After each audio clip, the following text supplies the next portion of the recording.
on Twitch actually. So now we're on all platforms. I apologize for not streaming yesterday. I'll be honest. I was playing 2K and Fortnite. And also, like I like these midday streams. I didn't want to stream late at night. I think I do a good mix of streaming between late night and also midday.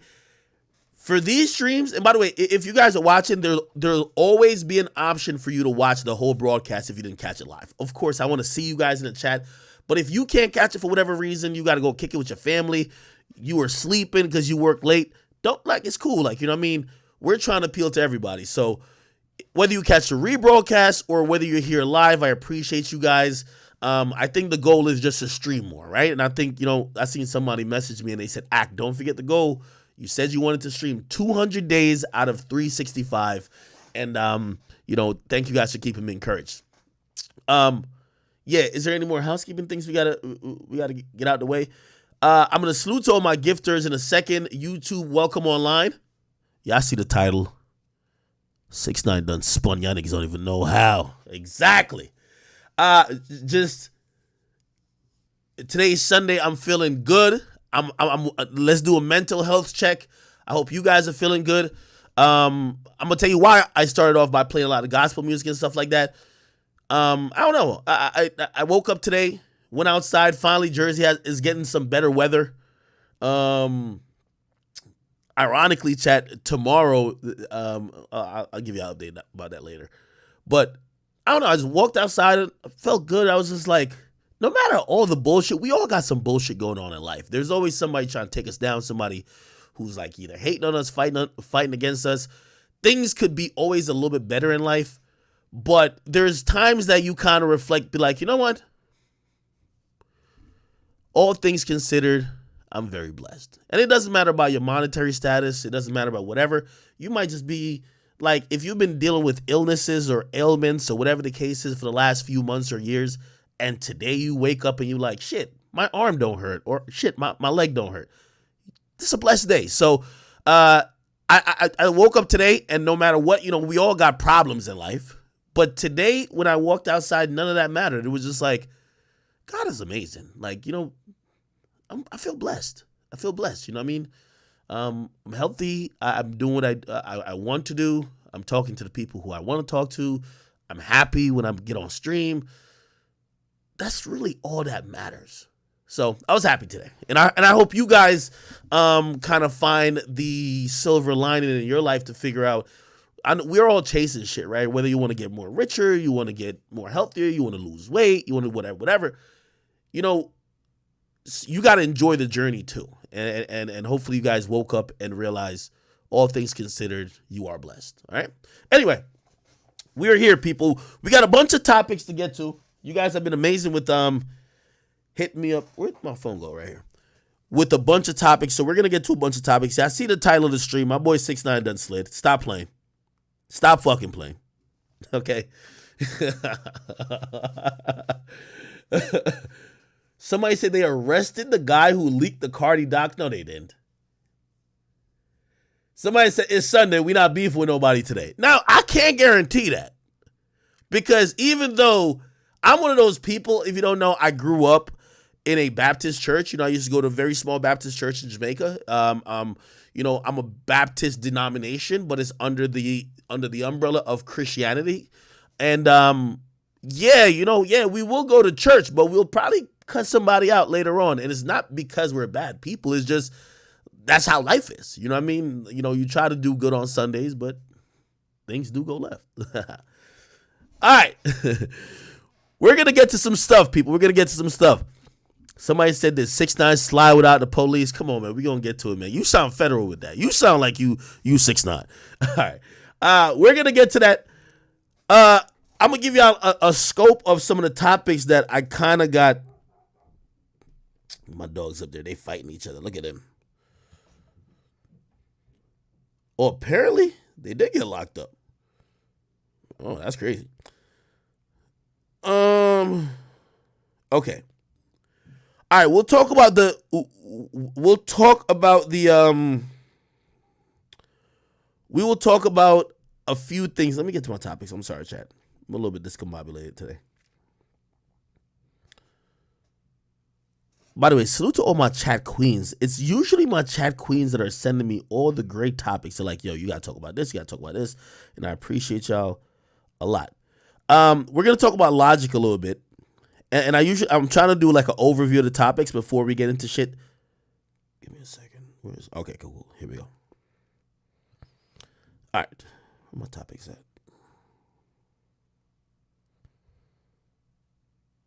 Where the fuck is my topics? Oh. We're going to talk about, matter of fact, let me just kind of, you guys can send me topics. We're just going to get into it. Let's actually hop into some Kanye shit real quick. I definitely want to point out the fact that after we've talked about Kanye West being very quiet, Kanye West has now put up a singular post. And the singular post is a post of, ironically, a very hilarious movie, but it's 21 Jump Street. But it features someone that you guys might know. I don't know if you guys know any of these actors, but one of them is Jonah Hill. I believe Jonah Hill is the guy on the left. And Kanye West put up this post saying, watching Jonah Hill in 21 Jump Street made me like Jewish people again. No one should take out anger against one or two individuals and transform that into hatred against millions of innocent people. No Christian could be labeled anti-Semite, knowing that Jesus is Jew. Thank you, Jonah Hill. I love you. I think this is a good step towards redemption for Kanye. By the way, I do believe that, I think sometimes we think Kanye West is just completely nuts. I think he's the smart guy playing crazy in a sense sometimes. And is it fueled by passion? Yes. I'm going to tell you why I think he's a smart guy playing crazy. He knows when to stop. Now, you might not think he knows when to stop because for what we're thinking on the outside, you're not a billionaire anymore. You should have stopped before you lost your billionaire status. But maybe he wanted to blow a deal up, right? I think that perhaps that him and Adidas are working shit out. He's been quiet. Like very uncharacteristically quiet. Now he pops back out and he's saying, he likes Jewish people again. Now, granted, do I believe that Kanye West gets it? No. Like, if 21 Jump Street is the reason why you like Jewish people or not, like, come on, dog. Like, dog, come on. Not only that, right? This is a great statement that he said. I agree with it wholeheartedly. No one should take out anger against one or two individuals and transform that into hatred towards millions of innocent people. I was saying that even towards Charleston White. I'm like, bro, you could say whatever about China Mac. You feel me? But, like, and obviously I don't even want to get into that whole thing with Charleston White because he claims he has had a long plight of issues with Asian people. But I'm like, just keep it at those particular motherfuckers, right? Anyway, this is where I think he doesn't get it with this next statement. He says, no Christian could be labeled anti-Semite knowing that Jesus is Jew. Now, this is the long-standing debate within certain communities about what could be anti-Semitic and what's actually the derivation of not only the Jewish faith, but Jewish people. So when he says, like, no Christian could be labeled anti-Semite because you know that Jesus was Jew, I don't know if everybody believes that. And also, I do believe there's a group of people who, regardless of thinking about it in a religious perspective of, Jesus being Jewish, I think the word or anti-Semite or anti-Semitic is basically people who are just opposed to Jewish people or the Jewish faith. And a lot of those people kind of draw a parallel to, we went through the Holocaust. So because we went through that, we not about to sit here and let nobody even act like they not fucking with us. Because that's how shit starts. Like once we allow people to normalize that we're the bad people, that normalization goes further and further till they throw us in the gas chamber. We ain't finna do that at all no more. So I think Kanye West probably, like, he's not acknowledging that portion of it. Like, we get it if you want to have a theological conversation or debate about anti-Semitic, and because I think that the Hebrew Israelites or whatever they be called it, like, they be trying to have these conversations too. But you got to also understand the full scope of why Jewish people do feel how they feel. They're not just feeling that way because they're debating over ideology. They're debating over, it's not even a debate. They're sensitive over, yo, we were, subjected to some shit that was on some genocidal shit. So we can't even allow full conversations to be had when y'all are labeling the entire community. I get that. You get what I mean? Like, I get it. Now, could this conversation be had? I guess perhaps, but it just can't be had where you're like, yo, no matter what we say, we can't be anti-Semitic. No, you know what I mean? Not knowing, full and well that there was an entire genocide of those particular people. You know what I mean? Anybody could be anti-Semitic. I think even if you're Jewish, you could be anti-Semitic if you don't like yourself. Just like if you a black person and you don't like other black people, or you don't like black people, period, even if you're black, we usually just call you Uncle Tom or Uncle Ruckus, but we call you a self-hater. You know what I mean? There's not particularly a word for that, but like anti-Semite. But yeah, nigga, it exists. So again, I think Kanye West really doesn't get it all the way, but I think this is a little bit of road to redemption for him. I think he's trying to get it a bit. And I think if you're asking me what I personally think, I think Adidas looks at him and says, yo, check this out, Kanye.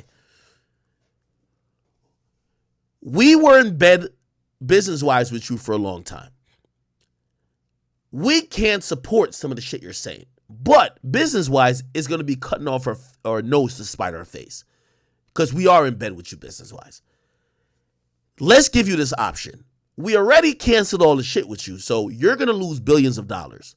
But we're losing billions too. How about we recover some of the billions? But here's the stipulations. You got to shut the fuck up.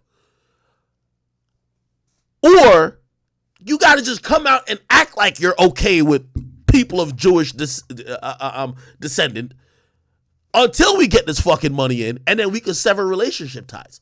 Don't you want to be a billionaire? And we don't want to lose money either. So I believe that that's some incentive. I believe that conversation may have happened. Do I have any proof it happened? No. But Kanye West is now like hitting a 180. Oh, I like Jewish people again. Before he was saying he was going to war on Jewish people. Now he likes them again. What I think this is doing is opening a possible door that Adidas could say, hey, we're not doing any long-term partnership with him, but this backstock inventory that we have that we need him to sell. You know what I mean? Maybe donate like 30% of the proceeds to Jewish people. You know what I mean? That's how these companies do, right? But they ain't really fucking with these niggas. They just be like, well, let me just donate some of the money. That's what I believe. So I believe that's probably going to happen. And if that's the case and Kanye West plays ball, we're now going to realize that Kanye West ain't that crazy. He just plays crazy. Because Kanye West, there's a Charleston White, and I know y'all hate when I compare them to each other. I don't think Kanye West really had a issue with Jewish people. Now, you might look back at his history and be like, no, yes, he did. Kanye West felt like he's one of the niggas that when he's talking shit, he want nobody to oppose him. He was saying all this shit about George Floyd, nobody opposed him. Once he said the stuff about Jewish people, suspended off Twitter, whatever, and him, just like Charleston White, they double down. Like, they don't want to take the L, like, oh, shit. Oh, I can't talk about that. Let me just move on. They double down. Except, I keep saying that African Americans or black people were probably the only group of people that don't stand on business, where people could disrespect the entire race or the entire, the entire pigment of our skin, right? They could disrespect not only just ethnically African Americans, just black people, period, and we'll still forgive him without even a proper apology. You disrespect, for example, the LGBT community or the Jewish people, you're going to have to be on bending knees, copping please, okay? That's just what it is, right? We've seen it with the baby. I think we're about to see it with Kanye, and Kanye is like a really powerful dude. But a nigga like Kanye, he don't take no for an answer. So he doubled down, and now this is the end result. We'll see what happens.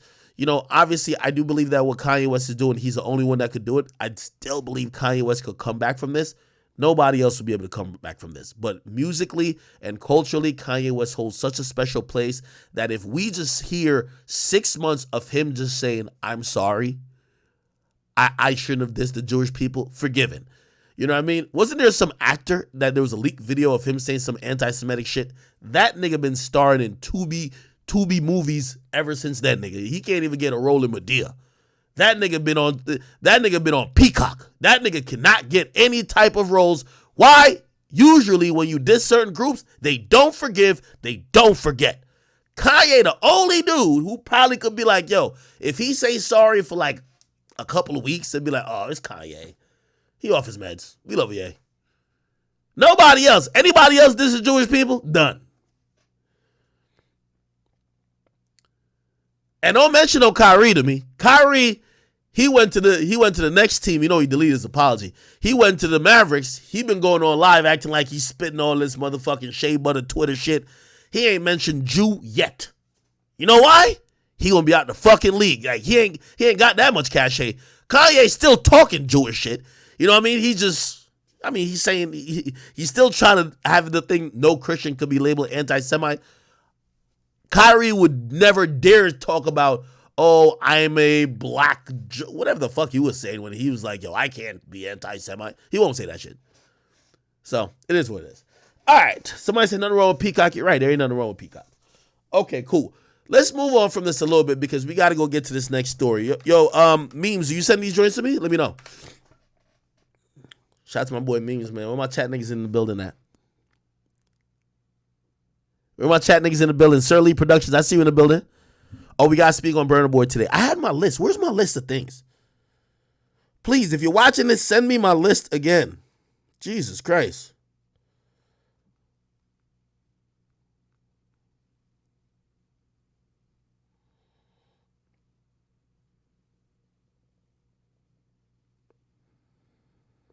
Hold on.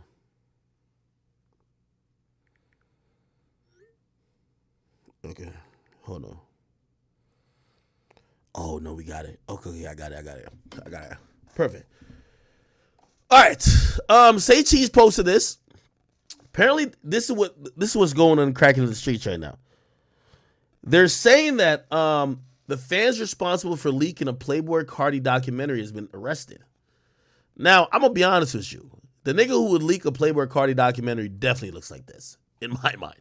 Now, we don't know if this is true, but we're probably going to have to do some research. Somebody find this motherfucker's name. Let's see if we can find his name. Oh, here we go. Is this him? Wait, is this him recording when the police are outside his crib?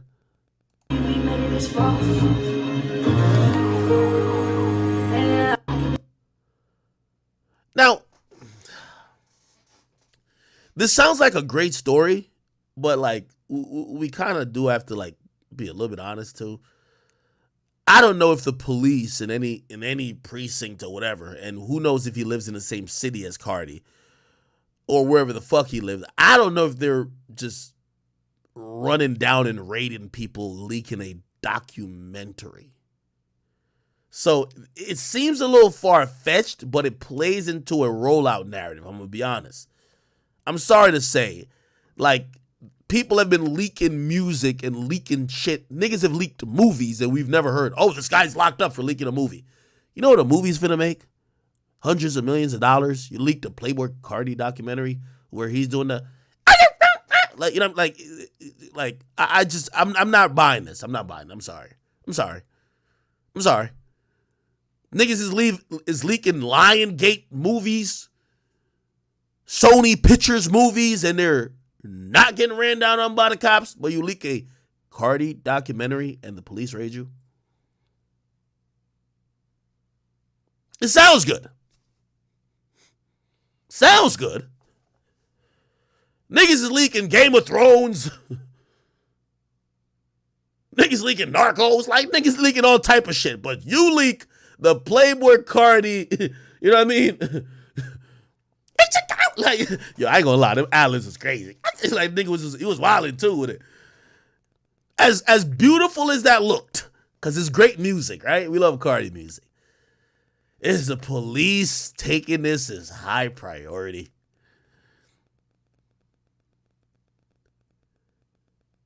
Niggas leaked GTA 6.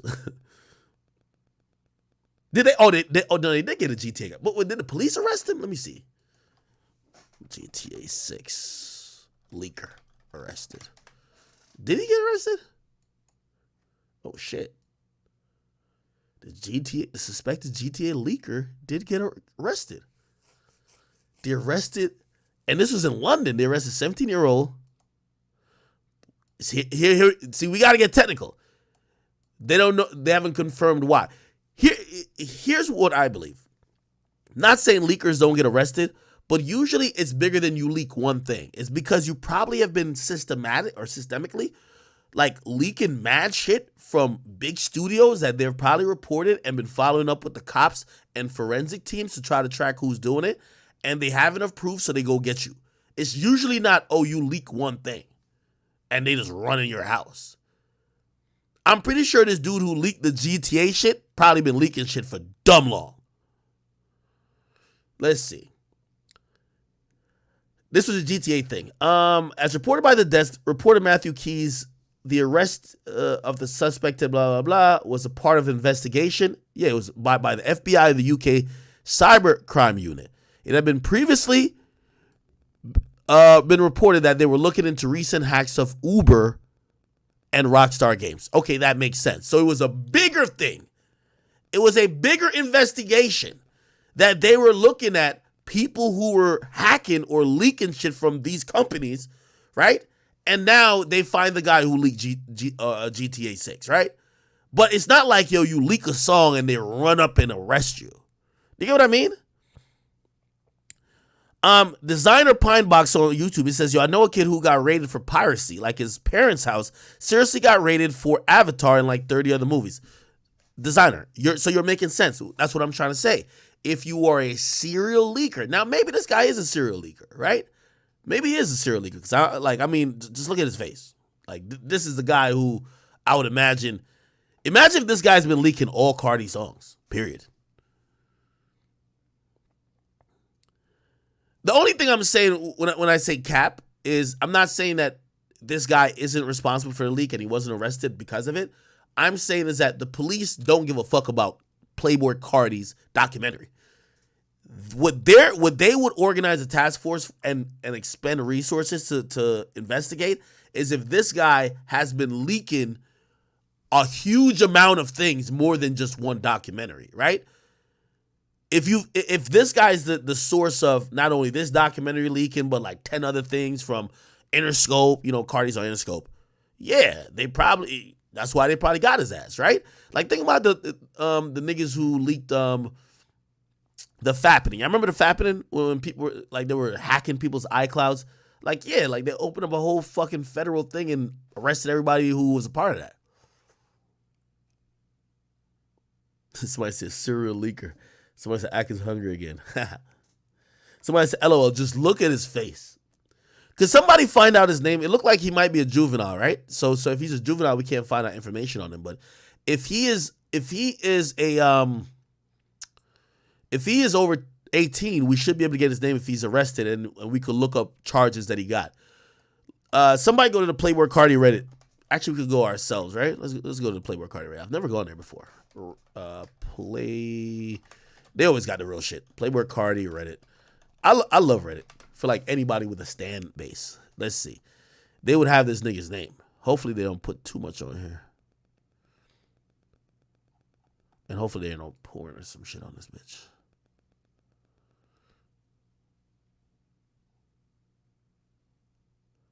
What's this guy's name? Is it Dom is live reported on it?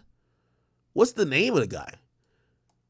Because it's easy just to say that. And I ain't gonna lie, I'm telling you, if I was in a fan base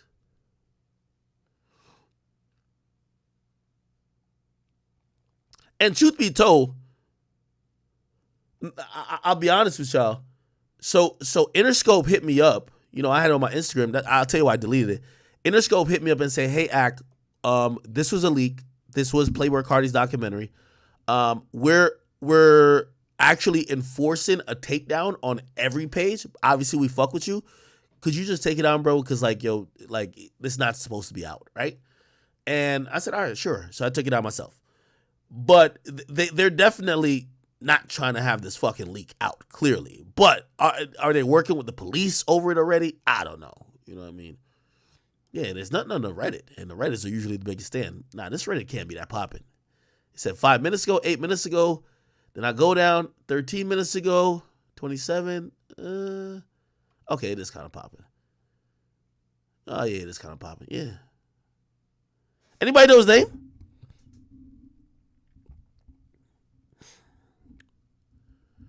Anybody know his name?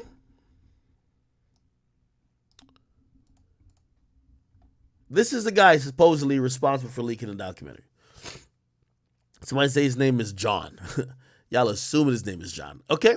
I saw good. We'll circle back to this. Please, just add a note to this. We're going to get back to this. We definitely got to talk about it. What else did I want to talk about? I see some people saying, hey, I know some of y'all got to go. I don't even know. Somebody just typed in the chat. They're like, yo, hurry up and get to the 6ix9ine shit. We got to go. Brother, we're going to talk about the 6ix9ine shit all stream. All right? Little pieces of it here and there. If you want to know the real update, I'll give you this. Actually, wait. There's a new Trap Geek video. We're going to watch that. There is a new Trap Geek video. We're going to watch that. All right, shit. If I'm this guy, I got to feel like shit. You went to jail for leaking a documentary, and no disrespect, the documentary was all pretty much shot in night vision. It's a night vision, which kind of makes sense, right? Because ain't Cardi's thing vamp, right? The whole documentary is shot in like night vision. But I'm gonna be honest with you. This, you know what the documentary told me, or like the pieces I saw of it. I don't know if it was a whole documentary, or if it's multiple episodes, or just one thing. It's why most artists don't do interviews or don't do they don't do interviews or they don't do like really documentaries. Cardi isn't as weird as people think. Like, yes, he has a little, like, you might call it weird recording style, but he's a very normal human making regular jokes, hanging out, taking pictures. He's just a fashion icon in the sense of culturally young kids believe that he's very influential. But all that shit with the vampire, blood, all that, he just puts that shit on for stage. Like, did y'all realize that? Like, it's not like he was like fucking, like, you know what I mean, just licking blood in the back of the cars. No, he's normal as shit. Like, right? Am I capping? Like, all the shit you saw, like, he was pretty regular. He was like a regular person. You feel like, oh, I could hang with him. He's cool. A lot of artists kind of remain concealed because they want you to believe that they're living this extraterrestrial, I'm a vamp. You be like, damn, is this nigga part human, part vampire? No, he's just fooling your stupid ass.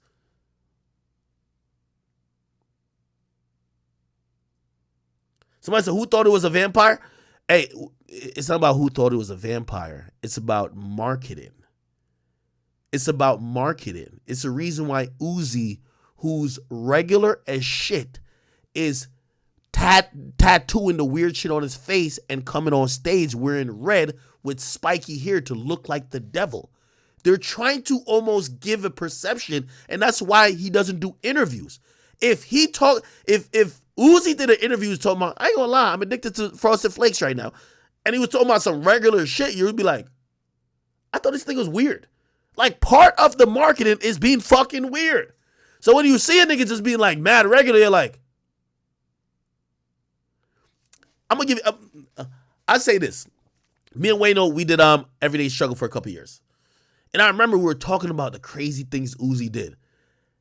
And Wayno would always say this to me, be like, yo, y'all a trip, because Wayno is really close friends with DJ Drama, Lake Sheezy, and Don Cannon.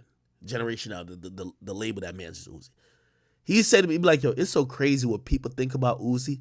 They're like, yo, Uzi is the most regular Philly nigga possible. He's like, yo, Uzi's just playing with niggas by going online and just doing weird shit. He don't believe in the devil. He don't believe in none of that. He's the most normal person ever. But does that sell? Nope. I'm the normal kid from Philly. Boring. I'm a devil worshiper. Sales up. Do you get what I'm saying?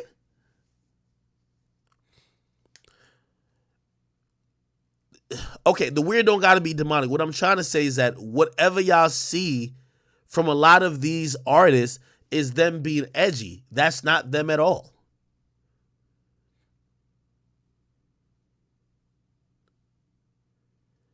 Like, for example, again, I'm not trying to impugn anybody's integrity, but let us talk about it. Most of these guys keep saying, I'm a rock star. Let's talk about the very basic rock. And I wouldn't say very basic because he's a legend. Uzi says he's a rock star. He even has songs saying, I'm a rock star. Do you think Uzi's lifestyle outside of music matches a real rock star like Kid Rock? Kid Rock and them niggas is snorting coke, doing that millions of drugs. They're just on a roll. Like, that's a rock star. These niggas rap it and then go back to their regular life of rolling dice. They're not doing it. That's all I'm trying to tell y'all. So, like, y'all are believing when these artists come out as their rock stars, they're not doing it beyond when it says action and then be like, okay, great scene. They're back to being regular. They're not living it. Do you get what I'm saying? Well, didn't Kid Rock do rock? I just used Kid Rock. Nigga, you know what I'm talking about, man? Like, people who are rock stars, okay? Like, rock stars were like, they were actually, when people think about rock stars, they're thinking about a lifestyle associated with it. I'm telling you, the rappers who are saying they're rock stars, they just utilize the image. As soon as it says clip, I can imagine as soon as Cardi gets backstage, he's like, yo, wipe all this face paint off me, man. I'm about to go fuck some hoes. Duh! All right, come on, man. Let's get out of this fucking outfit. All right, let's go fuck some bitches. You get what I'm saying? Yeah, like Marilyn Manson, like, that's a weird motherfucker. Marilyn Manson is a weird motherfucker. Not musically, not marketing. He's just weird.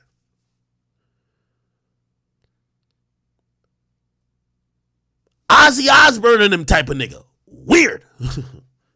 Playboy Cardi, dumb normal. He's an Atlanta nigga. Uzi, dumb normal. Philly nigga. Impressionable fans, oh my God, Vimp. Uzi's the devil. Okay, stupid. Okay. Okay, my nigga. You know what I'm talking about? All right, man. Oh, anyway, if this guy got locked up for releasing Playboy Cardi shit, the reason why I'm finding this hard to believe, unless he was leaking all the Playboy Cardi music, well, from what Cardi be slick. Cardi be throwing out some leaks himself. But Cardi music leaks a lot. Don't tell me the first time they arrest a leaker with Cardi is when a nigga leak a documentary. Niggas been leaking Cardi music for years. All right. Anyway. Somebody said Lil Nas X. Nigga, Lil Nas X is just gay. That nigga just wants some dick. Like, you think all that shit he talking about twerking on the devil? That boy just wants to suck some cock. That's all he want, man.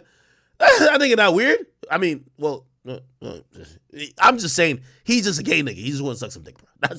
That's what it is, bro. All that shit, like, you think he believe in devil? Hell no, man. That nigga just want to suck some dick.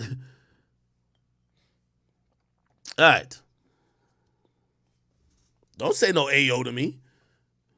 Nigga's Lil Nas X. Like, he's gay. Like, what do you think he wants to do? He's making it seem like he's a devilish guy. No, he's fucking gay. He wants to suck some cock. And he's trying to make it seem more raunchier than it is. Everybody know a gay nigga that's just mad horny and wants to suck cock.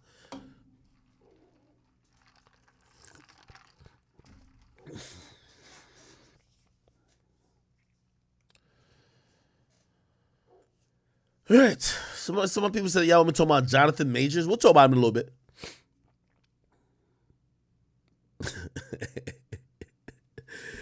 Y'all don't know no gay people? Yo, I hate when y'all act so tough. No, we don't know no gay people. Fuck out of here. Y'all know gay people.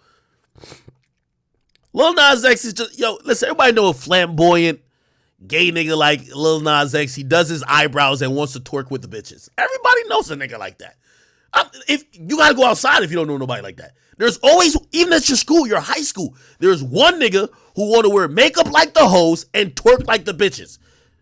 And matter of fact, you throw in a City Girl song, he's the one gay nigga that everybody know. Like, I know the, like, you know the name.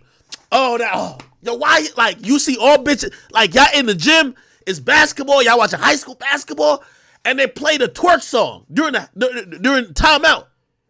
All the bitches start turning around and start twerking, and there's that one gay nigga, he up there too. And you like, fucking up. All right, let him do it. But you know him. You like, all right, let that nigga do him, bro. Let him do him, bro. Y'all remember that in high school? Okay. All right. Yeah, all right, man. Y'all niggas gonna act like we not in reality. I ain't say nothing wrong with it, but we know a nigga like that. I ain't post this on my page just because Instagram got me pussy these days. You post certain shit, they ready to cancel your page. Christian Rock is over here smoking weed while pregnant. She at the club smoking weed. Now, I don't have to Google this. If you're pregnant, you shouldn't be drinking or smoking. But we got somebody who literally, you know what I mean? She's like a wildebeest. You know what I mean? Like, anyway, somebody caught video of her outside the club in the car, and she's smoking while allegedly pregnant. Now, I've told you, she ain't really pregnant. You know what I mean? Like the bitch ate like 5 tacos or whatever the case is and like puffed out her belly. They took a picture. They're going to pregnancy storyline because, you know, it is what it is. You get what I mean? Now, here's the thing. You got to keep up that type of facade. She's an habitual drinker. She's an alcoholic. And it might be her fault. Actually, she's grown, so it is her fault. But she's always, let me tell you about reality TV. They put you in an environment where alcohol is very free. Like, yo, they you know, before they used to shoot Love and Hip Hop, they would say there's a bar behind the scenes. So it's like, how do you get the most lit content? Have everybody take 5 shots and then start filming. Duh. I ain't gonna lie. I remember me and Joe when we were filming Everyday Struggle. I knew shit was gonna go left because he would drink wine and I would come in with Hennessy. And anytime I could convince Joe to take 2 shots of Hennessy with me, oh shit, he gonna be shouting on the show. He's sweating like a motherfucker. It was gonna be viral. Liquor does shit to people. It is what it is. She drinks all the time. They're trying to like do this fake pregnancy thing. To her credit, there's a lot of women who see themselves in her. A woman who's a broken woman, who has probably daddy issues, who came from disappointment but have now put their faith in a man. That man they call their daddy. We see a lot in the black community. Black women tend, let's not only say black women, a lot of women, when the family structure that should help them and protect them has broken down, they have sexualized the term daddy. They call their boyfriend, the guy who's giving them dick, daddy. She calls Blueface literally daddy more than she calls him Blue. Go watch all the interviews they done. She just calls him daddy. She's tattooed him 7 times. There's some issues there and probably issues of insecurity, right? Now, because of all these things, she's always trying to appease him. I'll tell you this another thing too. Blueface is not an alcoholic, I believe. Now, he might take other illicit drugs. I don't know. But I do believe going from how she used to act and look before she got with him, she's trying to keep up with the lifestyle that he knows how to control. He's a dude, you know what I mean? Like, knows how to control things a little bit better. Not saying that he's clean, but knows how to control a little bit better. Go back and watch the video where she was doing an interview with Carl Dago. She's belligerently drunk very quickly, and they walk in with a bottle while Blueface is still able to handle business. I've said that with women. I've been around with women who try to drink with me. I've been a habitual drinker since college. A woman trying to drink with me is going to be a bad idea. For every shot I take, you should take you should drink with me like every 3-4 shots. Because no matter what happens, even when I'm on stream, I'm going to be able to handle business. Like when women or some other people who don't know how to drink, they start slurring slurring is normal, but you start getting distracted what the goal is. Anyway, the point of why I'm even saying that is that I believe she's been trying to live with the lifestyle that Blueface has kind of been a little bit used to because he's been famous longer. They're doing this reality show. I don't believe she's pregnant. However, how do you suck in views after she beat your ass, this and third? Now the question is, why are you still with her? The only thing that could make that make sense, she's pregnant. So they're faking a pregnancy. I think we all kind of know they're faking a pregnancy. Blueface is playing the heel in the situation where he's like, I don't want the baby. She's seeming sympathetic. That's why all the women love her, to be like, yo, oh, we all have been there where we gave our all to a nigga. We tatted his name a bunch of times and we get pregnant and he say he don't want nothing to do with us. That's the storyline going on, except you got to play it through till the season is done. So she's still getting club hostings and shit like that. She's now hooked onto alcohol. So at like 2 weeks ago, she's at a club host and she's drinking. Like, she's in an environment, like, remember, she's supposed to be playing a pregnant woman, but she's in an environment where liquor is just as free like when she's shooting the show. If everybody, like, you know, I deal with alcoholism in a sense because I drink all the time. I know when people drink to a certain extent, if everybody's drinking, you know how hard it is to resist alcohol? Now, granted, if you're really pregnant, you do, unless you're really that much of an addict. But she's not really pregnant. So she starts indulging, then she gets drunk. Then people get videos of her. And the story don't make sense. Now, she probably was thinking, let me just get high before I go in the club. Nobody will see me, except the nigga right next to you is filming you, and you're smoking. So this is the video.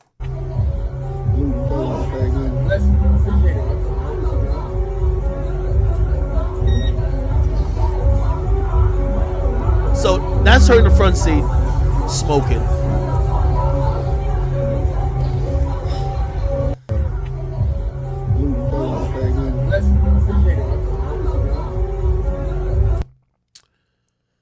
Another thing that be disgusting about Krishan Rock, yo, I hate women who, like, she doesn't do it here, but she the type of girl who be just like hawking up her spit and spitting it.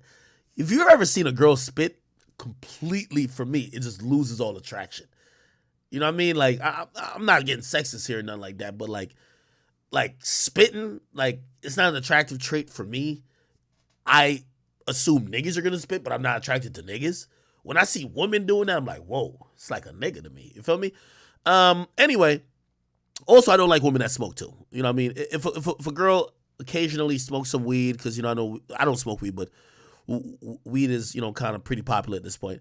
Cool. But if a chick constantly smells like smoke, no. If a girl smokes cigarette, it's off. I can't fuck with her either.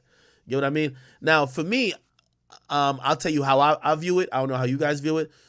If you smoke cigarettes or you smoke all the time, I'll still fuck you. Like, that's the thing women always get confused. I'll still fuck you.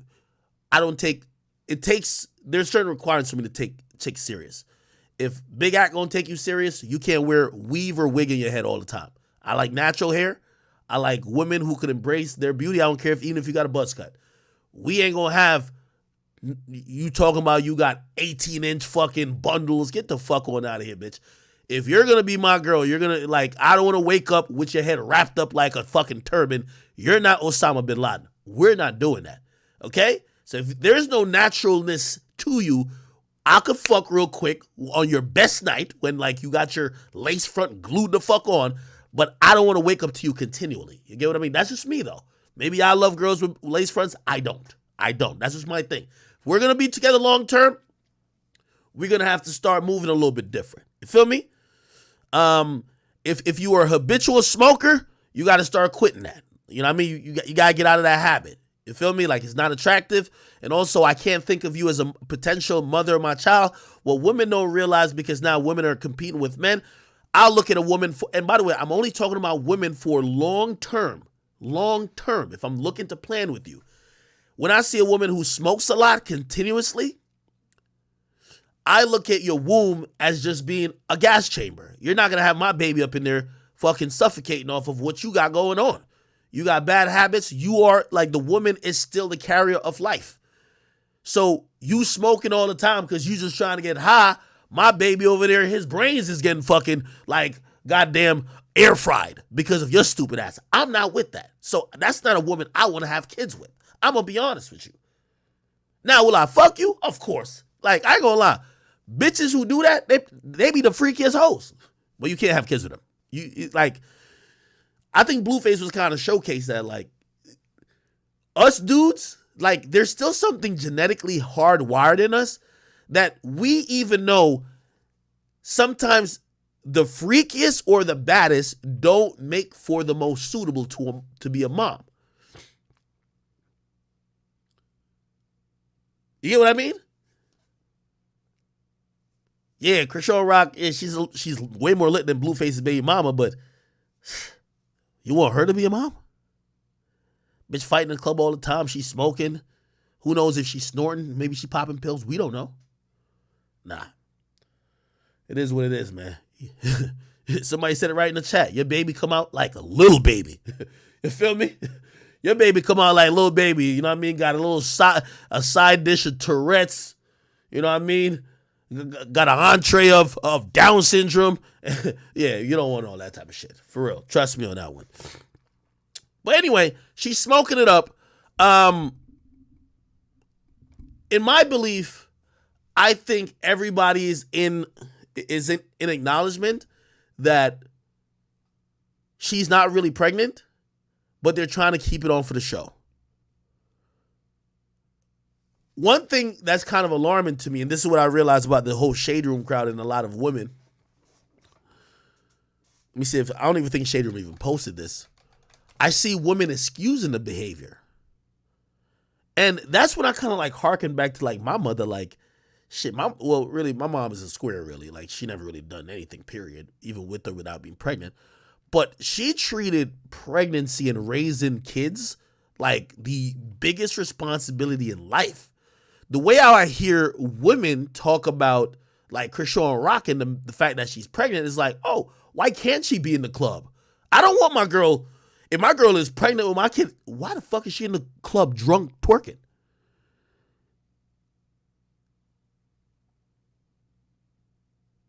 It's like bringing the fetus to great adventure. Krishan Rock is on the table twerking, drunk as hell. That baby's like,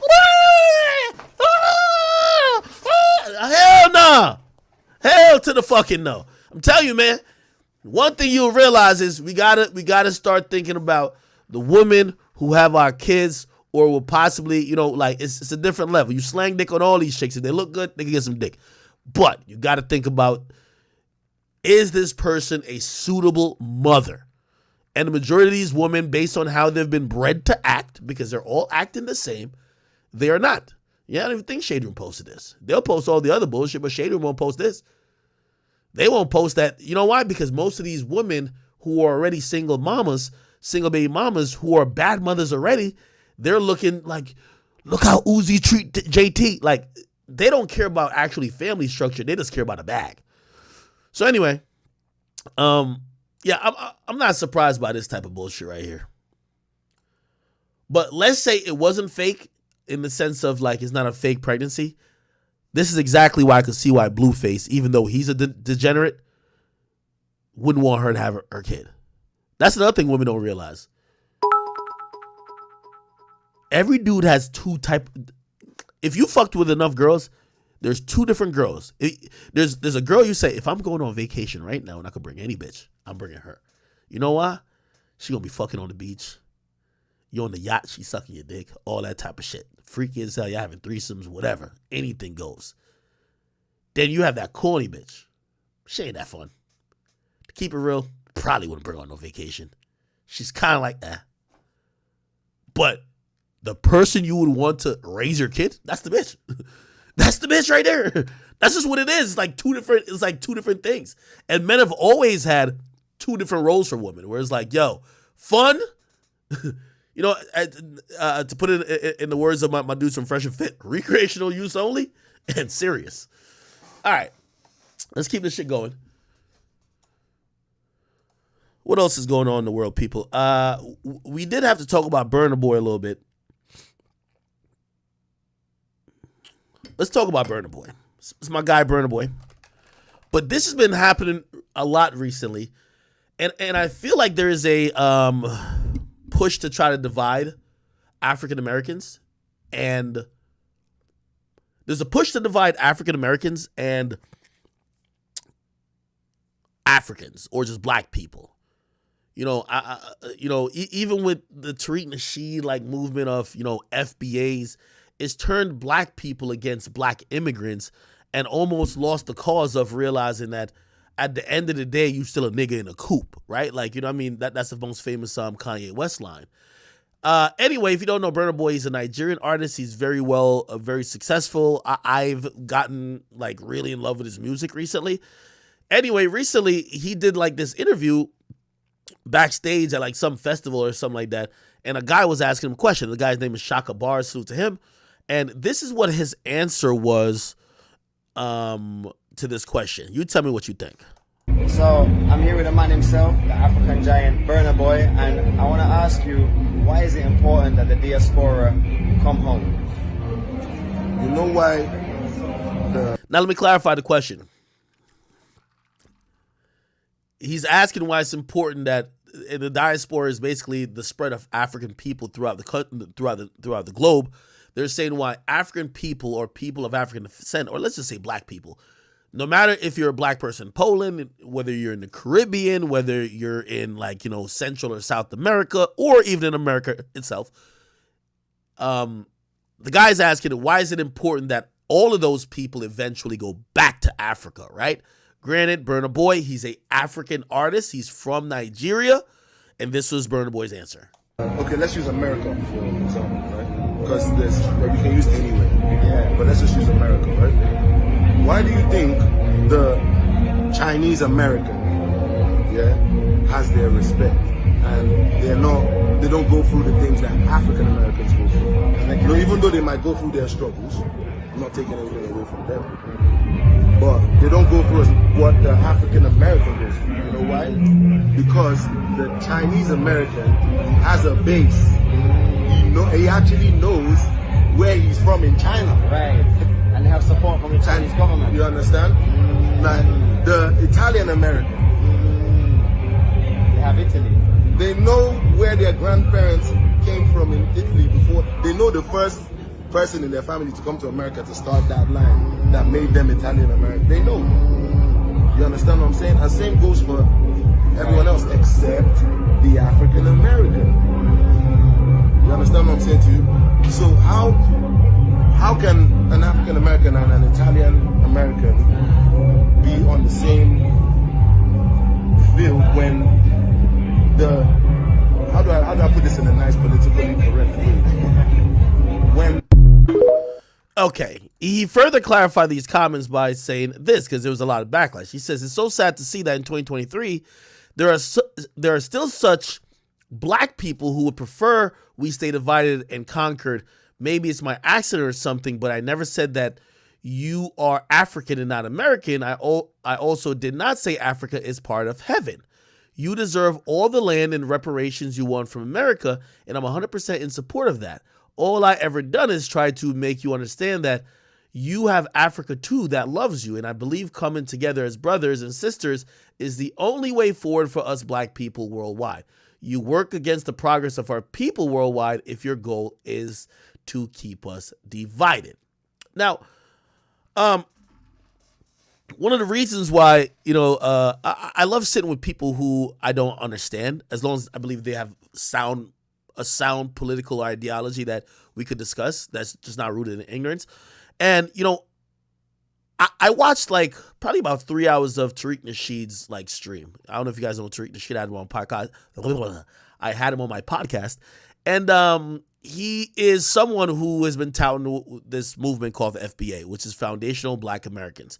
And it's kind of more cemented around that foundational Black Americans who came here and put work in the United States and are the descendants of slaves deserve reparations, but not necessarily people who come here and immigrate here and they are like either first or second generation black people, right? I don't think he's trying to be anti-black, but he's just saying that people or slaves who are black that have a lineage here that put in all the work that helped build the country deserve a little bit more. So I've tried to understand both sides. I clearly, if you don't know, I'm an immigrant. I am a first-generation American. I was born in Jamaica. I have came over here and I love the United States.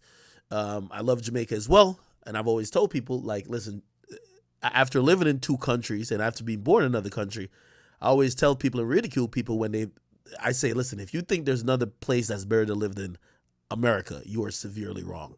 I've lived other places. I was born in another place. America is the closest it gets to being able to be as free as you can, as much as y'all think it might be otherwise. What I do believe with this statement, though, I think people are always triggered by it, right? Even when I speak about it, I think sometimes people feel like there is a shitting on or you're taking for granted the plight of African Americans. And when I mean African Americans, I'm really saying maybe these FBA people where, like, you could trace back your lineage to slaves being in the Civil War or something like that, right? And I've heard, like, I've said things before. I'm like, which I still believe. Like, I do believe sometimes indoctrination and sometimes past traumatic effects from slavery has, kind of mentally held down a lot of people who have been in the United States who are black. And that's why sometimes immigrants, not all, but sometimes immigrants, like, there's conversation about, if you had African, like, if your parents is Nigerian and you come over here, you got to go to college and come out with and be a doctor or a fucking engineer.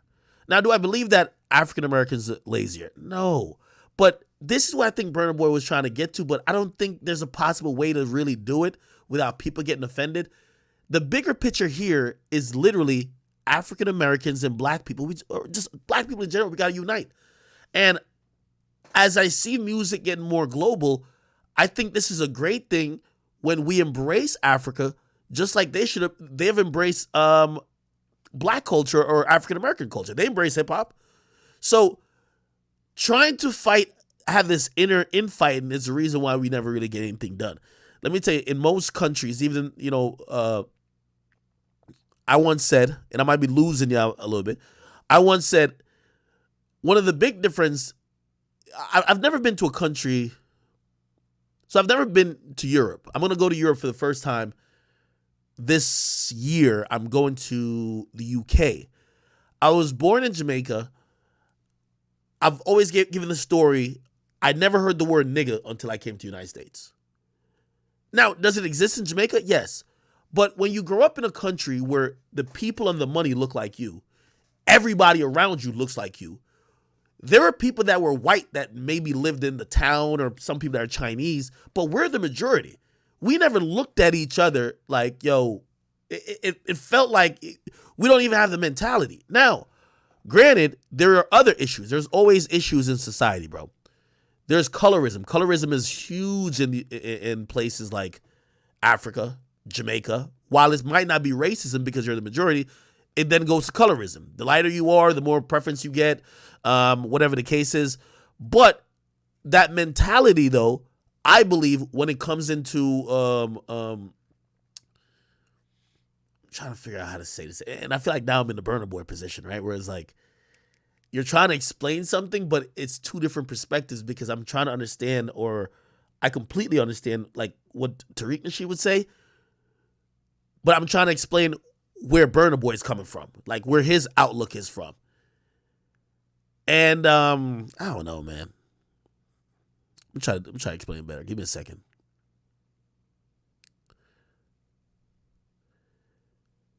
There's some leaders that their idea of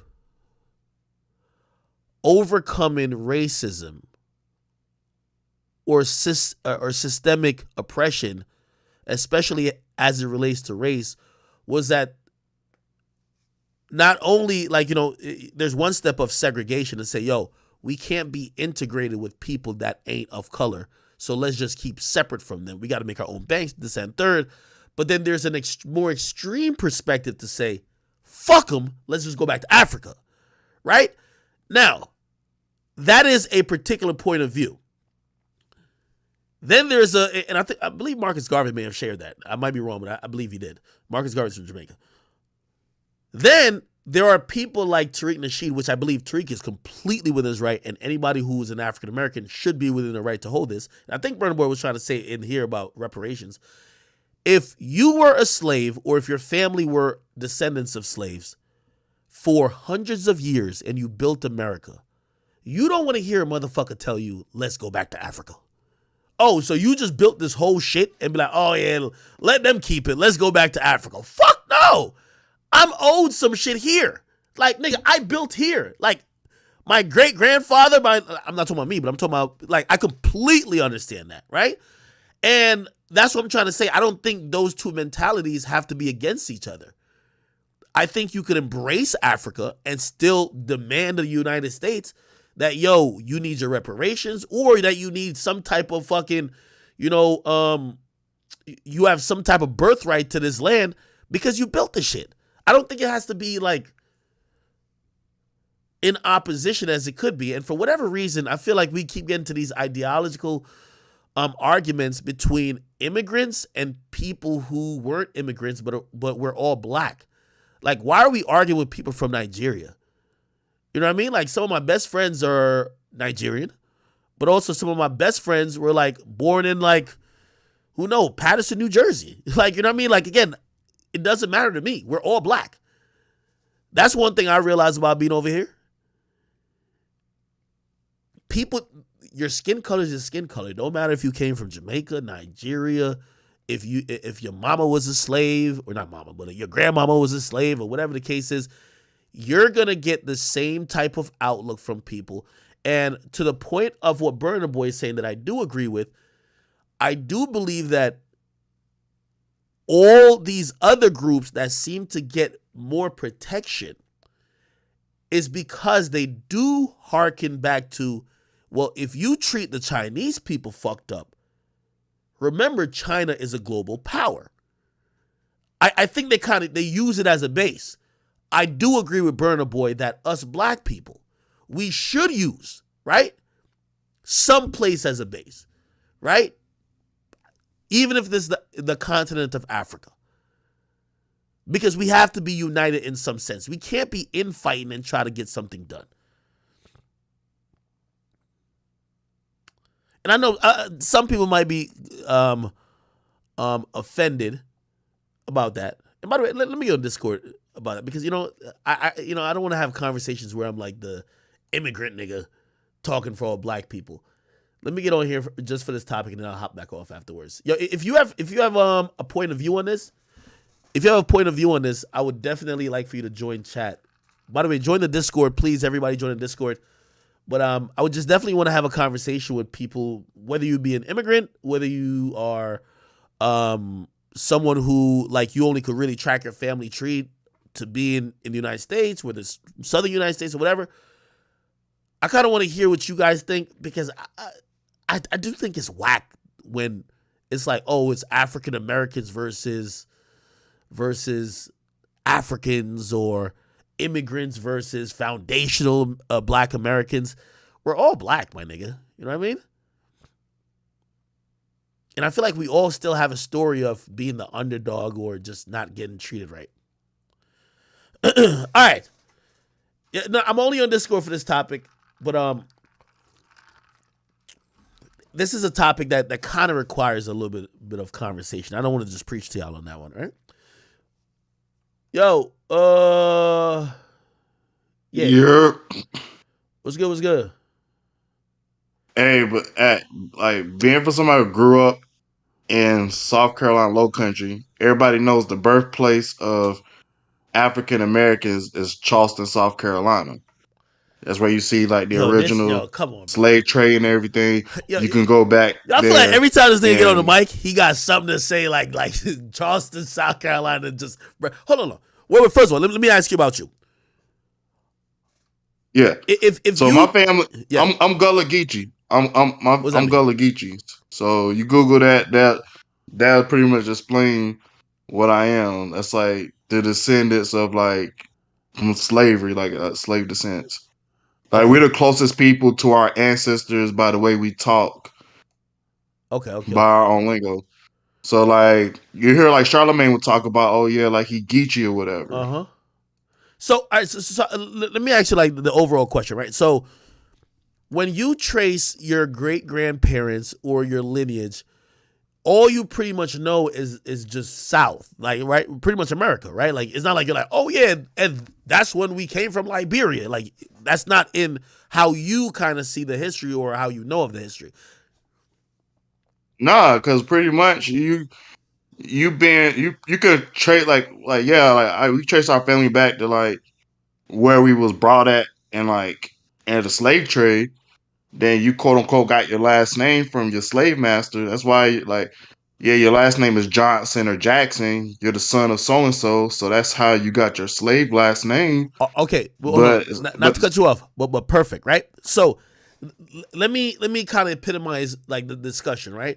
So you have clearly said that the majority of your lineage that is knowledgeable to you and probably the rest of your family is that your family came it came obviously from Africa somehow through the slave trade, but the history and the tradition of how you got to where you are and where your family owns land or whatever is probably through a lot of the history of since you guys have been here. Now, that is different than someone who they just came, like they're a first or second generation Nigerian immigrant, right? Their mama came over here to work and they stayed and they had a kid and their kid is here. They're going to trace their lineage to Nigeria or to Liberia, wherever. You get what I mean? Now, I think the fundamental argument, and I hope you guys stay with me with this, the fundamental argument here, right? That's why I think these discussions keep happening, is that the people who are immigrants or the people who have ties to these other countries, include myself, sometimes seem to say, well, we should either go back to these other countries or we should link up with these other countries, and then the people who like you that don't really have that much ties are saying, okay, I get it in principle, but my whole family came here to build this country. What the fuck are y'all niggas talking about? Then you get into some like petty shit, which is like, there's a lot of people that would say, yo, someone come from another country works harder than someone who was born here, who are both, they're both black.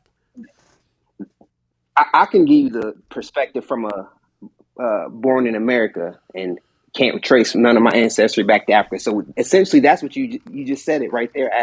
The immigrants will critique Black America unfairly, and then they lash back out, and that's where the back and forth kind of goes. But yeah, it's just that when you don't know American history and you just come over here and you say a statement without knowing the history, and you hurt some feelings. Yeah, that's where the back and forth comes from.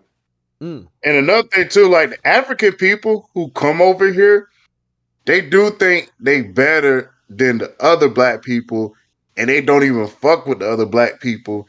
Even though at the end of the day, if white people see us, they still gonna treat us the same, but they have like this arrogance about them. Okay, all right. I'm glad you mentioned that. So let me give you the perspective of a lot of immigrants.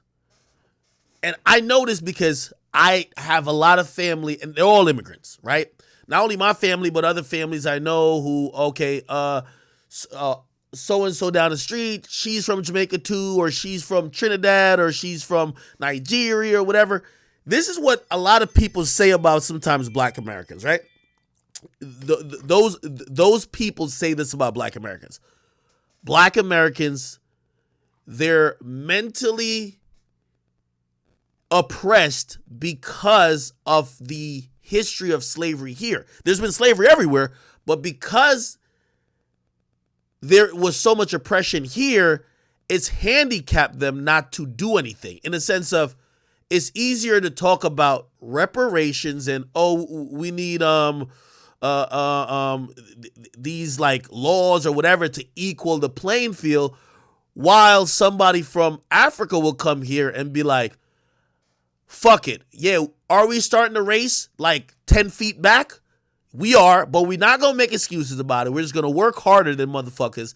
And those immigrants start thinking about African Americans as, oh, y'all niggas is lazy. We just work harder. So then it becomes an argument, right? Because now it's like you have the people who are you have the people who are immigrants looking at black Americans. We're all black, but immigrants are looking at black Americans like, oh, y'all niggas is lazy. We come to y'all country and we outwork y'all and outperform y'all. Do you get what I mean? And then it's like almost it becomes like adversarial more than, okay, how about we learn from each other? How about we pull each other up? What do y'all think about that? But the thing about it is, it's got to be a congruent effort, because nobody's not going to want to do that. One, we don't even do that for each other. And a lot of that, we used to have that before integration. So during like the Reconstruction era after the Civil War, like, okay, we had black communities, we had our own schools, we had our own like banks, we had our own grocery stores. We had opportunity to put money back into our own community. After the Civil Rights Act of 1964, all of that went away. All our black banks, all of our like black hospitals, all the schools, because everything got integrated together, and we lost that. One thing I'd say I agree with, and you know, I think I'm a really fair person when it comes to like, you know, just debating ideology and shit like that. In a sense of, you know, I'm an immigrant, right? And I sat with 6ix9ine. One thing I did agree with him, and by the way, salute to Just a Girl from Brooklyn. I want to get some female voices. I want to get some like really educated voices in here. I got to get in the Discord. Get in the Discord, type, like they'll add you. Like if you know you got a good this is the high IQ part of the shit before we start roasting motherfuckers soon. But here's the thing, right? What Tariq did say that I agree with is like he was talking about Fresh and Fit. He was like, it's easy to come and from another country and then shit on black Americans like, oh, they're lazy or blah, blah, blah. But if you felt that way, why didn't you get success in your own country, right? Like, honestly, I got to be honest. Am I academics in Jamaica, or did I need to come to the United States? I think I needed to come to the United States. Now, me being able to profit or take advantage of these opportunities in the United States, isn't that the byproduct of what African Americans have done, who are descendants of slaves that have made those sacrifices and put in that work? So in a sense, I shouldn't shit on them. You can't shit on them where they have created the infrastructure that you're now benefiting from, because if they didn't create it, nigga, go get popping in Sudan. I remember he used to say that to like Myron. He keeps saying that about Myron. He's like, yo, he's like, why don't you go get popping in Sudan? Or like, why don't you go get popping to that extent in Jamaica? I think that's a good point too. You know, like for me, I'm still thinking about unity to a certain extent, man. It's like, you know, we shouldn't shit on each other. We should learn from each other, but we should pull each other up, right? And like I see what's happening now. I think this is going to be a bigger conversation. I'm going to tell you why. Nigeria has I never knew it had 260 million people. The U.S. has about 400. 260 million people where we're now in an attention economy. And now you have people or artists, I'm thinking in the music sense, that could weaponize that attention by being huge stars just by having their own country fuck with them on a social media level just to get attention. The U.S. market, yes, they spend a lot, but the attention economy is given more and more stars from Africa, from Nigeria. That's why we're seeing Afrobeats even more. Burna Boy, Davido, who just, you know, he lost his son recently, but, you know, he's back. Salute to him. Whether it's Burna Boy, Davido, Wizkid, Thames, all these beautiful artists, the reason why these conversations, like Afrobeats is kind of being imposed on us, because it's big globally. So it's not only if the U.S. wants to fuck with it, it's big globally. So we're all black. We got to have these conversations, but it shouldn't be shitting on each other, if y'all understand what I mean. Nah, the reason why people shit on each other is because we compete. Like, everybody want to be that nigga. Nobody want to just play that role and be in that position. Explain. Yeah. Explain a little bit. You said explain, elaborate? Yeah. Basically, everybody want to be a king, and nobody want to just wait until it's their turn to get the throne. Because just like Lil Baby said, my turn, like, you gotta wait. Like, people just want to be that nigga. That's why black people are not united. They gotta want to be that nigga, want to fuck all the bitches. Woo. That's why. Hey, so let me ask you, and by the way, his name is Lil Wavy who's talking. So Is your family? Does your family Yeah, have like immigrant background, or you just yeah, only know? yeah, yeah, yeah. My people Nigerian. Yeah. So basically, my dad, he's from Nigeria, and then he got a job in Tokyo. So he moved to Tokyo to work for like 2, 3, 4 years, and then my mama was pregnant still back in Nigeria. So he saved up money to move my mom back, to move my mom to Tokyo, and then my mom had my brother, my oldest brother. So he was born in Japan, and they were living there for like 3, 4 years. So my brother was going to school in Tokyo with all Asian kids. He was the only black kid. It was funny. And then finally, they won the lottery to come to the United States. So Oh when they came shit. to the United States, yeah, woo woo. So I'm Nigerian with woo woo. Okay. So let me ask you this question. By the way, Blazes Chula, I see you in here. I definitely want you to add in on this. So let me ask you this question, Lil Wavy. Do you? So a lot of African Americans say this. Yo, immigrants come over here and they be looking down on us like they better than us type shit. And I ain't gonna lie, for a while I was like, no, that's not true. But that is kind of, I know how, listen, I'm in a family. A lot of families that are friends and close friends of my family or my brother's friends' families, they're immigrants, and they talk about like black people different from immigrant people. Like they're like, yo, them niggas is lazy, we work. Like I'm telling you, so this is true. There's a looking down. Yeah, I be telling my people, bro, Africans are racist. They call them akatas. They call black people akata. That's what they say. Really? They're racist. I feel like they're racist in a way. Stop right there. Stop right there. All right. So it's from what I'm hearing, it seems like the Black Americans are being picked on, but I want to hear the critique that Black Americans are agitating the Africans, like, because it sounds like we getting picked on, if you ask me. Okay. What did Black Americans do to African Americans? Well, I'm curious, and I have Africans in my family. I'm not pointing fingers. I'm just curious, like, It's just because they don't think y'all serious. Y'all not serious. Y'all not grateful for what the opportunity that America brought y'all. Y'all just y'all don't take advantage of shit. That's what it is. That's what it means. I don't think we take Very advantage polite. of stuff, but it's just like we understand what's given to us.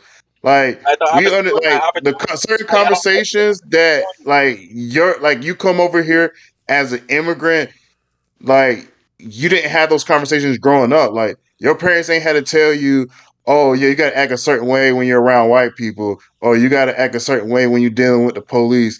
And when you at school and stuff, like you have to act a certain way because at the end of the day, these white teachers and white administrators doesn't understand. So you gotta play by their rules. So it's not even that they playing by our rules as a culture, we're playing by their rules. And then my dad would say, Wale, speaking about that, my dad would just tell me common sense. He said, just common sense. Just use your common sense. Because Africans are smart, bro. They book smart. That's one thing about Africans. They so smart when it comes to education. That's why I love Africans. They big on education. hold on. And I'm gonna answer this because I want to have kind of a fair conversation. So I know I'm an immigrant, but I want to be on both sides of the fence in a sense.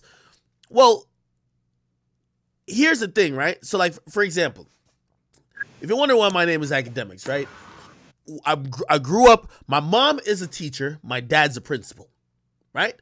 I grew up in Jamaica. Like, Jamaican school structure is completely different. Like, you get a rank in your class. Like, you know what I mean? There's no A's. Well, I mean, you could internalize it to be an A, B, and C. But I was in elementary school or primary school as we call it, second grader telling you, are you the first? That's how your report card goes.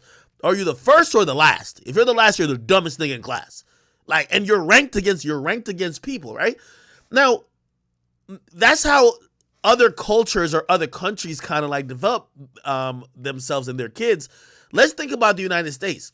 If you're stuck in poverty, right, where you might be from a broken household, maybe your pops might either have a job or not, or might be around or not. We know there's a lot of things that has affected the core traditional family structure of a lot of black families coming up.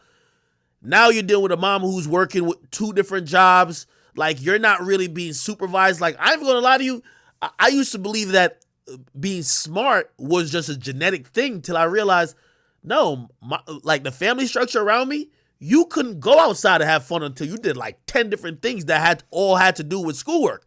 So when I showed up and I did well on tests, it was because I couldn't even watch TV. You get what I mean? Now, let's talk about the family structure that's in the United States. For families that have been disrupted or affected by a lot of oppressive, either laws or all these type of things. Yeah, yes, maybe the kids won't be getting the same type of, hey, you got to focus on school, blah, blah, blah. Now you get people who are going to more stray off into street life or whatever the case is. And that's just, that's a product of the environment, not necessarily of black people being or African Americans being lazy. That's just the situation they're in. Where I came from, it was just a little bit different. But should I look down on them? Or should I realize the history and all the lineage that I'm now taking advantage of now, it probably fucked them up a lot, right? And they had to go through these growing pains, right? Does that make sense a little bit or no? Somebody said that's excuses. Somebody said that's excuses. And I would say it's excuses, but you got to think about the historical context. Like even what Wilder Inter was talking about, some of these things that it definitely affected black families. I wouldn't want to think about it because I just got here, right? I showed up here in 2001. So I'm like, nah, fuck it. It's a free for all, right? But if you are born into some shit, and whoever I'm cutting off, I'm gonna let you go now. Go ahead. I wanted to ask you, how are the school systems in Jamaica funded? Because in America we go by, they actually draw property lines. So as you know, in the poor neighborhoods, those it's called red zone. It's called red line. Those neighborhoods fund the schools. So poor neighborhoods, your school gonna get funded. You're gonna have shitty books, shitty. You done seen the trashy hood schools before. You go to the nice areas. I don't know if you've seen that viral TikTok of them white schools. They got some nice ass schools, nice education. The neighborhood you live in now probably got a fire ass high school. Yeah, you know what I mean. But I don't know how is it in Jamaica? How do the school systems get funded? You know what I mean? Because in America, it's built different. I'll give you an insight on how Jamaica runs and this is why it incentivizes you to be good at school. Like, for example, it's not only school and it's politics. I've always told people where I grew up at, right? In the town I grew up in the countryside, we didn't have phones in the house. You had a pay phone down the street. Why? By the way, the town to the left of us and the town to the right of us had it. Why? Because politics is huge. Our little region didn't vote for the power, the party that got in power. And you know what happens? They don't treat it like how America's treated. If you voted for them, you get shit. If you didn't vote for them, you don't get shit. So that's why you realize in that country, you see everybody talking about like political suppression here up here. You get killed if you campaigning or like you wilding out for another party, bro. It could affect people's livelihoods. Yo, you campaigning for them, we going for them. These people, they funding us, they giving us jobs on the low. You trying to get this other party elected. If this other party get elected, we're done. You not campaigning or like, wait, hold on. Just beat up and finish the point. All right, and then so when it comes to schooling now, this is how it works. In schooling, it's about performance, right? Like, so when I graduated from primary school, that's 6th grade, for you to go to high school, it was about performance. So if you performed well, you could go to the best high school that's the best funded. You get what I mean? Or if you performed the worst, you were only going to be granted access to like the high school where everybody's thugging and doing all type of shit. So it's like you get to realize performance, like everything was performance based. It was not, you were never owed anything. So like you kind of bred that into yourself, at least where I came from, performance based. Like my brother got a scholarship for the entire parish, which is like a state. And that shit changed the life of everybody at the school I was at. They got additional funding. We built a new computer lab off of that shit. Just off of, there's a standardized test that he took that he did really well on, the best in the whole state. So our school got this big grant. So you get what I mean? So it was incentivized from early on. The better you do, the better things will be. You were never owed anything. Now, granted, over here, and by the way, is that a right way to do things? Probably not, because now you're putting pressure on a bunch of kids who really, like, you don't really know their back. Like, it's a lot of shit. Like, I know people saying excuses, but I've just kind of grown to think that it's more than excuses. I'll give the floor to you. Oh, so act like you were saying like they do stuff like that for performing basis, but like I know like for the most part, it's like if you in a certain part of the state or a certain area, a lot of people will like you would try to live in certain areas to get your kids to go in certain schools. Then on top of that, you have to try to score well on certain end of course tests to get in maybe like an AP class or an honor class to get that better learning ability to get get that education to score well on that SAT or ACT to go to those colleges. But other than that, yo, if you in the hood and you live in that urban hood area, you're going to a shitty school. It doesn't matter how smart you are. And let me read this comment, and anyone could jump in. Blazing Chula, you here? Yeah, we got to get our Can you hear me? Okay, great. I want you to jump in after this comment, and then you can respond to anything Okay. anybody else said. Yes. Poetic, the poetic painter. Thank you for the $20, brother. He says, yo, the majority of black doctors in the U.S. are Nigerians. He says, how can they figure it out so rapidly? Yet we've been here for centuries and are still making excuses. Why isn't oppression suppressing them? The reason is because we're lazy. All right, hold on. Let Blaze and Chula get in, and then anyone else could jump in afterwards. Hey, I want to say something. The problem is everybody is so sensitive these days. I just know it's going to come across wrong, but I'm going to try it the nicest way possible. As a black person who grew up in the Caribbean and Europe, and I have family in America, I kind of feel like African Americans isolate themselves from other black people. Okay. I really feel that. You know how many times I'm not saying all African Americans, but the ones that I have encountered, you know how many times they have the discussion on whether Africans and Caribbeans are actually black? Okay. Like, you never wonder that? You know how many times they say, well, they're not really black, they're from Africa. Or you know how many times I've seen people say it about you? If Shade Room posts something about you, someone in the comment will say, why is he talking about that? He's not black, he's from Jamaica. I've Because seen I that feel too. like they feel like they are the only ones that are black and can gauge blackness. But that's my experience with the people I've known. So I'm not speaking for all African Americans. I'm just speaking for the ones that I have encountered. Can I say something? Can I give a perspective real quick? Wait, hold on. Let me just moderate this. Who wants to jump in? So let me give you like some perspective, right? So my dad is a doctor, my mom's a nurse, right? I'm a young nigga, I'm in college right now. By the way, hold on. Okay. Wait, hold on. Because we're hearing new voices, just identify yourself that the chat could understand. Because, you know, this is going to be on YouTube. Right. So I want to be like, this nigga spitting facts or he talking shit. So this is, it's your boy Mark, right? Yes. So I'm an engineering major in college. My dad is a doctor. He's a surgeon. My mom's a nurse. I'm Nigerian, right? They're Nigerian. So let me explain so this is how like my mom looks at it, right? So when we first came out, so we got it like 2017, right? So when we first came here, my mom and my dad, they look at it as black. They see black people, they think they're lazy. That's just what it is. Like it sounds horrible, but that's just what it is because they think if y'all have all these opportunities, right? Like where we're from, like bruh, you gotta like fight to get every single thing you're gonna get in life, right? So when they come here, they see as y'all have schools, y'all have fucking power, y'all have internet. Excuse the question. Y'all have all these resources, but yet y'all can't seem to figure it out. To them, it's just like we come here, it's like easy game because all you got to do is what? Just work hard, go to school, and get your shit right, and you'll be successful. That's what it is. To them, that's just what it is. That's just what it is, plain and simple. And let me explain. So before I let you go, like let me explain why they look at it different because they don't understand like how racism has affected black people in general, right? Okay. Because they come here, they just think like, they have like all the reasons the government is there. Y'all got Social Security, like all these things like so in place in the system. Why can't y'all get together? That's why when they come here, they just like they put in the work, put in the time, and that's why everything clicks for them. That's where that difference is. So as with black people, it's like they got like all these like like all this shit like intangible shit we don't think about as Africans. We just come here and it's like we just gotta put in the work and you be successful. So that's how that is. Hey, if y'all academics, what do y'all think about that? Okay, thank you. This is Swigger Giovanni, bro. So are you calling black people lazy? Yeah, no, they're not lazy. Listen, Africans or anybody from any other country are conditioned to think that Americans live that way. When they come and when they visit, there's a tour guide with them.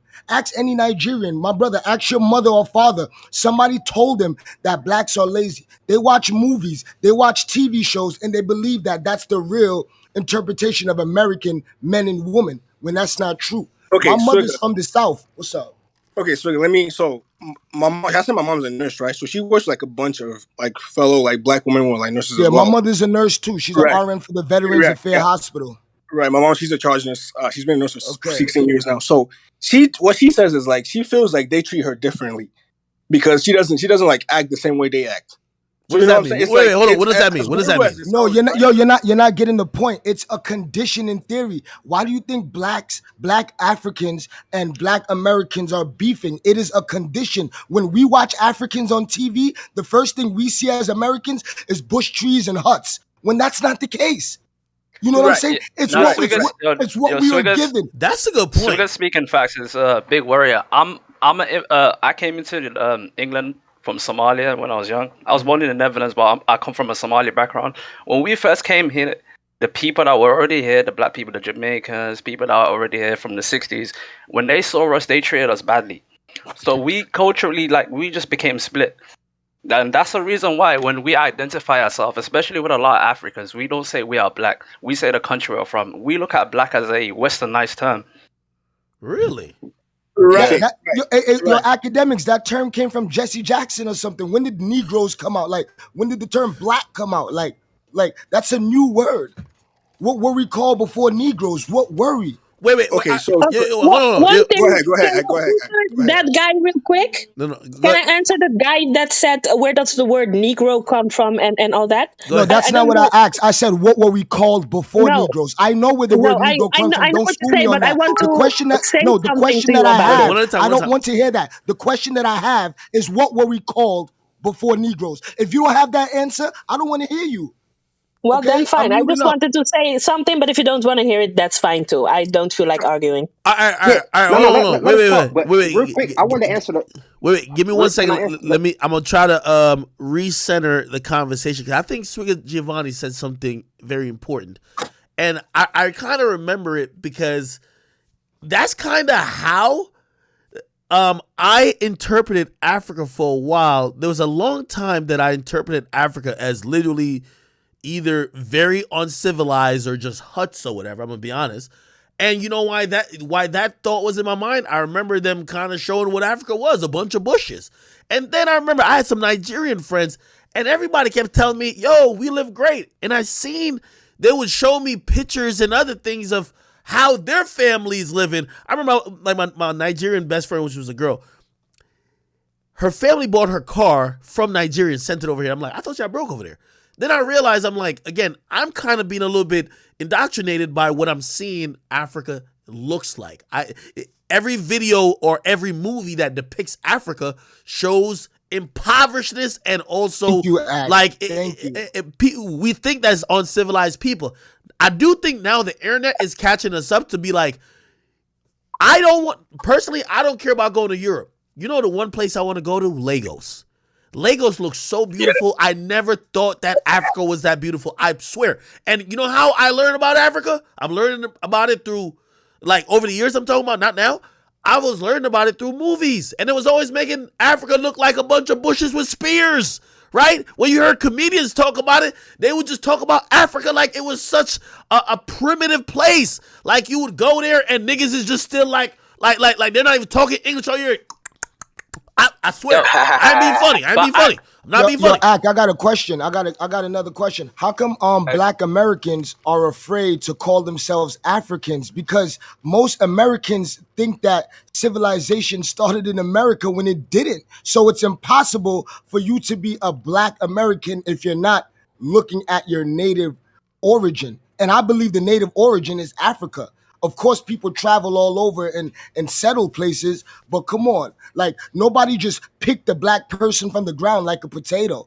You know what I'm saying? They had to have migrated from somewhere to America because civilization did not start in America. So when you American black men are afraid to call yourselves African, that's just showing that you're afraid of your history. That's all I gotta say. Y'all can jump in. Yeah, but yo, Suga, I agree with you. Like people like should call themselves Africans, but at the end of the day, the Africans don't look at y'all the same way. Okay, that's interesting. Wait, hold No, on. not all Africans. Just the Twitter beef for Africans, because there's Africans who would really say, "Come back home, bro." And you go back home. I've been to Africa, bro. I've been to Somalia. I'm telling you, they're not accepting. They're not accepting it like that. I wanted to answer the donation, who was basically just saying it was an ignorant donation, but they asked a question. We kind of skimmed over it. But all the Nigerian doctors who come over here, that's the cream of the crop. You get me? These are the best, and you have a choice. You have a choice. You want to be a doctor in Nigeria, or you want to go to America, which I'm assuming. I'm assuming America pays better. I'm assuming. I don't know. But so these are good. These are the cream of the crop who's coming over here. That's not an average Nigeria. You know what? These aren't the bottom of the barrel. These niggas got good grades. These are Hood real magic. Good ones. So, Hood magic. Let me answer that. Let me answer that real quick. And Trump used to talk about that too with immigrations. Like, yeah, when we get immigrants, the ones that come over here do it the right way, those are the best of the best. Right. So like same time too. Like if we want to go to the UK and those type of Western like countries over there, even like certain countries in Asia, they're not gonna let all the like dumb criminals, crazy people immigrate over there. No, they're gonna want the best of us over there. That's a great point. By the way, let me just jump in for 2 seconds. That's a great point you're mentioning, because I'm thinking about even my own aunt. Like, if you wonder how my family came to the United States, right? So my uncle, who, hard worker but never the smartest, he came over here on a work visa. He was supposed to do field work. He got deported pretty quick because he just really wasn't on shit, right? Now, by the way, God bless his soul, love him, his family. Now, the rest of my family that came over here, my aunt came over here on a specialized visa when she was in the university for her performance. So then she was able to be a nurse over here.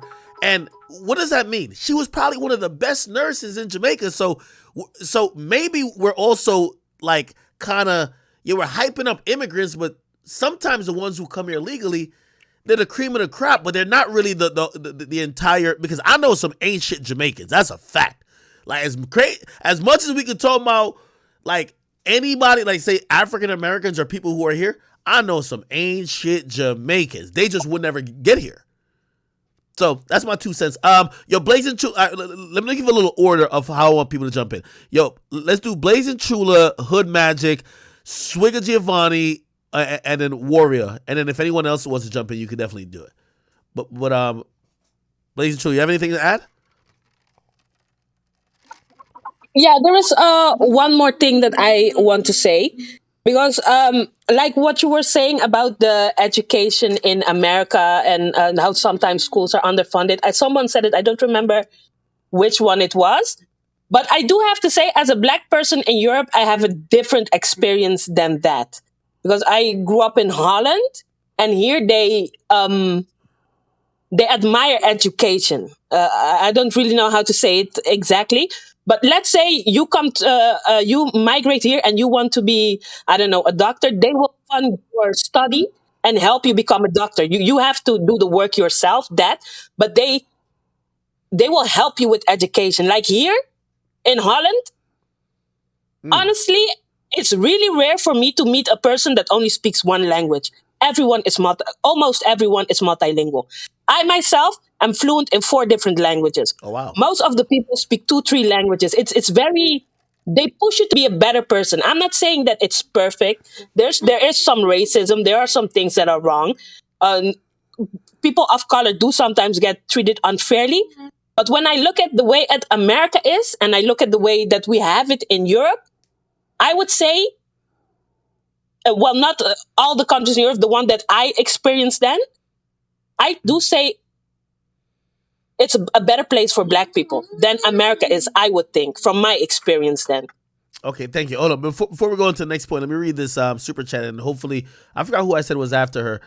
Hopefully you can react to this, but Harlem and Brooklyn RRV1, thank you for the $10 on YouTube. He says, yo, great discussion, Ack. He says, I myself have been a mechanical engineer for 10 years now. I'm from Harlem, New York, but moved to the Midwest.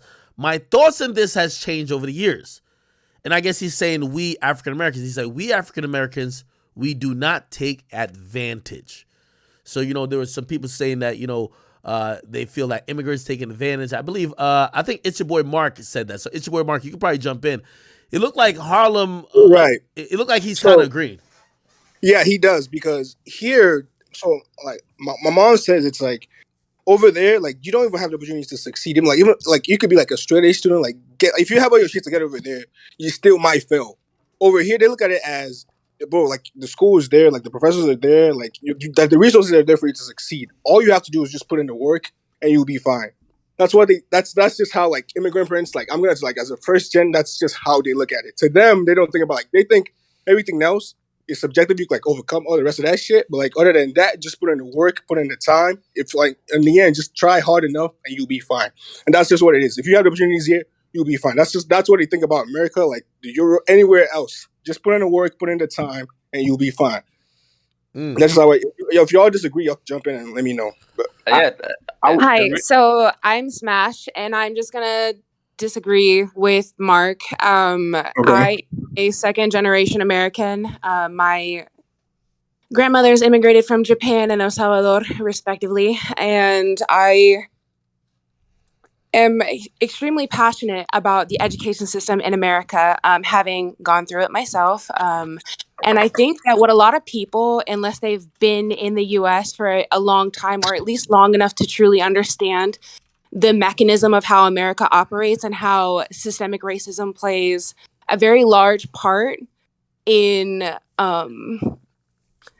keeping BIPOC communities down. And we can speak to that more so if you look at like inner city communities and the funding and the quality of the education as compared to, relative white communities where there's more funding and more participation from the community and whatnot. Not because, sorry, I'm trying to phrase this correctly, but not because it's easier or whatever, but because they have more opportunity to be present. Whereas in the US, classism and racism play a huge part in the BIPOC communities not being able to be as participative in their children's education and demanding more funding from the government and things like that. So I think what I'm struggling to say is that sometimes in the US, no matter how hard you work, no matter how much you sweat, no matter what effort you put into it, it's not as easy. It's not that fairy tale, that white picket fence that a lot of people come to America for, that American dream type, thing. What a lot of people don't understand is that no matter how hard you try, sometimes no matter what effort you put in, that there are still so many hurdles that especially the Black community has to jump over. And I'm not saying that could I say can't. Yeah, I was gonna wait, hold on. Wait. Wait. Just let her finish her point. I'll give her another minute to finish her point. Then you guys can jump in. Obviously, I know I'm a rambler. Sorry, but basically, it's not just you have to work hard and you can do well. In the US, people that are born here that have to grind the system, that have to go through everything that we go through, it's sometimes it's just not enough. And unless you have that helping hand, unless you have these connections to help pull you out or whatever, it's not that easy. And you can look at our, statistically, that it's bad. What I'm saying is it is empirically backed. But I agree that, you can work hard. There are opportunities to work hard, but that just because you work hard, just because you put your shoulder to the wheel does not automatically mean that you will be successful. Okay, and by the way, thank you for that thought. By the way, I'm glad you jumped into the conversation. I get what you're saying, but next time you about to hop on, have your thoughts a little bit more together. Definitely, I get what you're basically. So a lot of people who are immigrants, they believe in what's technically called the bootstrap theory, which means you could pull yourself up by the bootstraps instead of possibly looking at these other things that's kept you down. Some people believe immigrants more believe in that, while other people will, or listen to other people, but people who are more indigenous in terms of, you could track your entire lineage to either being slaves here. Those things might hold you back, right? And I think what she's making a point of, hey, listen, it just doesn't exist where if you work hard and you just try your best, you're gonna succeed. That's just not like because of the situation of the black or let's say the person of color within the United States. It's not set up that if you just work your hardest and work, you express all sweat equity, you're gonna win. And I think that's an interesting point because I think some people have that type of thought as well. I know Swigger Giovanni and somebody else wanted to jump in. I want to jump after him. Hold on. By the way, chat, we're going to keep this conversation going on, just kind of give you time-wise. We got about 20 more minutes on this, and then we're going to move on, okay? But I want to make everybody be able to express their opinions. For everybody who's watching the stream, you're used to the fuckery. I like these conversations. I like to involve everybody. So, we got about 20 more minutes of this. If you haven't gotten into the Discord, you want to get like an important piece of thought in, you could jump in. Before the next person goes on, let me just read this last super chat. Christopher Russell says, yo, my family from Jamaica on my mother's side. I'm born and raised in Brooklyn. My father's line is more mixed with Haitian, Dominican, and European. And there's a huge difference because of the values instilled by the family. So according to Christopher Russell, this is more of a how does your family raise the kids thing and how they instill values. Are we going Swigger Giovanni or are we going somebody else? Yeah, we're going Swigger. I got something to say. 1 minute. Go ahead. And it's so funny that you shouted somebody out from St. Kitts today because that's where my pops is from, right? So my pops is from St. Kitts and my mom is from South Carolina. So I'm dead in the middle. And so Act and the chat niggas, America only helps you if you help America's economy, okay? That's why when we're young and in elementary school, we got policemen and firefighters who come to school and show us how to help the economy. That's why there was never no entrepreneurs or no artists or anybody that can make real money because those type of jobs help ourselves first, then the economy. That's why it's hard for us to get a loan for a small business before we get a loan for a car. They'll give us $100,000 car loan before they give us $100,000 business loan. Do you want to know why? Because that car loan helps the economy. That business loan helps us. And that's all I got to say. My name's Swigger Giovanni, man. I just want to jump in for that. My name is Big Homie. I'm a foundational Black American. My ancestors came from slavery, from Fitzgerald, Georgia, to be specific. Mm-hmm. And my grandfather ran numbers, you know what I'm saying, in the 60s and 70s. And my grandmother was in the Black Panther Party. So let me just jump in this conversation. The reason why a lot of African Americans are in the predicament that they are in right now is because a lot of factors came under, for instance, the crack cocaine epidemic, when the government planted cocaine in Black neighborhoods, and a lot of things like in terms of I'm sorry, I'm rambling right now, but a lot of things in terms of when Joe Biden had the mass incarceration program where he locked up Black men for small levels of crack cocaine and coke and locked them up for 20, 25 years. It set in a domino effect that lasted 30 and 40 years. When you take out the Black father in American homes, period, not just Black Americans, but American homes, period, that sets a child in a disadvantage. Mind you, the predicament and the surrounding factors when you in low poverty neighborhoods, when you have drug dealers across the street, when you take out the doctors and lawyers from your neighborhood, when they started the integration in 1964, that leaves a period in time where you get African Americans in a low playing field. So the fact, the point I'm trying to make, right? I think a lot of Africans and the immigrants, they should have a level of sympathy when they're talking to Black Americans, not just saying like, "Oh, pick up your bootstraps and do what you got to do," but y'all don't factor in the things we had to go through over the period of time in America that led us to this point. For instance, slavery. You say that, hey, if you help out the economy will help you back. Well, a lot of our ancestors did help out the economy. Without slavery, without having free labor, it wouldn't be in America. So that's why the economy gave you food stamps, Putin. That's why they gave us food stamps in Section 8. But the reason why, but even that, a lot of those programs in Section 8 and food stamps, the Black father is really for single mothers. A lot of Black fathers, if they find a Black father in their home when they do wellness check or when they do and to find out what your progress is as a family, they make sure the Black father is not in that home. So I'm saying that the product in the system is solely against Black Americans. So you have to have some type of sympathy when we have this type of conversations. Let me rebuttal to you. Wait, hold on, wait. Just give me 1 second. Let me jump in. I'm gonna give it a little credence to what he's talking about. I'm gonna be honest with you. I still think of to this day, right? I told you my mom was a teacher. My father was a principal. God rest his soul. I always from a young age, I felt I had to be better than my father. I'm a junior, so my father's a senior. And when you see how the community where I grew up in Jamaica looked at my dad, I felt like I had to do better than him, right? Now, clearly that wasn't a product of, let's say they took my father out the household early and he's in jail and they locked him up for some trivial shit.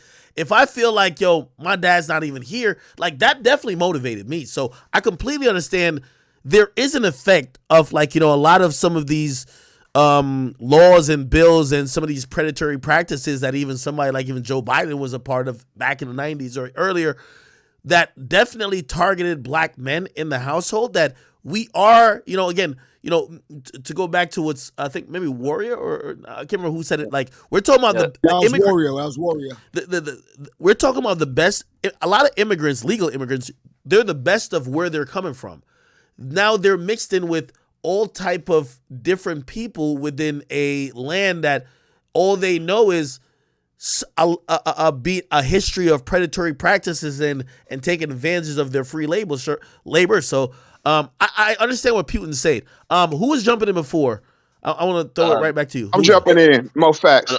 I wanted to make Warrior first. Yeah, I wanted to make a point real quick. Going back to Smash's point, where success is measured by decided by others, right? In America, or these Western cultures, African Americans or people from other minorities, success is having a white picket fence, having financial freedom, having so and so. But to an African, right? I'm not trying to even make it stereotypical, but an African in a mud hut, blah blah blah. Their success is someone taking care of them. You can go in America, you can go to the Western countries. If you don't have a job, there's a program that will literally give you money. You can get EBT, you can get fed, you can get food. In Africa, you don't have none of that. So the only way for you to level up is actually making sacrifices and shit, coming overseas and literally working your hard. And that's why we look at African Americans differently, because there's certain shit that you guys have we will never ever have. But let me just respond to him because he responded to me.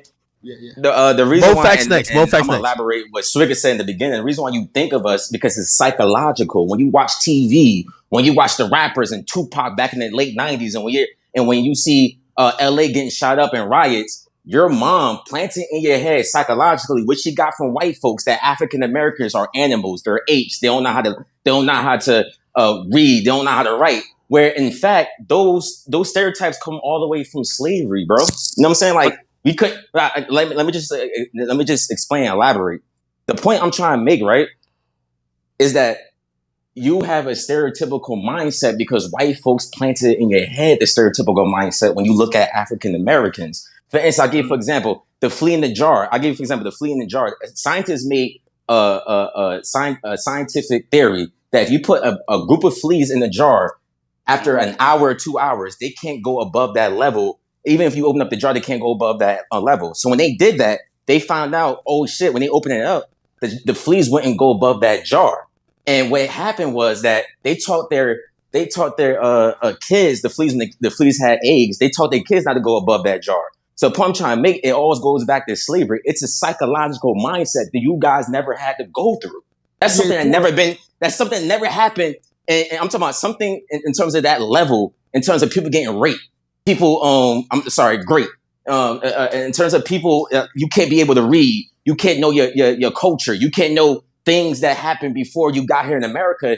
That gave a psychological warp in our mind, and it's not going to go away within 20 and 30 years. It just happened 300 years ago. So the point I'm trying to make is that, like, again, when you have these conversations, you should have some type of sympathy in terms of your own brothers and sisters. If you really feel we brothers and sisters, we need to come together, the mindset that Black Americans are lazy, that's an ignorant mindset, and you got that from white folks. That's Then go lazy. ahead. Let me just say something real quick, right? I was lucky enough to have my pops. Boy This was is Swiggy crazy. Giovanni again. Everybody keeps saying I sound like DJ Khaled in your tweets, academics. I'm crying. But listen, I was lucky to have my father in my life, and not only was I lucky for that, he always had a commission-based job, meaning that he taught us always how to hustle for our own money and don't ask. And nowadays, it's a lot of single mothers raising our men. So a lot of our men are not being built the right way because they have a mom who has a psychological issue. And the reason she has a psychological issue is because now she has to think like a man and a woman to raise this boy. You know what I'm saying? And not only that, now there's different men coming in the crib, and the man has to see that act. Everybody chat niggas. So when he turns 18, how do you think he gonna act? Like a bitch ass nigga. So it's not even that. It's not even something we can control, bro. I don't even know how to control that. I don't even know how to fix that, because single mothers is what's really ruining our community of men. Hold on, real quick. Let me speak on this. Wait, Hold on. I know European. Wait. Hold on, because we're about to go to Mo Facts. I definitely do want to say to Sweet Giovanni, by the way, Putin, you were spitting. I ain't gonna lie. You're definitely preaching a lot. Even me being an immigrant, I remember thinking to myself, you know, what America is a constant reminder of a repressive regime onto Black people. Again, when I didn't get it for a while, I remember saying, when I walk outside in Jamaica, I saw people that look like me as the majority of people. I remember when I was spending $1 or $20, I was seeing people that look like me. Everything felt like it was possible. It felt like it is psychological to a certain extent. If every representation, like the stories that I was taught, it like, you know, I don't know what y'all think, that people don't learn American history in their own country. When I went to school in Jamaica, all it taught us was how we fucked up niggas that try to put us in slavery. That's the whole, if you ever hear Jamaican history, it's like, yeah, they tried it, but like, yo, we had Nanny and the Maroons who were fucking them up over there, fucking them. Like, we leave class thinking like, oh shit, we're them guys. We don't leave class saying, yeah, you know that nigga like Benjamin Franklin, he ain't fuck with niggas either. And you know that other nigga over here who's on your money, he didn't like you neither. Like, we don't see those images constantly. And even then, the only image I would probably say is the Queen, and we don't even fuck with her. Like, Jamaicans were celebrating her dying. Like, it's a different mentality if you've grown up thinking that, hey, yes, you did come from a slavery or oppressive past, but now everything you're seeing is showing you being empowered while still in the United. Yo, they don't even want a Black person on any type of bill. Like, you still got to spend the money with all the white motherfuckers' face. I get it. What Putin and also, Putin as a chat nigga, and the Swiggle Giovanni was talking about, there's definitely a factor of mentally oppressive people, even beyond what we think oppression is. Yo, let me go to Mo Facts. Let me go to Mo Facts real quick, and then we go to Wale and then Swiggle Giovanni, and anybody else can jump in. Mo Facts, what up?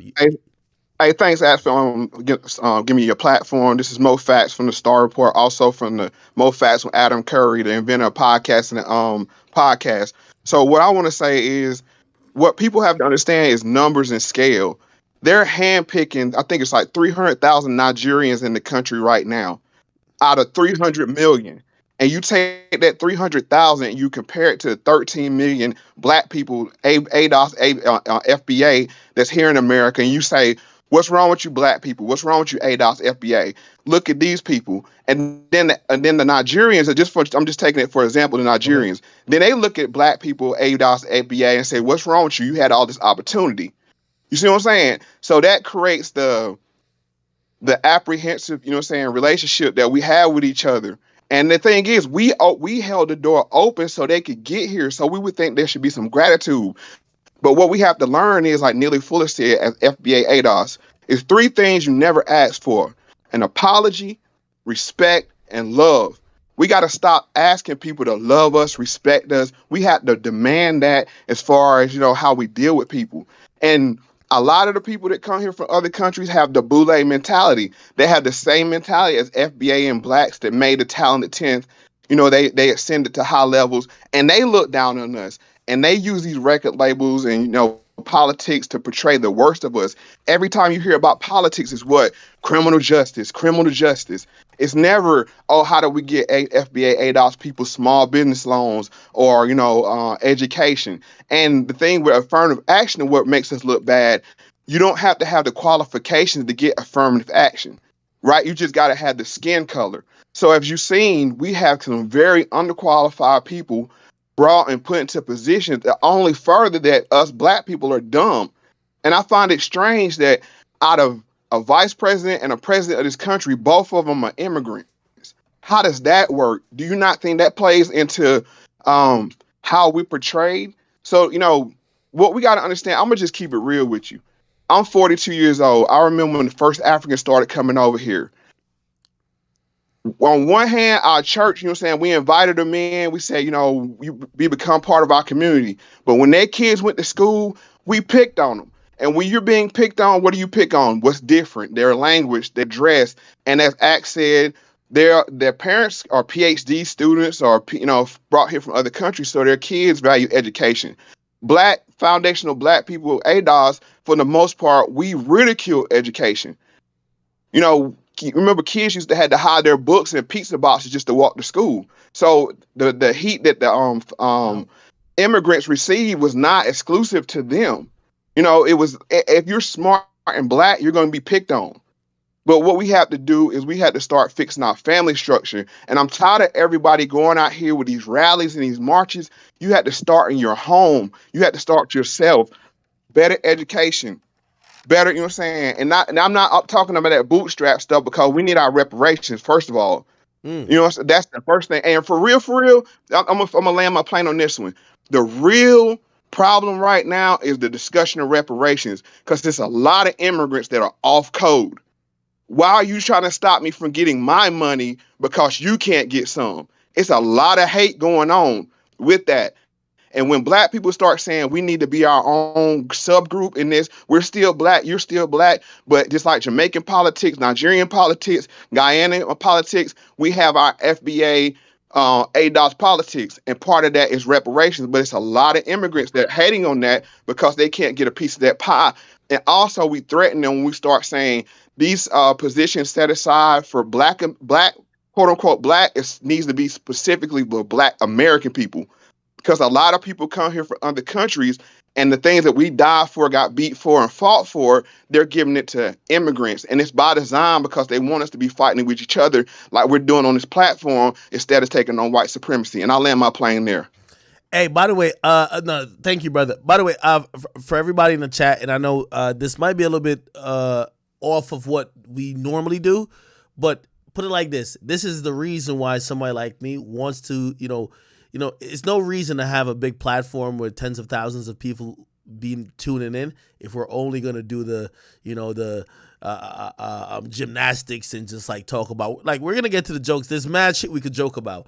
So I appreciate all you guys for even being here and trying to understand and even trying to chime in, because again, if you ask me, I've always heard the mantra shit. I heard it from my man Charlemagne. It was like, you got to give the medicine through the candy. Sometimes, yeah, you get the audience, this conversation, we got 15,000 people all through all platforms right now. I'm very proud that we could have a conversation like this that should be put on a bigger level. I wouldn't feel good as a creator if I feel like I got to sit here and talk about Playboy Cardi every day. You know what I mean? If we want to have a good hour talking about this shit, and if you want to extend it, it is what it is. And I appreciate every single person. We've been having a great discussion. Thank you, MoFax, coming here. And can I say one more thing? Yeah. Can I say one more thing? Go ahead. I challenge you to have better representation for FB and ADOS, because a lot of times when I listen to these spaces, it's a lot of people that have a lot of passion, but they can't articulate themselves, which is a function of white supremacy. That's why they don't want us to be educated, because we can't articulate our strife, our pain. So I'm not in a negative way, but I just want to challenge you that we need to have some better representation for FBA ADOS, because we want to solve this problem, and I appreciate it. Okay, and I respond. You can't put that challenge. No, wait. With Swigger. No, Swigger. I'll respond to him directly. You see the same easy way it was for you to get on this platform? this platform is not, it's exclusive to the people who make it, right? Any platform is, right? If we were like, kind of, oh, hey, this person thinks this, let's not, I don't even know what you were going to say before. I didn't know who you were, but you were allowed, you talked uninterrupted. We're not trying to cut you off or whatever. We're not trying to filibuster any point you have. For people who, we're going to try to open up, I'm trying to stream a lot more these days. So we're going to try to have these like qualitative discussion. I don't know if I could promise every Sunday, but yeah, if anyone, that's why I shouted Discord out. If you have something that you want to say, and if you feel like you have a point of view, by the way, this is a high IQ conversation, you could definitely get in. We're not going to cut you off. Nobody's going to, this is why I'm here to moderate, even though I have my own opinion about things. So I would say to your challenge, MoFax, I am ready to meet the challenge, but I'll also invite people who have a difference of opinion about me, no matter what. I'm going to read some super chats. So every super chat I will be reading Can afterwards. I say something real quick? Yeah, no. By the way, no. Let me do this real quick because I know, and by the way, chat, trust me, I could have a 5-hour discussion on this.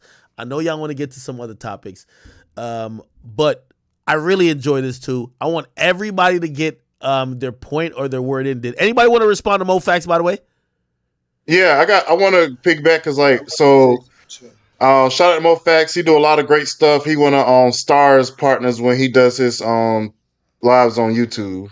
Okay.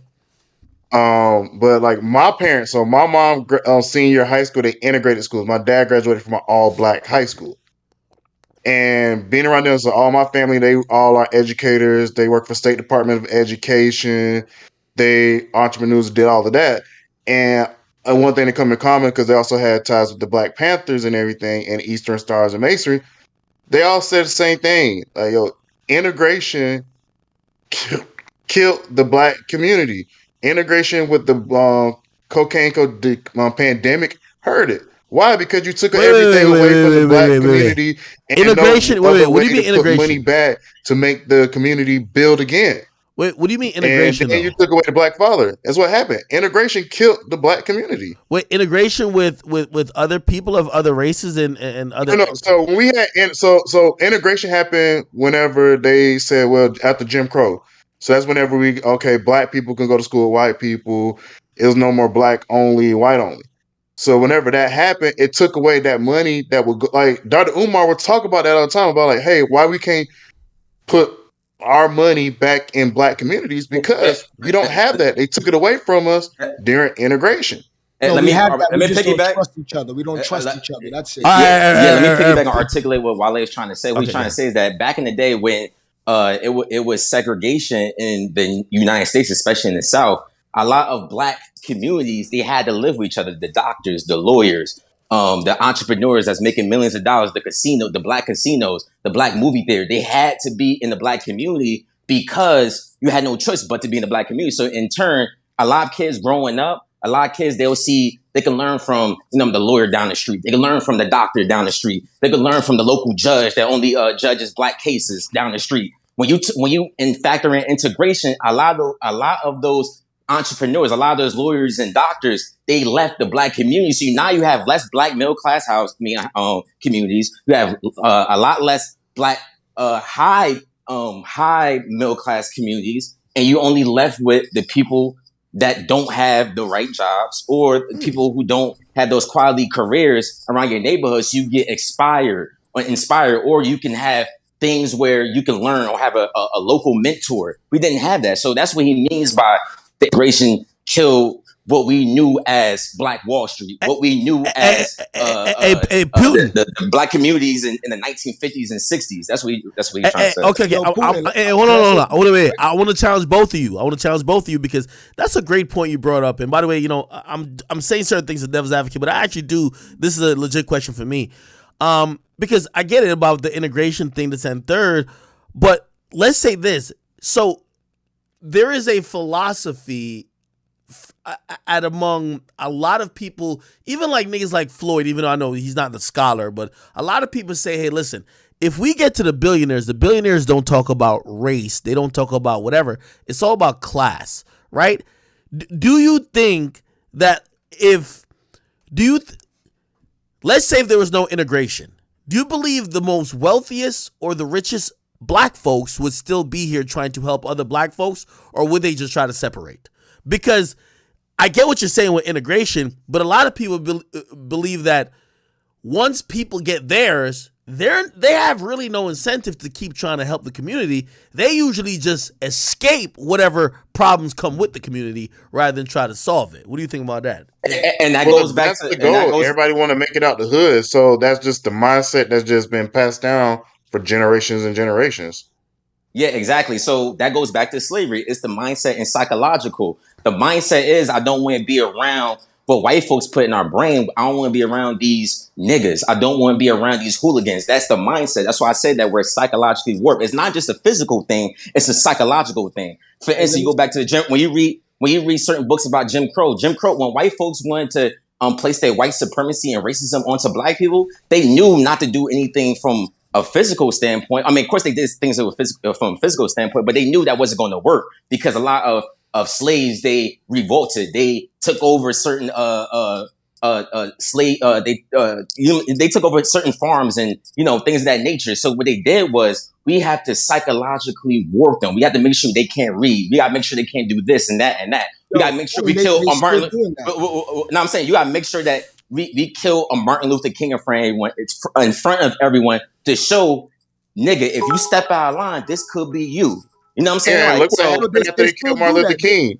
They destroyed that middle class and upper middle class that could pay the fund of Martin Luther King and Malcolm X. So even if we have somebody that we could build up to be the next Malcolm X or Martin Luther King, it won't happen because we don't have those upper middle class communities or middle class community and black communities to fund that. Yeah, real quick. Wait, hold on. Yeah. Wait. Swigger. I'm gonna. There's a direct question because somebody in the chat, they look like they're giving the nigga please face, and then so I want Wale Intern to respond to this, and then we have Swigger Giovanni jump back in. So my man Swag Diesel said, "Ack, I know you don't got Wale Intern on there." The same dude that worship white women and speaks down on black women. Now he's saying that integration killed the black community. Nigga, you the one integrating them. Hey. It's called every time I fuck a white woman, I know they granddaddy turning over in their grave. So I'm taking the W. Okay. All right. If you're looking at it that way, but listen, go ahead, Giovanni, right? Yeah. Do you know that Philly is giving pregnant babas $1,000? Do you know that?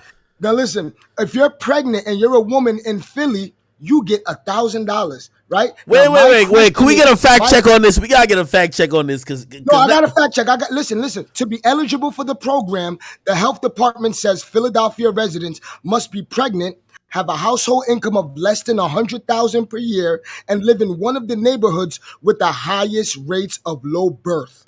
That's Cobbs Creek, Strawberry Mansion, and Nicetown, Tioga.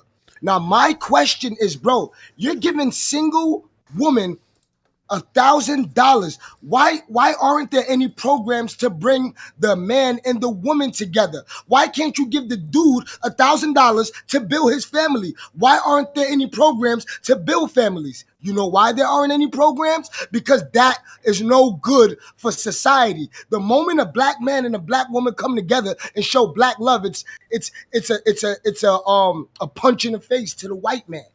So they rather make the single woman strong. Hey, it's only America where single women are praised, bro. I went to the Maldives with my wife, bro. I just took her there for her birthday. Everywhere else is frowned upon. Single woman is frowned upon. In the Maldives, I went to Turks and Caicos. I went to St. Lucia. There's none of that there, bro. Only in America, they big up these women and then they call them strong. What the hell? No man wants a strong woman, bro. They don't come home for a strong woman, bro. That is messing up our... You want to hop in, bro? Yeah, hold on. Yeah, let me jump in real quick. It's Flacco. Wait, Flacco, stay on standby for 1 second. Yo, by the way, to add on to Swigger Giovanni's point, that's a great point. I'm trying to find the person who sent in the super chat. You know what somebody actually said? They said, I guess they were commenting when someone was talking about assistance programs by the government. They said these government assistance programs are meant to keep you on it, which means like if they're like people have said this about like whether it's EBT or Section 8, if they're incentivizing that you don't make money, why would you make money? Like it's telling you don't, like if you fall below these thresholds, we'll give you some shit. Why would you ever go above it? That's very interesting. I'll go to Flacco. What up, bro? Yo, listen up, right? So, like, okay, so look, I'm a foreigner, right? I'm African, right? But first generation, second generation? No, so I was born there, so I'm really not, right? You're first generation? You're a first generation immigrant? No, so I was born in Liberia, so first generation, still African. Yes, that's first generation. Go ahead, brother. All right, right. So now I was watching a little like a few minutes ago, right? So I'm just like trying to address something I heard a few minutes ago. I just think it's really insulting, right? When you have wide-nosed, pink-lipped foreigners, right? You know, Africans and Caribbeans, right? Even speaking about the work ethics of the foundationally Black Americans when, their work ethic is why these niggas can even hop in this VC and coon and buffoon the way they've been cooning all night today, right? Because bro, here, right? Bro, Flacco. I ain't even cut you. I'm gonna let you finish all the way. Yo, Flacco. So you know, ever since I knew about you, I knew that this was your bag. You know, this is your bag more than hip hop. Like this right here is your. I see you with Tariq Nasheed, nigga. This is your bag. Go ahead, nigga. Go ahead. No. Cook, nigga. Go ahead, nigga. No, right? Because look, like if I'm aware of like post-civil rights movement, it was the foundationally Black Americans who stood up and said, listen, like we want our brothers to come over here, to enjoy the very same liberties that y'all are giving to white immigrants. Let them come here. So if the Black American, if their hard work, if they blood, sweat, and tears are the reasons why these niggas can't even hop in this VC and coon and buffoon the way they've been cooning all night, then how dare they even question the work ethic of the foundational Black American? Who the fuck are they? Anybody got words for Flacco? Blazing Chula, I know you in here. Anybody? Nah, they was cool, Flacco. They was cool. They wasn't no. Wait. Cool. No. I'm just listening to Flacco. I do like Flacco, but damn, that was harsh. White-nosed Caribbeans? Damn. No, Flacco's right. I think Flacco was talking about any nigga exhibiting in coon behavior is a pink-nosed, wild-lipped foreigner. Straight up. Flacco is saying... what do you consider coon behavior? Listen, coon behavior is even engaging in a discussion as to why foundationally Black Americans are doing worse than foreigners who come over here. That conversation. To be honest, Flacco, this shouldn't be a conversation because you work for a slave owner. So get out of here. Bro, you sound stupid as fuck. This is not your lane, Flacco. Get out of here. You work for a white slave owner, bro. I'm not trying to hear you, bro. I'm not trying to hear that, bro. Your voice is nothing right now, bro. You are the biggest coon in here, bro. Don't even correlate what we're talking about right now, nigga. Wait, hold on. Yo, we gotta have some structure. Wait. Don't even correlate, my nigga. You feel me? Wait, we gotta have some structure. Hold on. Take the subject, bro. Wait, we gotta have some structure. Yo, swinger. Yo, swinger. Adam's breast milk, bro. This man is still sucking on Adam's breast milk, bro. My nigga, that fits, my nigga. You sound stupid as fuck, my nigga. You was cooning right now, my nigga. You sound stupid as fuck. Again, your point don't even correlate to this conversation, nigga, right? You thought you had a hot take, nigga. You ain't eat that hot take, my nigga. You sound stupid. Go ahead. Bro, you're a coon that works for Adam 22. I don't want to hear nothing, bro. All the real ones left, bro. You do not need to say nothing, bro. You thought you had a hot take, my nigga. Academics, what's the next subject, man? Get these pieces of shit out of here. You're embarrassing yourself, my nigga. You don't got a hot take, my nigga. All right, wait, hold on. Piece of shit out of here. Hold on. I'm gonna mute up. Wait. Hold on, my nigga. Wait. Flacco, Black Giovanni got more Billboard charts than you. Hold on. Exactly. I'm a real Billboard engineer, bro. Yo, Flacco, you need to do your Googles, bro. I don't need to work for nobody. Violated, nigga. Straight up. Wait, hold on. Wait. let's have a real discussion about this. Okay, so I'm gonna do it in a respectful format, but I'll try to paraphrase some of what I believe Swig Giovanni was trying to say to Flacco. Flacco, I guess what he was saying is that you're making a good point, but it's all kind of trumped by the fact that you're saying if any immigrant is and by the way, that's kind of what his point is too. Like he's saying, like he's for the foundational Black American too, even if he doesn't consider it like that. I'm talking about Swigger, but I guess he's looking at you like you can't come in here and basically shit on the immigrants when essentially you're working for the white man. What's your thoughts to that? Yourself. Yes, right. So act. Listen, right. So act. So one act. You hearing his response to my statements, but even you can't intellectualize that, my nigga, right? My statements was, listen, if you are a foreigner in this country, meaning you are in a country that these niggas built with their blood, sweat, and tears, your coon ass don't have no right to come here, right? And question their work ethic when their work ethic is why your ass can hop in this VC and coon and buffoon freely, right? That's my point. I'm not shitting on immigrants in general. Me having a job like all these other niggas who got jobs, you feel me, right? How does that undermine my point? All these niggas got jobs. Undermines your point very well because this man Adam clearly said in your face, he's a racist. He had an interview with two racists. Again, my nigga, those are unrelated points, my nigga, right? I am bodying your bitch ass Mr. Dick, my nigga. I am bodying Hold on. Wait. Yo. Guys. Yo. Address my point, my nigga. Hold on, guys. And Flacco, you know this too.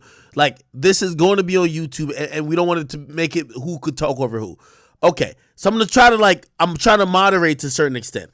Okay, Flacco, I think you made a really good point, and I think Swig Giovanni made his point earlier. I know he's now challenging you.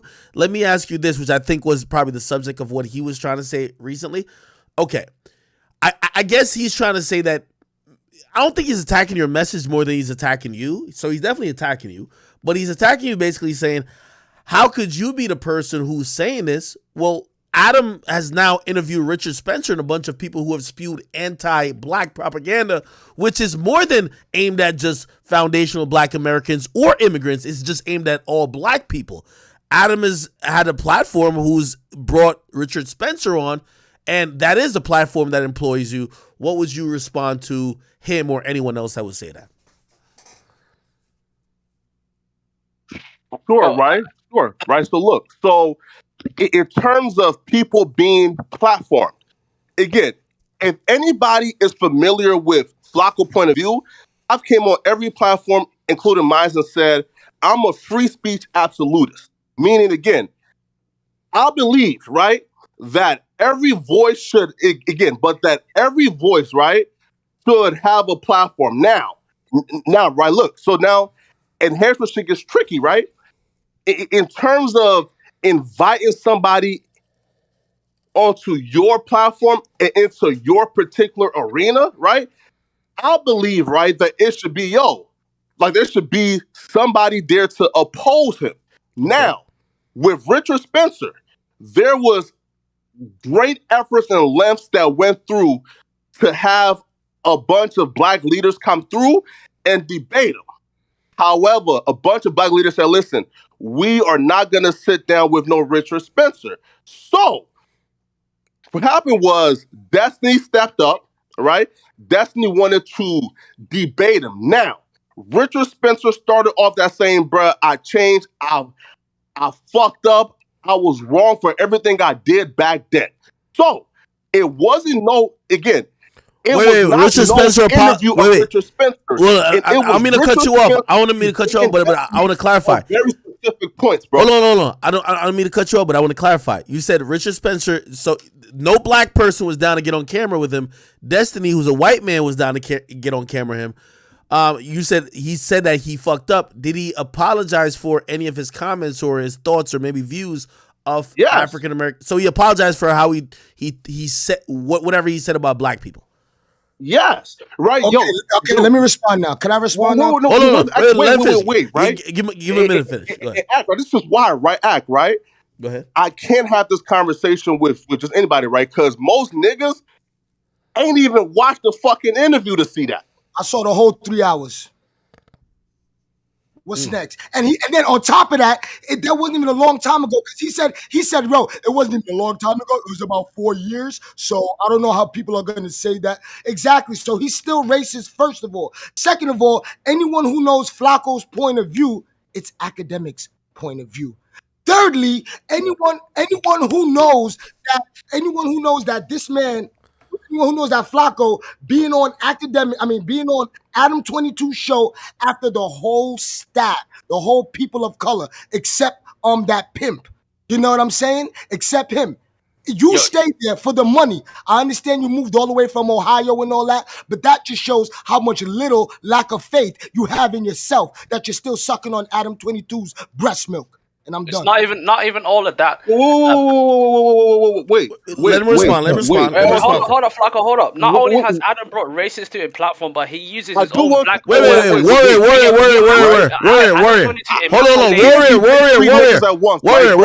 We're definitely not gonna jump Flacco. So let Flacco respond to Swigger Giovanni, then Warrior, you could jump in. Go ahead. Yeah. Right. So again, right? I'm just gonna go down point by point. Bro, point was, this was only 4 years ago, so he's still racist. I'm here to tell you this, right? One, I don't know if he's still racist or not, because again, I don't know that man's heart. That man said he changed and he apologized. I don't know. What I can particularly tell you is this. He came on, apologized, was very remorseful, and then continued to again, debate Destiny on very specific topics. You feel me? Very specific topics. Now, two, and he says Flacco POV is academics POV. Obviously is not, because I came on here with very different opinions on this particular subject from Act, right? So again, that Act narrative, my nigga, is tired and is bullshit, my nigga, right? I don't get this far just being an Act clone, my nigga, right? Again, this is why I'm doing me and y'all doing y'all, right? Sucking dick in VC 12 hours a day, nigga, right? With no pay at all. Now, three, this clown just stated that me and Sharp are the only black people that's left. That's a lie, you feel me? Right? That's black. a lie. Right? Black. Again, that's a lie. Again, bro, majority of niggas right now is black, my nigga. You feel me? Me, Court, Ramo, there's Calvin, you feel me? Bro, again, majority of the workers right now are black, my nigga, right? So again, bro, I just dispelled and broke down every single point this nigga made. He's a fucking peon, nigga. Who's next, my nigga? Wait, hold on, Flacco, let me ask you this question. Flacco. Wait, hold on, people. Hold on. Ask me. Yo, Flacco, relax, Flacco. Flacco. Wait, I'm about to shut this whole No. Yeah, I'm gonna give you the floor afterwards. Hold on. Yo, Swigger. I'm gonna give you the floor afterwards. I'm gonna give you all the floor afterwards. Wait, yo, Flacco, chill. I'm gonna give everybody else in the audience the floor afterwards. But Flacco, I'm asking you this just because I felt I got conflicting views from Gina, and I think I got conflicting views from even what AD and other people were saying. Thank you. Wait. Let me finish. So it felt like it seems you haven't said it directly, but it feels like you understood. Maybe you're not co-signing, but you understood why Richard Spencer was on there. But it feels like your other black co-workers or former co-workers felt either offended or they felt that it wasn't done in a way that, their opinions or it was going to be challenged in a way that they could feel respectable about. Are you saying that despite, and I don't know if you've heard, we saw Gina tweet out, she was basically she said something that was very innocuous, but it seemingly purported to her not being cool with a blatant racist being interviewed, or at least not a blatant. And by the way, I think when we had T-Rel and AD on, they were not that cool with him being interviewed with no black representative. Are you saying that you were okay with the choice that Adam made to not include any black host or any black voices in that room when Richard Spencer was interviewed. What's your thought on that? Yeah, right. Yeah, right. So one. I'm always for having and opposing a counter argument. Now, I would say this. Adam went through grave lengths to get black leaders and profound black voices there. A lot of them turned it down. They did not want to do it. For example, Hotep Jesus turned it down. Van Lathan turned it down, and a bunch of others turned it down. You feel me? Hold on. Van, talk to me about that. Hold on. She turned it down, right? So like, wait, no, hold on. I can't let you skip past that. Hold on. Van Lathan not only turned it down, he called me about it and talked to me for hours about it. Van Lathan, hold on. Let me explain it. By the way, we could get Van Lathan on the phone now. Sure. I'll get Van Lathan on the phone. Van Lathan's opinion was that without the conversation really addressing the real harm and degradation of an entire community and race, there's no debate to be had. By the way, Adam's own words, he said he didn't interview, he had a debate. Van Lathan told me personally, and I could get him on the phone, he says, we're not going to be debating with someone who's already put in the atmosphere, the ecosphere, that he doesn't fuck with our kind. So unless we could start the healing of that person admitting, and also that person coming to the table of saying that opinion was grossly and flagrantly wrong, and now they're willing to learn. And that's important. Willing to learn. That doesn't make sense. Bro, Act, listen, Act, like word for word, verbatim, and he said that specifically, Act. No, let me say something, academics. When you play that YouTube, listen, when you play that YouTube video, Act, the same way he played the house phone interview, before that interview started, he says, yo, he regrets it. Hold on. Give me a second. Hold on. Yo, Van.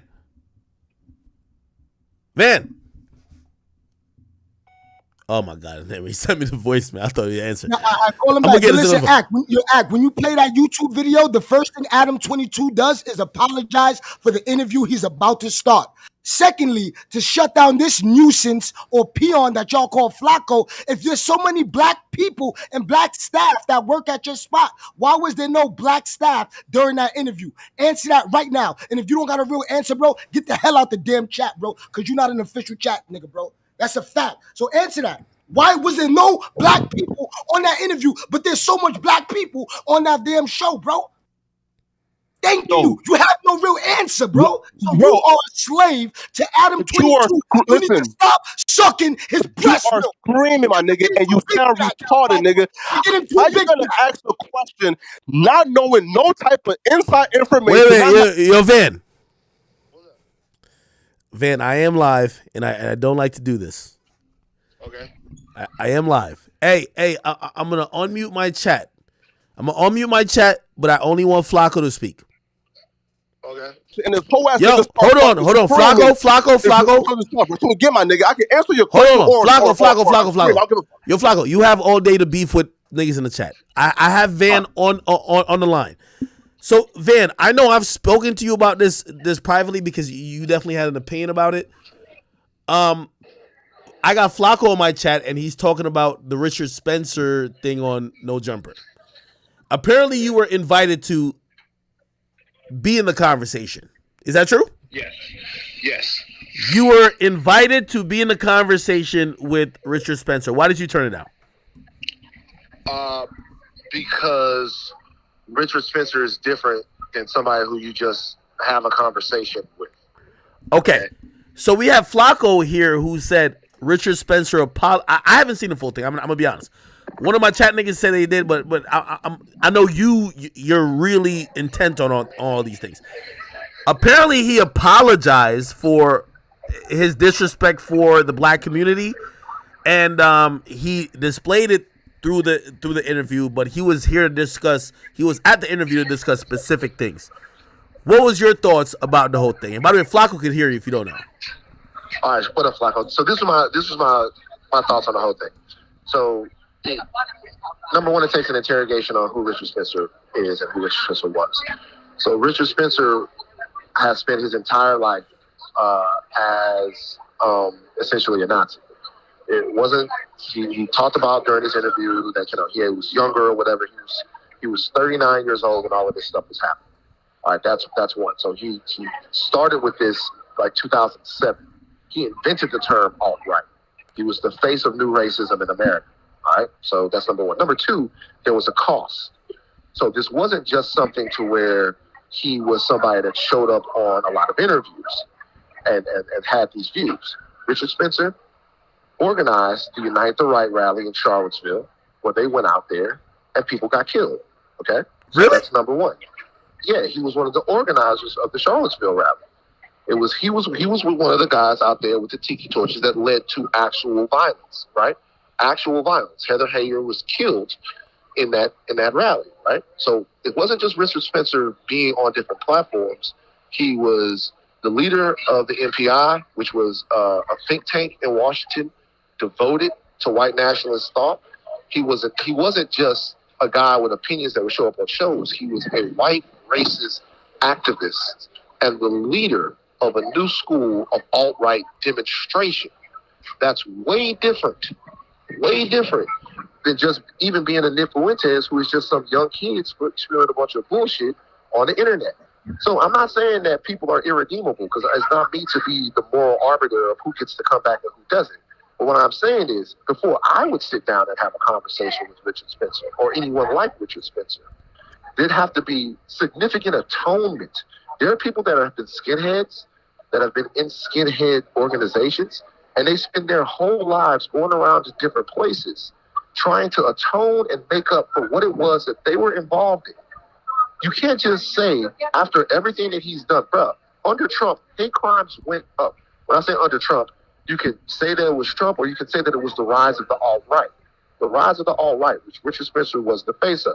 Hate crimes in America went up 20%.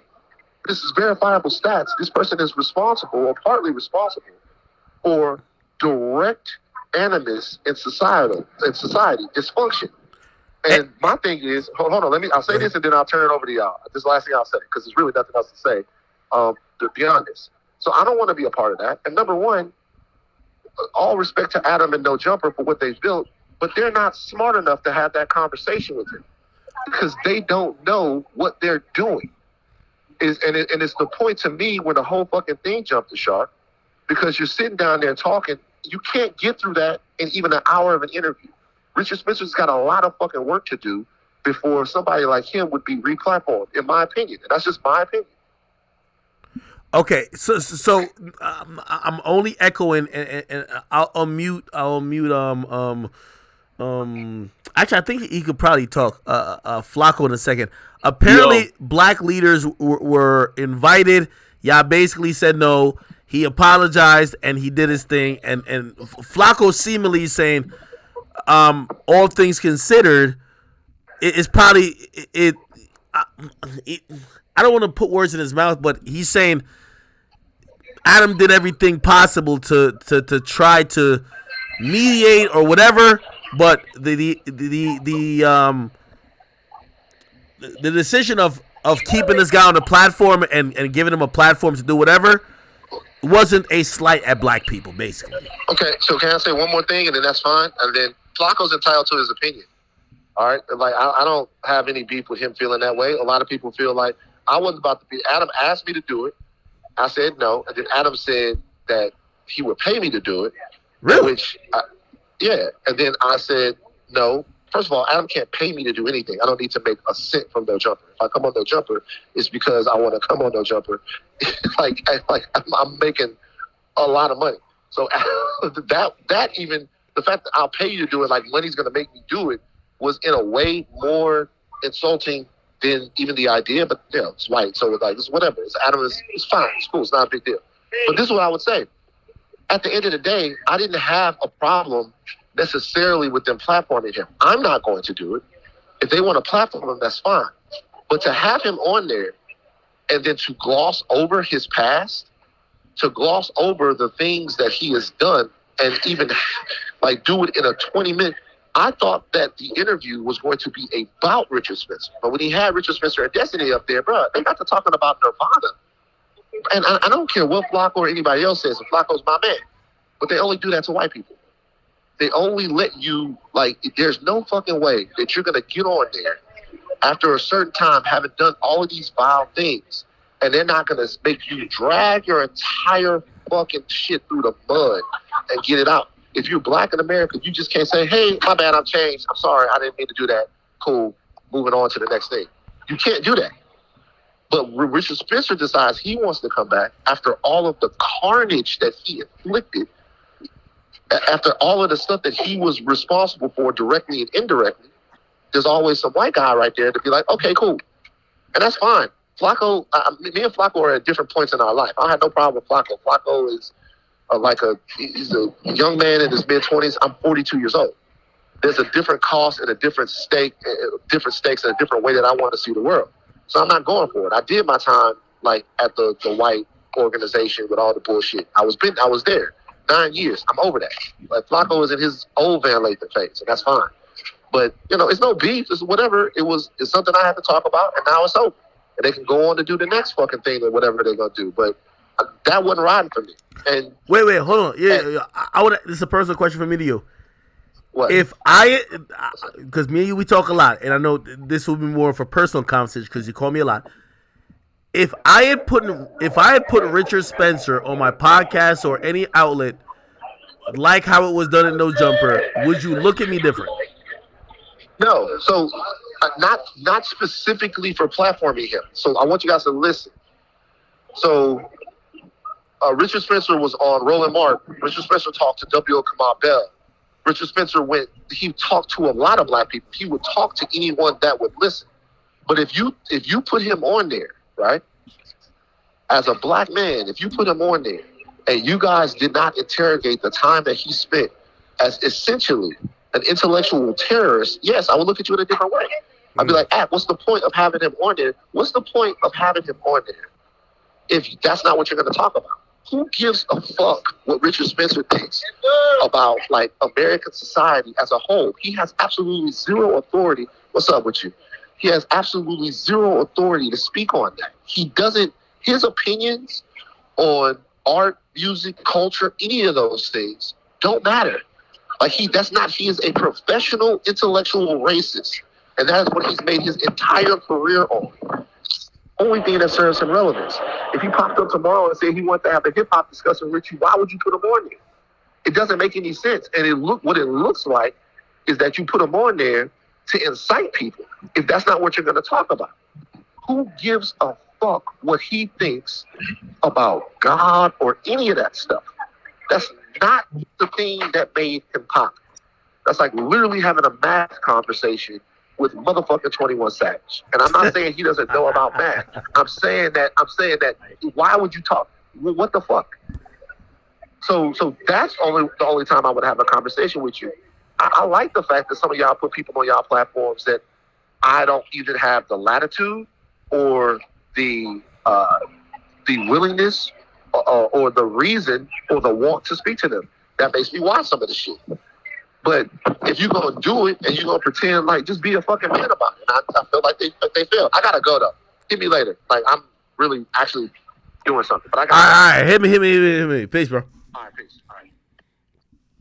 All right. Yo, Act. Yeah, Flock, I want to give you the floor, brother. Go ahead. Yeah, right? So, like, those are two different, those are in two conversations, right? And the first conversation is, should he have been platformed in the first place? And I feel like where things started off is kind of now like weighing to, I guess you cannot disqualify him from coming on and completely, but it should have been handled differently. Now, I can definitely hear out the conversation of once he's on, was everything done perfectly? It wasn't, right? Was anything done maliciously by Adam? It wasn't. You feel me? Because, bro, I can promise you right now, bro, and that man tried his hardest to have a black voice at that table, right?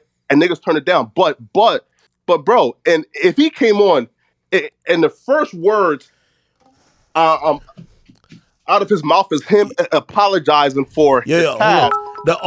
only thing the How only did you thing expect for Adam and them to handle it? Yeah, the only thing I'm gonna draw a little bit, and this is just from me. Sure. Again, I think they're taking a turn now, but Adam has ran a primarily black platform. Like, I don't know if you consider it as black, but it's affected black culture for years. Yeah, maybe I'm not saying Adam hates black people. I never thought that at all. But does he have some same with I've thought this about a lot of things with him. He just doesn't. He may not have the context or even the thoughts about certain things that need to be addressed when dealing with certain things, right? So it's like, for example, if I'm having a conversation about Asians, or if I'm having a conversation about Jewish people, they'll probably be like, bro, you're not even Jewish, my nigga. Like, you know what I mean? Granted, yeah, you might have a platform that affect them, but you might not understand some of our sensibilities. And I guess, I know 6ix9ine's kind of attacking you in the sense of a personal thing, but I'm wondering, where do you lie? Like, in hindsight, did you agree with Adam, or are you saying that you would probably do something different? Because it feels like it feels like you're backing him, and that's why people are kind of mad at you a little bit. Right. So and here's my stance, bro. And my stance is I have no issue with him being platform. None at all. You know why, bro? Because again, when it comes to like platforming people, right? I personally feel like if somebody could potentially have dangerous rhetoric, you have to put an opposing voice next to them. And that opposing voice was Destiny. Now, in terms of the conversation they had, bro, it was about like fucking like has the TikTok algorithm like changed music? Andrew Tate the manosphere, you feel me? It's BLM and the alt-right, reactions to civil unrest, right? So like in these conversations weren't exclusively black conversations. You feel me? Like this was like an array of topics about a bunch of shit, right? So if dude came on, apologized from the jump and said, bruh, I apologize. I was tripping back then, bro. I fucked up. I was wrong. Is that what he said? Yes. So he admits that all of the hatred and opinions he spewed, especially about black people and black culture, were completely wrong, and he's trying to take accountability for that. That's what he did? Yes, 1,000%. I'm gonna watch it. I don't know. All right, 6ix9ine, I'm gonna let you chime in right here. I gotta take a piss. This Henny's running, not Henny. I mean Casamigos running through me. Take a piss. Please. I don't got nothing to say, man. I already took care of that boy Flacco. This is very personal. You know what I'm saying? I don't like him for what he's doing, man. All right, well, anybody can chime in, but be respectful. Just give me a minute. Give me a minute. Ethics, man. All right, man. Can I ask you a question, Giovanni? Flacco, you can finish. Yeah, what's good? Talk to me, gang. Even if you feel that way about Flacco, if what he said is true, can you know what I mean? Give him that. Like, I get it sounds bad coming from you, but the point you're making is still valid. Does that make sense? Yeah, but what he's saying is not true. Flacco's the type to lie to death. He will never. What's not true, nigga? If you claim you watched the interview, nigga, I did watch. Pause, nigga. If this whole ass nigga claimed he watched the interview and he's saying what I said wasn't true about Richard Spencer, nigga, bro, I can guarantee you, nigga, you watched the fucking interview, nigga. No, I guarantee you, nigga. If you saying I was talking about him apologizing, nigga, you ain't watched the fucking interview, nigga. I just caught you capping, nigga. Shut up. Good magic. Lying, nigga. This stupid guy calls lying, nigga. This guy would hear somebody say I'm sorry. Lying, nigga. Hold on, Flacco. I promise. Yelling, bro. All he doing is yelling, bro. I'm not understanding. Watch the interview first, you hoe ass nigga. Anyway, Hood Magic. What this dude calls an apology is probably a 1 second thing of maybe he said he's sorry, bro. You gotta let me know which point mark, but the whole interview was about them talking about. How about watch the interview? Flacco, if you interrupt me. I'm in Hollywood. Before you speak, one of you dumb fuck. I'm in Hollywood. I got a question. I'm in Hollywood, nigga. Yeah. That's what I was gonna say. Why do you niggas pull up? Chill. Don't speak on shit if you ain't watched the fucking interview. You stupid Wait, piece of hold shit. on. One at a time. What's happening? What's happening? One at a time. Pull up on him. Hey, pull up on him, bro. He's in LA. I gotta go with the fucking aneurysm live, nigga. For having a fucking tantrum at 4 years old. Wait. Calm down. What's happening? Yeah, I'm in LA, Flacco. So talk all that shit about Hollywood and Where you West. at, nigga? What the fuck? I don't give a fuck. Hey, pull up on him, bro. You talking all that, nigga? Don't I speak on shit if you ain't Wait, what's going on? What's going on? Don't speak on the interview if you ain't watched the interview, you dumb piece of shit. You Hey, mean, pull up bro? on him like he was gonna pull up on Kyrie. Stop sucking Adam 22 breast milk, bro. That's all you do, nigga. And I'll Wait, come what in the happened? studio What happened? and knock you the fuck out, nigga. Yeah, dude. Don't play with me. That sounds nice, my nigga. It sounds amazing, nigga. I'm outside of real life, Speak on shit if you ain't watched the fucking interview, you dumb fuck. I'm outside of real life, Don't nigga. speak on shit if you watch the interview, you dumb fuck. You just keep doing Bro, what you're nigga, doing. bro. Talking all that shit. What up? You were Nah, we just supposed blowing to come high ass up, together, my nigga, y'all. right, bro? I just exposed you, nigga. I exposed you for lying about watching the Yeah, interview, bro, nigga. that's on Kyrie, bro. You can I pull up on him, exposed bro. you for lying about watching the interview, nigga. Go watch the interview, you dumb fucker. Just speak on it, bro. Wait. What's going on? What's going on? What the fuck, bro? What happened? It went to hell. Wait, what happened? Yeah, you Yeah, said bro, you you know can't be that shit calling on a Kyrie, bro. grown man a bitch, bro. Yeah, bro. Yo, Come on, you Flacco. Niggas having aneurysms live, nigga. This is crazy. This nigga's here calling me names after names. Niggas steady calling them names, though. Now. Yo, bro, you called him a Swigger on Kyrie, bro. bitch, Swigger bro. on LA, bro. Pull up on that nigga. Disrespectful. And the Flacco, person Wait. One at a time. One at a time. Yo, one at a time. Like who has the floor? Who has the floor? What's going on? Flacco, what's up? I know you in Van Nuys, nigga. Yo, Swiggle, what's going on? Calm down, man. Yo, chillax, bro. Chillax. One mic. Hey, be quiet. Act talking. Be quiet. Wait. Flacco, what happened? Flacco, Swiggle, what happened? Somebody update. Hold on. So Calling me names, bro. No. Calling me names. So now, All right, hold on. Swiggle. Stop the name calling. Wait. Stop the name calling. We can meet up. I'm on Hollywood and Western, and I know his studio is in Van Nuys. We'll pull up to Van Nuys. Bro, cross some more, nigga. Cross some more. So again, this nigga said, right, Act, that I was lying about Richard Spencer apologizing. So what I said was, bro, like, if you saying I'm capping about him apologizing, then that means that you ain't watched the fucking interview. So don't speak on the fucking interview if you ain't watch it, nigga. Flacco, he didn't have an issue. Calling me names. Yo, academics. The boy calling me name on top of name. Shit, I'm like, yo, what's up? Hollywood and Western. Disrespectful, nigga. You started this first, nigga. I came in this disrespectful. No. You called him a bitch ass nigga, bro. You called him a PR, bro. Wait. Flacco, you said you were name calling. I get that nigga Flacco, bro. He said he was a piece of shit, bro. He was a piece of shit, bro. Don't lie, Loco. You better mind your manners when you talk. Any nigga disrespect me, nigga, I'm violating back, nigga. I don't give a fuck. I get that nigga Flacco away. Why don't you pull up on him? Because Wait. Yo, Flacco. Apparently he's saying this. Wait. Everybody chill. Hey, everybody chill for a second. Yo, Flacco. It appears that somebody's saying Flacco. Niggas, I'm gone, man. Bro, I buy these niggas, Act. Feel me, bro. Wait. Hold on one second. No, Flacco. Hold on one second. It appears that they're saying that, I guess, through discourse, like everybody's here talking, right? Like, you know what I mean? Like people get heated. That's what it is. But I guess they're saying that you're saying things or you're calling them nicknames that they feel like you're disrespecting. Do you want to kind of like clear that up a little bit? Because I don't think you're trying to disrespect. Right.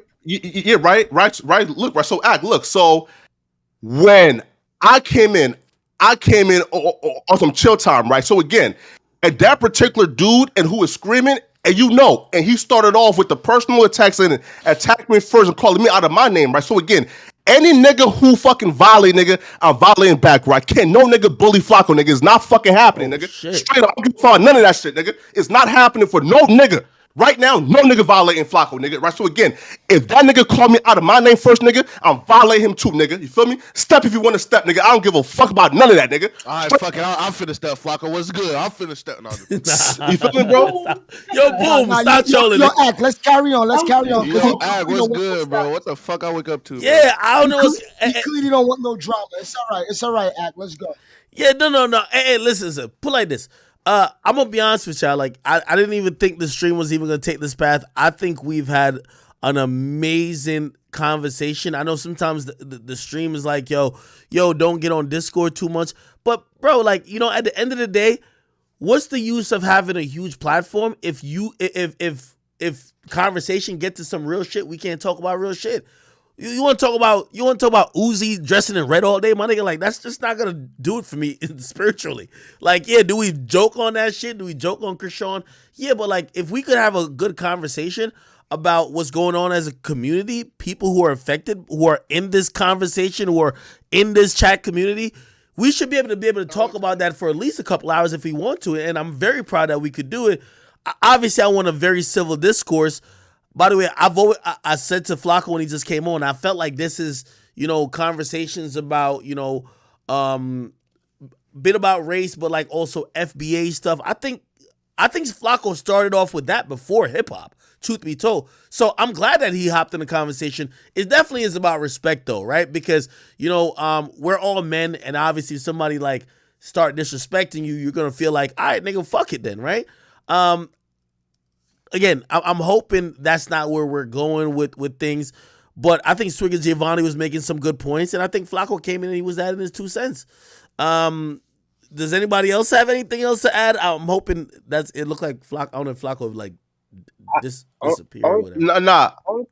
Only thing I want to say is they both was right. Even though people might not like the messenger, Flacco, he wasn't wrong when he came. The first thing he came in here and said, that's all I wanted to say. And that's all. Like, y'all both was right. Y'all might not like Flacco for him staying in no jumper, but what he just came in and said was facts. I'm talking about the first thing he said about the whole don't come to America and speak down on Black Americans. That's all I wanted to say. And that's why I thought they had the same point. And that's why I'll ask Flacco this question, because I think was indubitably was going to be asked of you many times, is just that, okay, like, we've heard this message from you in other sense, whether you've interviewed people or you've talked about, you know, that dynamic among FBAs and non-FBAs, especially you're somebody who are immigrant as well.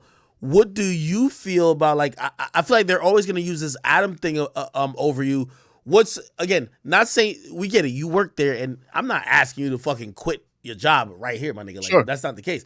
But what account, I think you could probably speak more better on it, or you could speak better on it. Let me not do a double positive. You could speak better on it by letting people know what your accountability factor is when these things happen, right? Rather than like just either saying, oh, no, everything is whatever. When you see situations that might affect the Black and brown community, like I'll give you another thing about Van. When he used to tell me about TMZ, he said he was the person always in there fighting for stories or conversations around Black and brown community to be framed in a certain realm, rather than be talked about by Harvey and other people who might not be in the know. So since you are a prominent person at No Jumper, with Adam, who still owns and leads the company, how do you inject your personal philosophy or your care about Black and brown people to make sure that what Adam, you know, you can't control what he does, but at least you could try to influence, like, hey, that's not cool. Like, our community won't fuck with that, or you could help steer him. How do you speak out on those issues? Definitely, right? So first off, I want to say this though, right, Ak? Before I came to like No Jumper, there was no Tariq Nasheed, no RZA Islam interviews, right? Okay. Right? When I came, I said, yo, I want to bring these pro-Black voices to enlighten but the Black viewers, and the white viewers who watch No Jumper, right? I'm trying to bring consciousness to this shit, right? So one, that's my again, just that in general, like the young pharaohs, Tariq Nasheed, RZA Islams, that's my contribution to this shit. Now, moving forward, right? My goal is, right, bro, is to always just give my input, right? Because again, bro, at the end of the day, that's Adam's shit, right? I can only be there as long as I feel comfortable, right? Meaning, bro, like, right? Look, if tomorrow Adam go just on the deep end, you feel me, and just start wilding out, bro, no amount of money can make me turn against my own people, right? No. So, right? So, and I'm there right now, bro, because I do not believe that Adam have any racist bone in his body. I don't believe that Adam has malicious intent. You feel me? I think, bro, that and he's a content creator who at times may be unaware about certain shit. But bro, like that nigga is not coming out here trying to be racist, trying to cause harm, right? Feel me, bro? Fam, if Adam was trying to cause harm, bro, he would have said F Tariq, F RZA, X Ben X, F Young Pharaoh, right? You feel me? And X Gorilla Hebrew, you feel me? And he would have banned just all voices that could empower our people on his platform, right? So I'm there right now because I'm comfortable with where things are heading based on conversations I had personally with Adam, right? Now, can I ask you a question? Yeah. I want to ask you a question about like whatever, right? Because hearing AD speak not only on when he was speaking to he spoke to Bootleg Kev, he spoke to No Jumper, or not No Jumper, I mean Joe Budden, but he also spoke to me as well. It felt like a bunch of people there were getting uncomfortable with maybe some of the decisions being made in terms of where the platform was going or the conversations that were being had or how they were being respected as possibly black creators, and not only that, but black people. Also, I'm gonna have to juxtapose, which is the main point, and this is the main point that I hope you react to, is that I watched a very important video recently, and I think the guy his name is Duno, and he put up a video and he said, "Yo, why I left No Jumper," and he was talking about pretty much how he felt there was community things that were ignored by the brand of No Jumper that probably put him and people associated with him not only in jeopardy but possibly up for not only in danger but leverage that they might be just on the mere fact of them being with No Jumper, like down to represent a certain point of view, which they weren't. I'm wondering, for the last couple of years, and I'll end the question here. The last couple of years, I'm going to be honest with you, I think No Jumper is definitely focused on gang politics. They're focused on things that I personally just wouldn't, number one, if I ever talk about those things, I'm ignorant. I'm not the person who's like, yo, I know this person's beefing with this person, this gang's beefing with this gang. We've seen to the fact where, rest in peace, Slim 400, he said, some things that may have influence or whatever sparked things when it came to like some gang turmoil or whatever, and even some people mentioned Drake the Ruler. What's your take on maybe the things No Jumper has dibbled and dabbled in, and people like AD and T-Rel to say, well, shit, we took it more than it was just business because you were tapping into shit that is closer to just business with us. You're tapping into our affiliations. You're tapping into our communities. You're tapping into things that are way bigger than just a brand. And for now, we're only thinking of us as a brand. We feel a little bit betrayed. What do you follow with that thing? Yeah, right. So I feel like, and I can speak like better towards the Duno thing, right? Because I was personally involved in that. Now, in terms of like the AD and T-Rel and like Adam Triangle, right, bro? Listen, I learned a very big lesson from like Rick Ross, right? When Wayne and Birdman was going at it and Rick Ross inserted himself, as soon as Wayne and Birdman got back cool, now Rick Ross is on the outs, right? So I've always like just carried this principle, bro.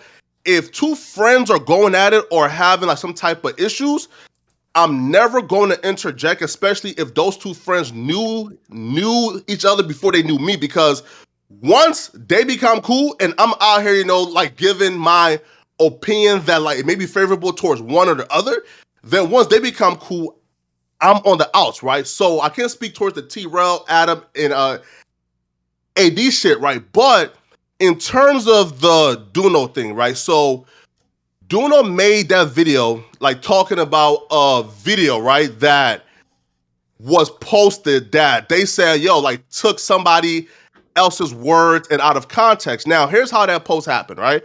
That post was posted on a LA blog, right? And it was going crazy.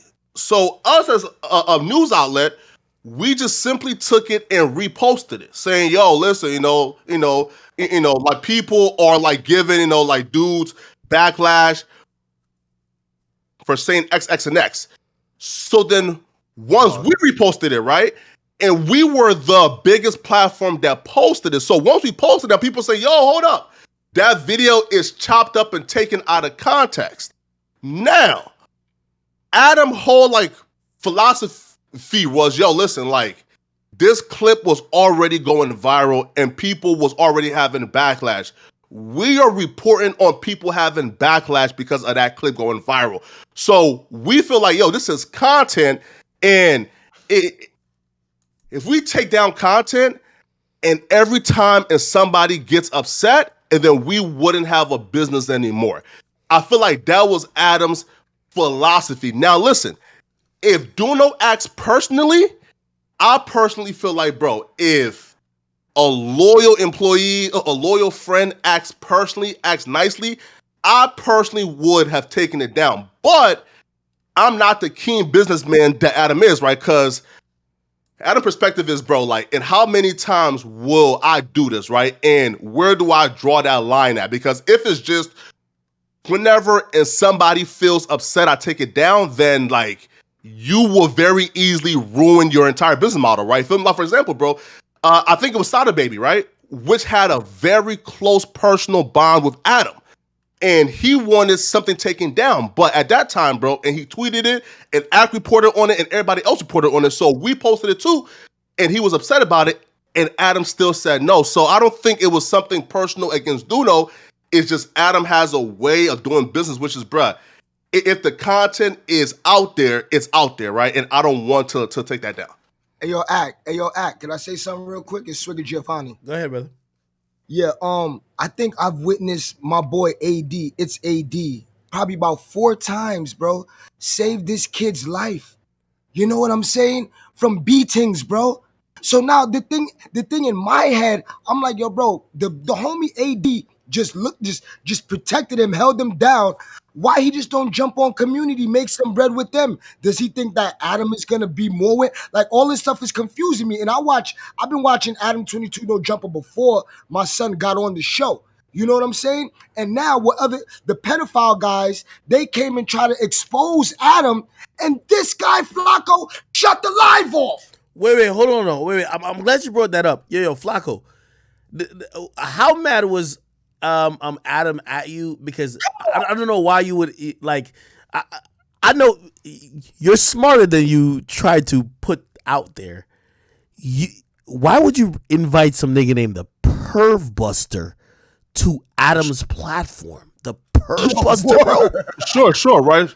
Here, right, sure, right. So what did Adam say to you? Let me just go ahead. Yeah, right. So let me like just address like in his like first point of like why not go on community, right? So, and here's all when I say, right, bro, like it's really hard to have these conversations with remedial people, right? Because if you're telling me why don't you go on community and leave no jumper in, you have no knowledge as to what was offered, like what wasn't offered, and you just say, why don't you leave no jumper and go to community, and don't even have any like know-how whether or not community even offer Flacco to come on, right?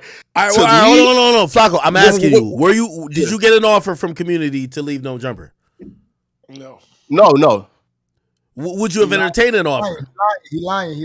Wait, I know the real. I'm in the streets. Yo, Flacco. No, wait, hold on. I want to ask him direct questions. Wait. I want to ask him direct questions. So you never got an offer. Wait, did you ever get an offer or no? No. Okay. Right. Were you down to entertain an offer? Now no. What do you mean now no? Explain. Right. So in terms of and Duno, AD, T-Rail, and them was leaving, right? Because they feel like, well, one, we don't feel valued, right? You feel me? Like, so we are leaving, right? And they have built their own community, right? By themselves. If I'm entering into that community, I'm entering in one as the weakest platform, you feel me? as a liability, right? And bro, and at the very core of it, bro, is about loyalty, right? When Adam discovered me, and I was a nigga who was in North Dakota with like 19,000 subscribers, right? Which nobody knew, you feel me? And nobody fucked with me. And if he fucked with me first and gave me my opportunity, bro, I'm not about to turn my back on that man while he's like fighting fucking crisis right now, nigga. Right? Like that, bro, like, listen, if I would have left Adam right now while he's fighting this fucking crisis, nigga, I would have felt like a piece of motherfucking shit, bro. Oh no, no, wait, swing. Give me a couple minutes. That's a good point, and I understand that. Now, I'm going to juxtapose how you're feeling to how AD's feeling, because a lot of people believe AD is been moving off loyalty, right? What was your thoughts? Because AD, AD has been having a public realization that Adam removing him from a show and also probably saying, hey, you have community going on, but it's kind of a competitor to what we have going on. That's a business move. AD kept saying loyalty, friendship.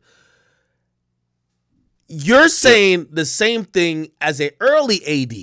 AD was saying early on, I would jump in front of people who would try to hurt Adam because of loyalty until I couldn't do it anymore because I realized that's not how he sees things. How did you view the whole AD and T-Rel thing? Because they've basically expressed to say, hey, we stayed at No Jumper. We were riding for No Jumper out of loyalty. We don't feel like Adam valued loyalty the same way we did. What do you think? You clearly said he discovered you. He gave you a chance. That's why you're operating out of loyalty. But do you take any type of heed to say, well, the guys who've been there longer than me, who helped build it more than me, they have said they've realized he doesn't have that loyalty that now I'm riding for. What do you think about that? Yeah, bro, definitely, right? So, one, bro, like, I think that AD and T-Rel had very valid opinions and very valid reasons to feel that way, right? And those guys are my fucking brothers right now, right? So, I would never go against nothing they're saying, right? So, again, they have every right to feel that way. Now, in terms of like whether or not like I'm taking heed and viewing Adam in a different light, bro, listen, like, one, in their situation, it does not change my view and opinion of Adam, right? Because again, like, okay, so let me ask you the question directly. Their opinion is clearly this, and if I'm mistaken, then people could point it out, or they could say, we never said that.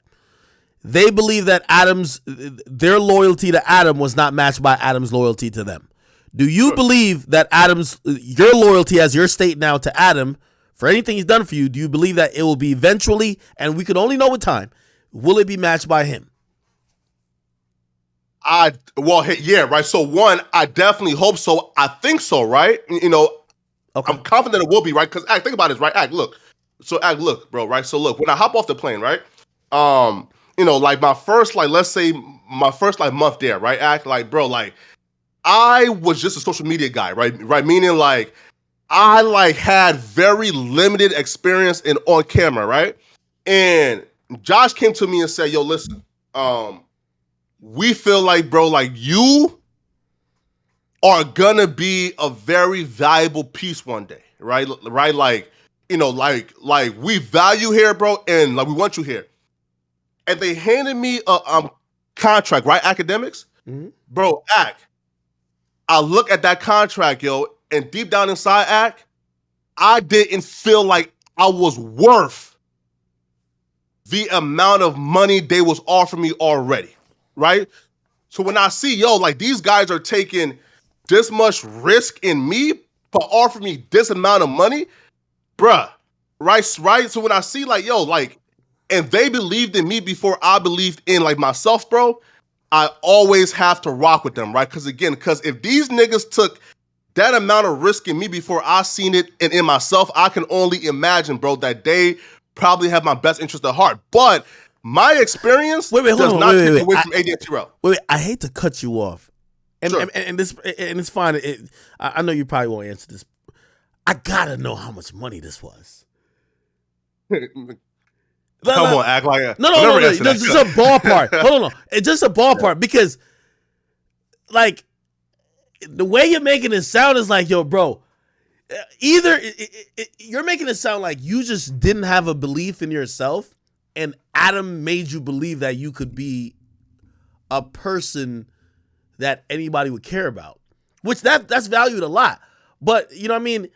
Or maybe he just wasn't making it's confusing me. But you don't have to say the amount. But any ballpark? Definitely not right. But look, act like when I came here, I had like 19,000 subs, right? So like, bro, I was brand new, right, and bro, and I was barely even on camera. No fans and knew who I was like that, right? And they offered me a substantial contract, right? Where I said, damn, bro, like, if these niggas actually, like, believe that I'm gonna, like, feel me, you know, like, live up to this shit, right? And, you know, once I seen, bro, like, the amount of dedication and investment that they made in me, bro, I gotta always give them the benefit of the doubt when it comes to me and them personal interactions, bro, because no nigga and who has any type of goal or interest in fucking you over is gonna like invest in you when you personally felt like, bruh, I'm being offered too much right now. All right, hold on. Wait. My last question, and then anybody else could jump in. I just have to know for my own sanity. Just give me an over/under. Over/under $100,000 per year. At that point.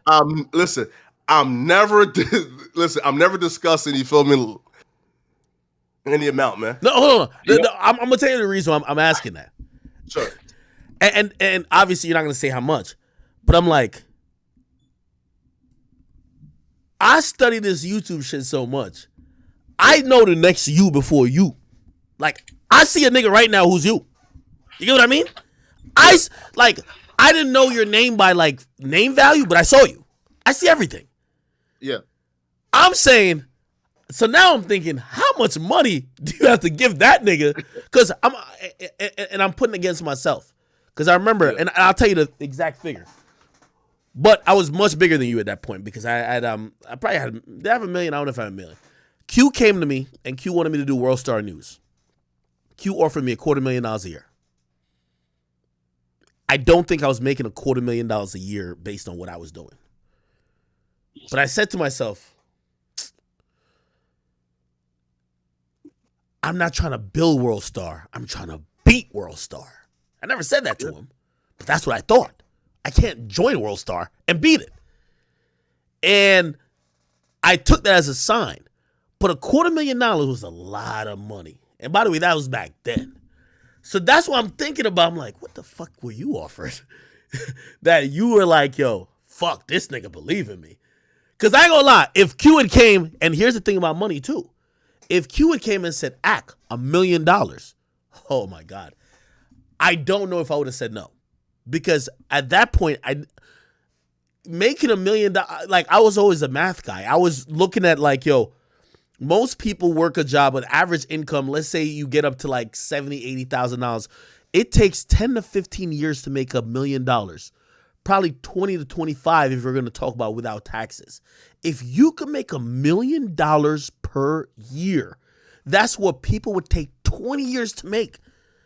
I was so new. YouTube is going down all the time. I believe in myself, but I don't know. I would have $1 million if Q offered that. Maybe. So that's the only reason I asked. You don't got to tell me.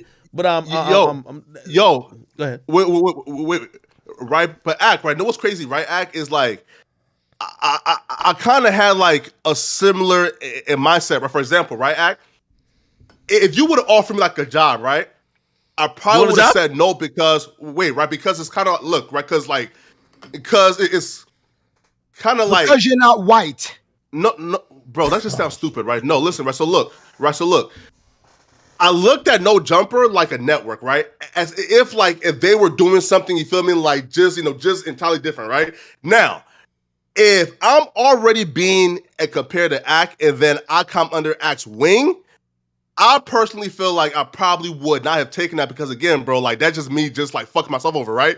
So that's why like I guess I, was more yo, open to like no jumper. You feel me? Hold on. I'm glad you said that point. I just want to say this, and I'm gonna respectfully disagree. Yeah. I believe now. Let's not talk about money and nothing like that. I believe if I say you're my prodigy, you're 40 times bigger than you are. My nigga, you're on Adam's platform with 10 other niggas. I've never really said you are doing the news in your own way. If I say, I don't do the news every day anymore, but here's the new guy who's going to do it, you're 40 times. I can't even imagine that you would think otherwise. Now, granted, that hasn't been what I've done, but what I'm saying is that, not to bring what Swiggy Giovanni said, but like, bro, maybe it's the operation that was more enticing to you. Like, oh, shit, they already have the brand of No Jumper. We already see mad other people that have been working there. But I guarantee you right now, and I'm at the point to look for that. If I say this is the new hip-hop news guy, I guarantee it. I'll even take a bet with anyone. If throughout this year, there's a few people I'm looking at. If I stand and I say, this is the nigga, I promise you, that nigga will do more numbers than everybody at No Jumper or anybody else, period. Just think about it.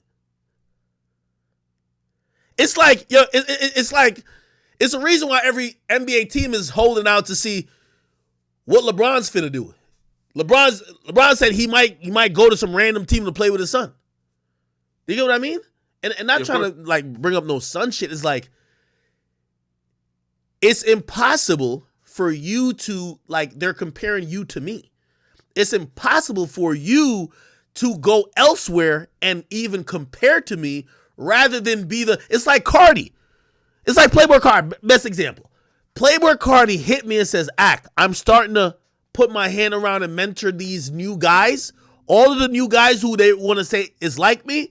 No, yeah, they're like me a little bit. They drew some inspiration, but I'm going to help them get their own sauce and they're going to be bigger. Or they're going to be big in their own way.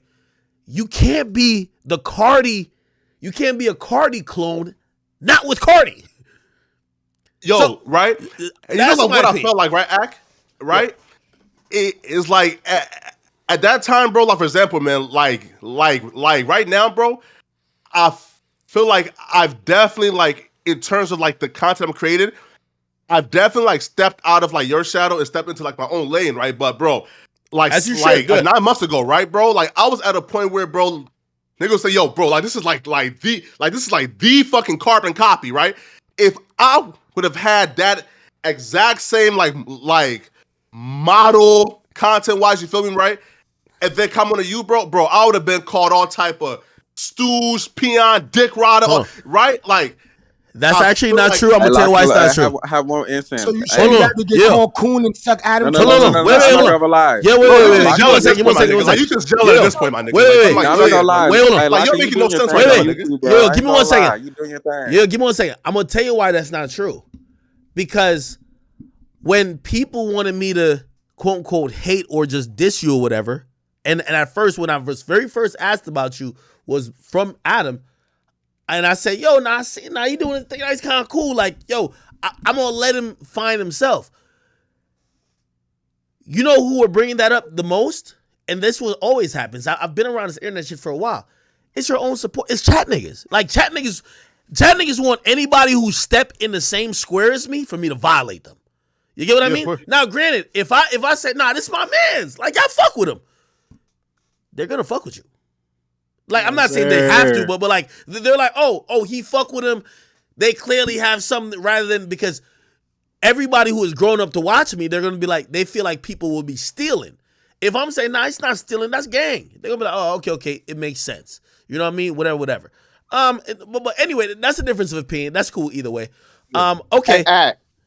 Oh, who was jumping in? Go ahead. This is Mo Facts again. I had logged off, but I had to call back in because this is specifically what I'm talking about. Go ahead. How a white man picked ADOS You know what I'm saying? Against AD being ADOS against immigrant blacks. Break it down. He basically brought Flacco in as the replacement for AD beforehand. Adam 22 is trying to pivot to the conservative media. Going over to Rumble, they saw the bad. Crowder was getting $50 million. A lot of people switching their platform.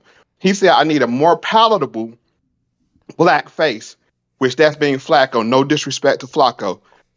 But the problem is Flacco has more loyalty to Adam 22 than he does to AD, because he looks at it like, like he said himself, look at me. He brought me here. I was nobody. He gave me this opportunity. What's wrong with y'all Negroes? This is the same thing that happens between native blacks here in America and when they bring immigrants in. And then what happens?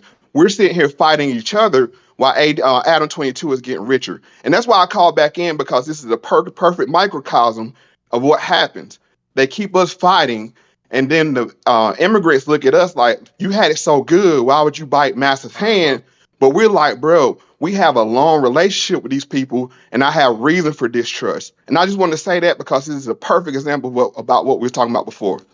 Bro, can I respond back to that, right? So, bro, there are various personalities with different things to offer in At No Jumper, right? So I don't even think that you can even, right? Like, I don't think that you can even intellectualize me, like, being brought in as a AD replacement, right? Because we just do two different things. You feel me? He's just like, bro, he's like he's the nigga out here, right? And he just does an entirely different thing. You feel me, right? That was his point. Just letting you know.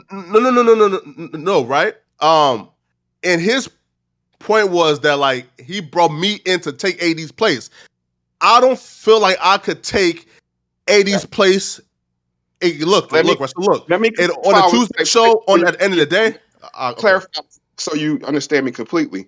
All Adam 22 needs is another black face. That's it. And that's what I mean. Not skill level, knowledge base, what target audience, none of that. He needs to say, look, when people tune in, there's just as many black faces that are here now that it was. I'm not saying you replacing him on what your target audience is. He wanted somebody, when he pivots, it's still black faces around here, but their message is different.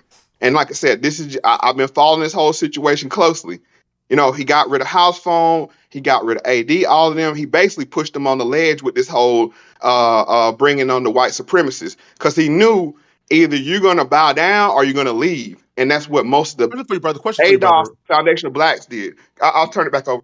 No. Question for you, right? So, why do people say this is like a steep pivot when, bro, like, back in 2016, 2017, Adam interviewed,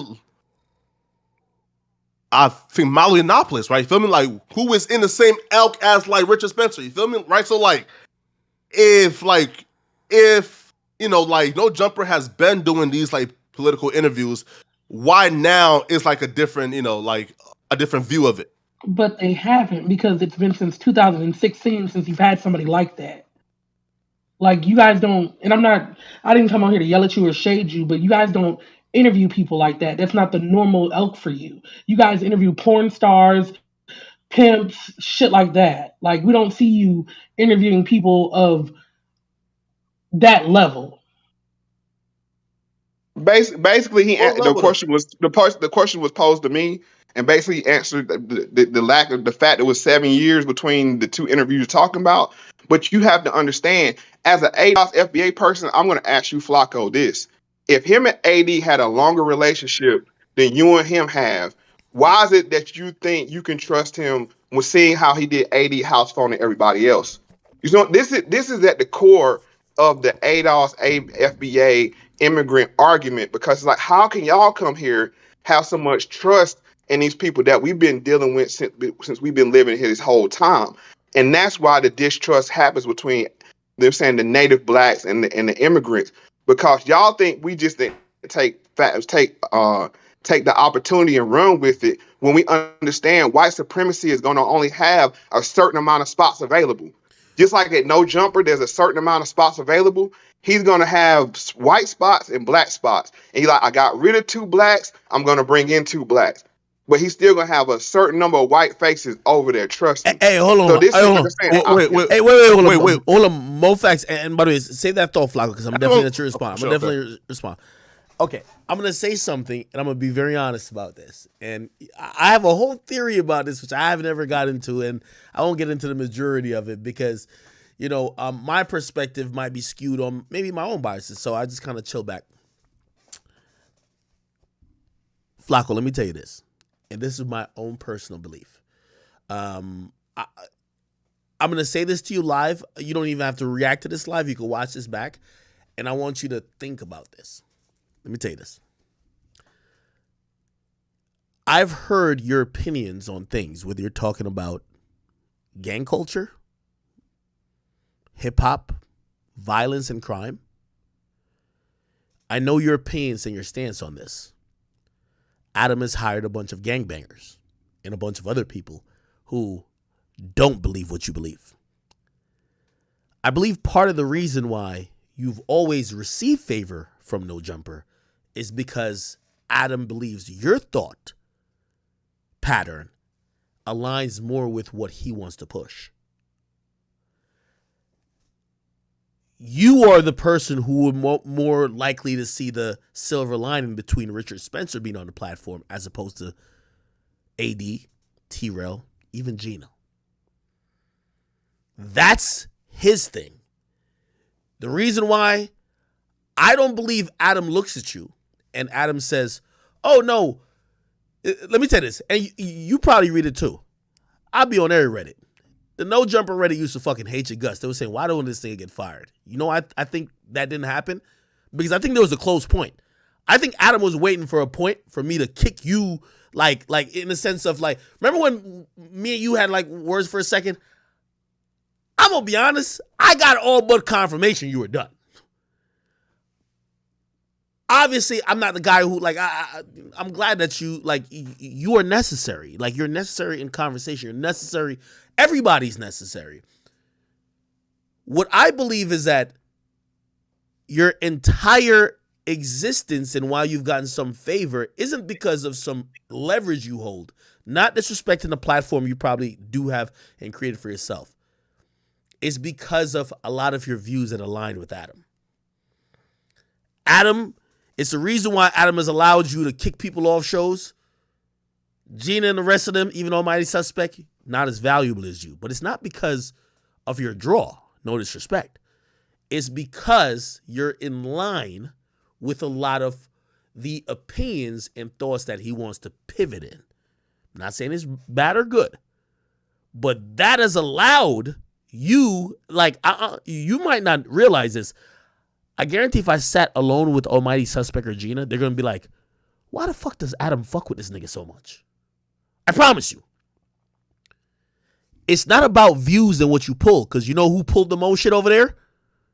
T-Rail. And Adam is still saying, T-Rail left. I'm okay. Huh? So it's not about views. It's about where he wants to pivot to.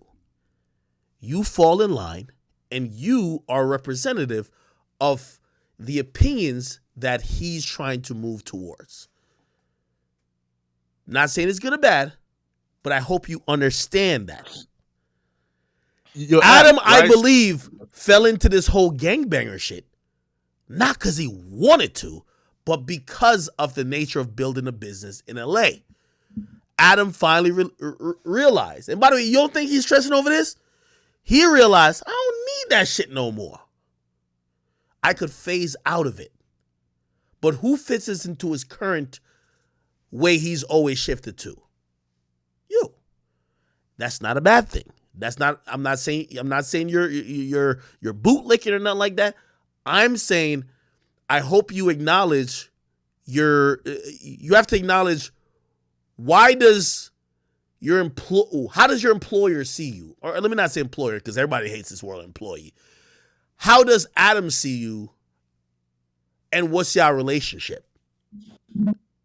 Does that make a little bit sense or no? Here, Rush. So here's the one thing that I guess like it does make sense, but here's where I give like some pushback, right? Go ahead. In terms of he favors you more than others, yo, like anybody who I guess is like, like is inside the building or like understand like, like how certain things work and who right? And like who's close with who, like is laughable to say that I have the most favor, because that's not true at all. You feel me? Like meaning like, if you just,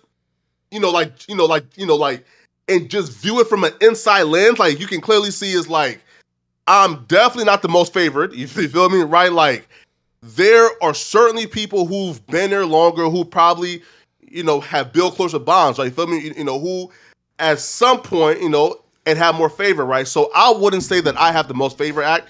Yo, yeah, Flacco. I'm giving it to you so real, and trust me, there's nothing against you. I promise you, bro. As I said, don't you don't have to react visceral in the moment. Think about it later. Flacco, with all due respect, I think you're from Idaho or Ohio. I don't even know where you're from, brother, but you're a guy with a huge stutter. That's a huge, big red flag when it comes to, nigga, I remember thinking about, I used to have a big stutter too, bro. I used to think about, that's not really good for camera. It's good for me making these short videos where I can edit it up. It's not good for live, bro. Let's be very clear. Okay? I remember also thinking about, attractiveness, this and third. They ain't trying to put no fat nigga on camera, bro. Okay? I'm just giving it to you the real, my nigga. Just please don't, just take it because... We all fat, though, Ak. We all fat. No. But hear what I'm trying to say. Me, Icon Court, No, hear what I'm saying. I'm speaking directly to you. These things, these things, right, doesn't really tell somebody that's the person you give favor to. If anything, it says, don't give favor to that person. Do you get what I mean? Now, what I'm trying to say to you, I believe that Adam has realized, right, that the, how you view things, I'm going to lie to you, I've always thought that Adam hired you because, play this, AD and T-Rel won't be provocateurs. It's like a Charlemagne effect. It's like a me effect. It's like a Star effect. It's like a Wendy Williams effect. They won't be provocateurs because they got to go outside in LA. You might not remember because I hear you be chilling with Crips now, so like you cool now. But when they hired you to say the shit that could get your head knocked off. That's part of it, brother. If you don't want to admit it, I'm telling you what's going on. Hey, Flacco will say what nobody else will say on the staff because we got to go outside and you a Crip, and you in the streets. Flacco could say it. Remember, you weren't having a good time there when it felt like niggas was spitting on you about to violate you, and and these are people who became your support base to say, yo, y'all got him over there. I kept even saying, yo, I remember when they had me at Complex, y'all got to protect him. Now we realize you're protected. But if you weren't that, and by the way, Adam is smart. Adam knows, yo, if all the Crip niggas over here ain't gonna say the shit that's gonna make us do what we need to do, what the fuck does it help us? Oh, he'll say it. Yeah, he ain't the best. Yeah, he stutters, but fuck it. We'll do it, and I believe at first you were a crash dummy in their eyes. I'm not saying you were. I don't think you ever try to crash out. In their eyes, you were a crash dummy. I think your loyalty proved that you were down to stick around and you're more company line than the other guys. But I also believe your worth increased more as Adam realized, if you ask me, and I haven't talked to Adam about it, so this is my opinion. Adam has realized that really AD been the boss for the last year and a half. Through gang politics, through anything associated with that ilk, we've never seen Adam beat up. Remember I used to say to Adam, ain't you the boss? We've never seen him being the boss so much till now. He's firing niggas on camera. He's putting niggas in their place. But you know how you become the boss after you've given up the reins to the bunch of gang niggas you brought in the building? You got to get the gang niggas out of the building. Your opinions and how you are, and there's nothing wrong with it, but it is palatable to Adam. And I'm not saying you're not being yourself, because you are being yourself. I don't think you're acting at all. I think whatever you say, you definitely believe, which I like. But it's part of the reason why you're still there.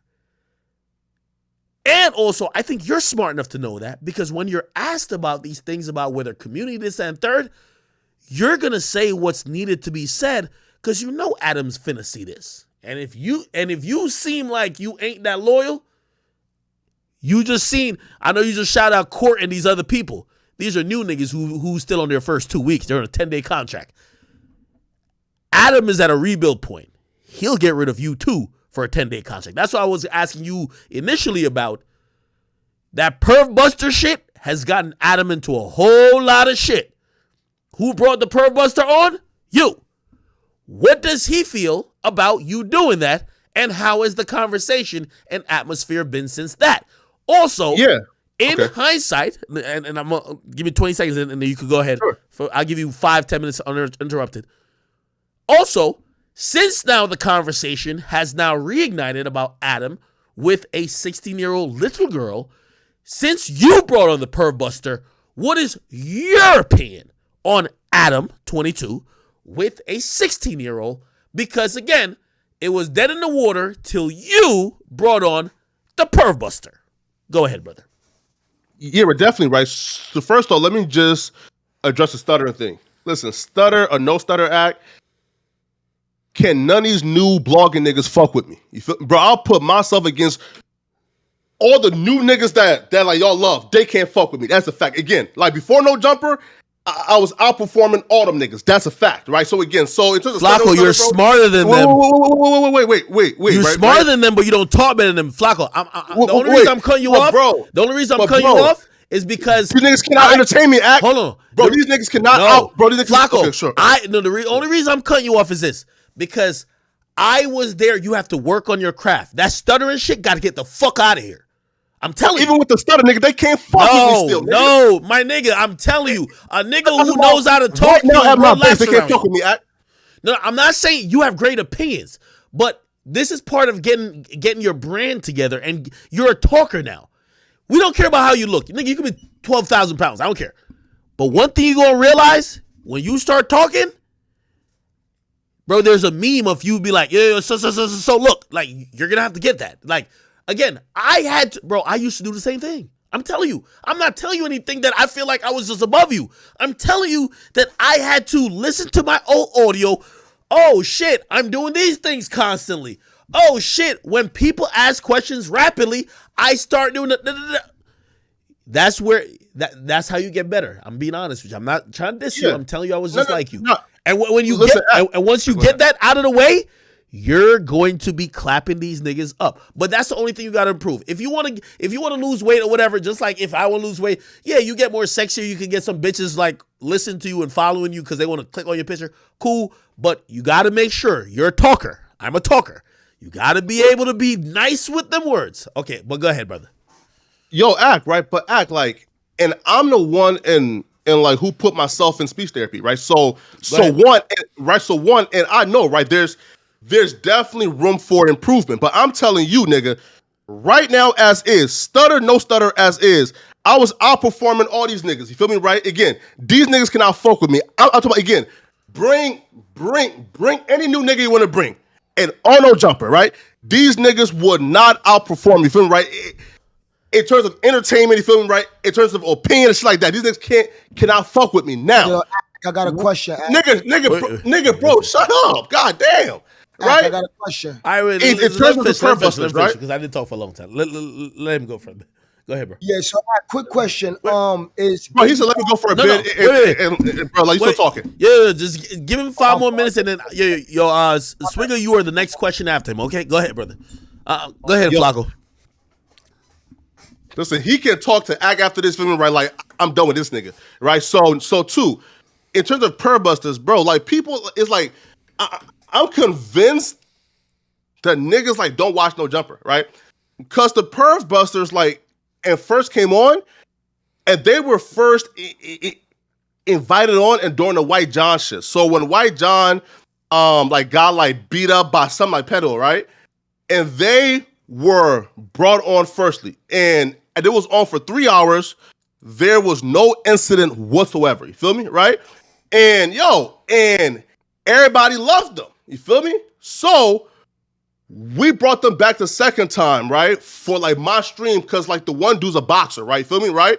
So, and they hopped on like right, like while I was talking about, like the lust shit, right?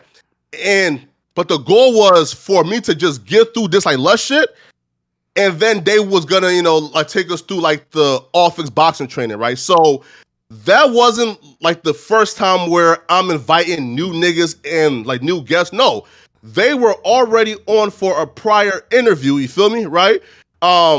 It was supposed to be me and Adam was supposed to interview them about the White John shit. Feel me, right? Wait. Adam was supposed to interview the Perv Buster?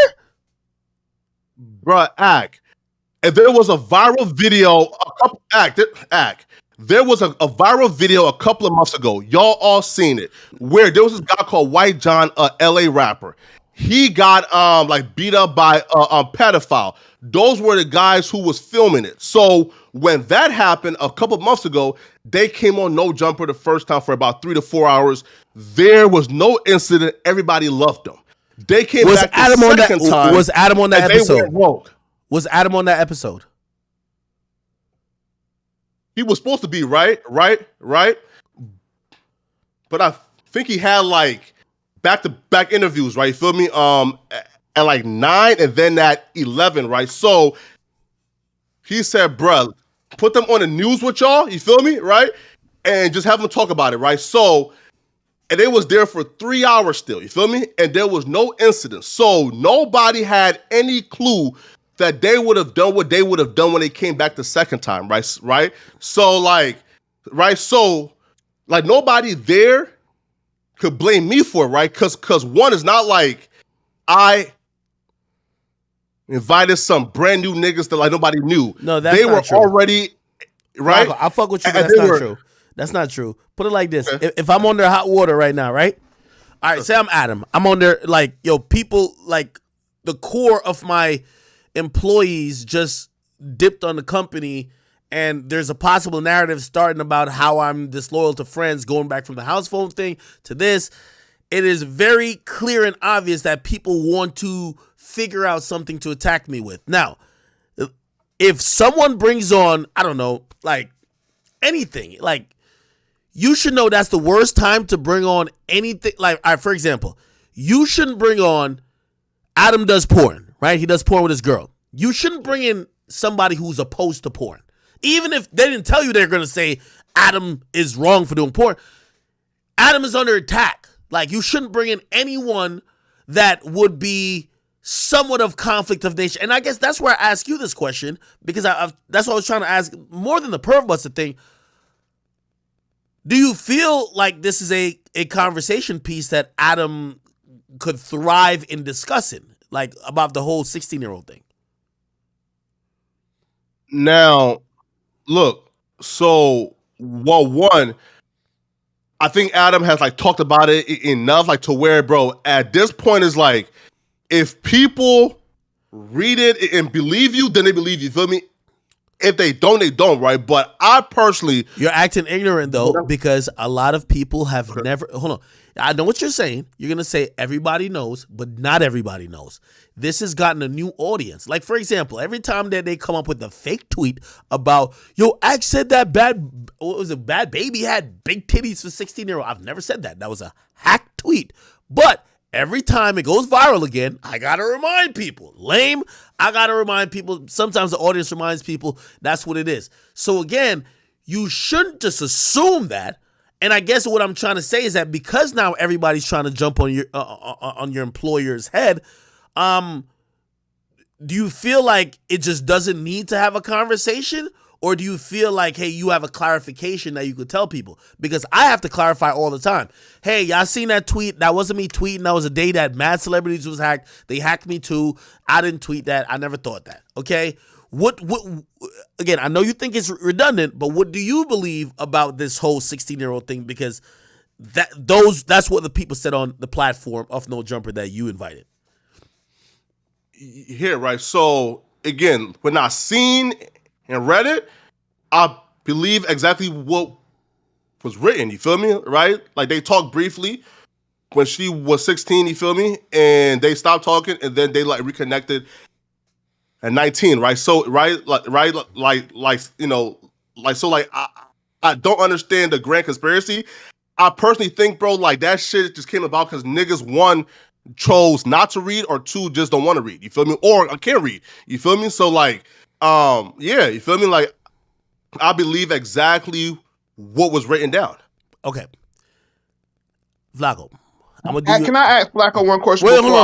I want to do. He asked me a question. Wait, hold on. I want to do him a solid on this because I don't want you jumping on a sword for someone who isn't you and who probably knows way more about the situation than you.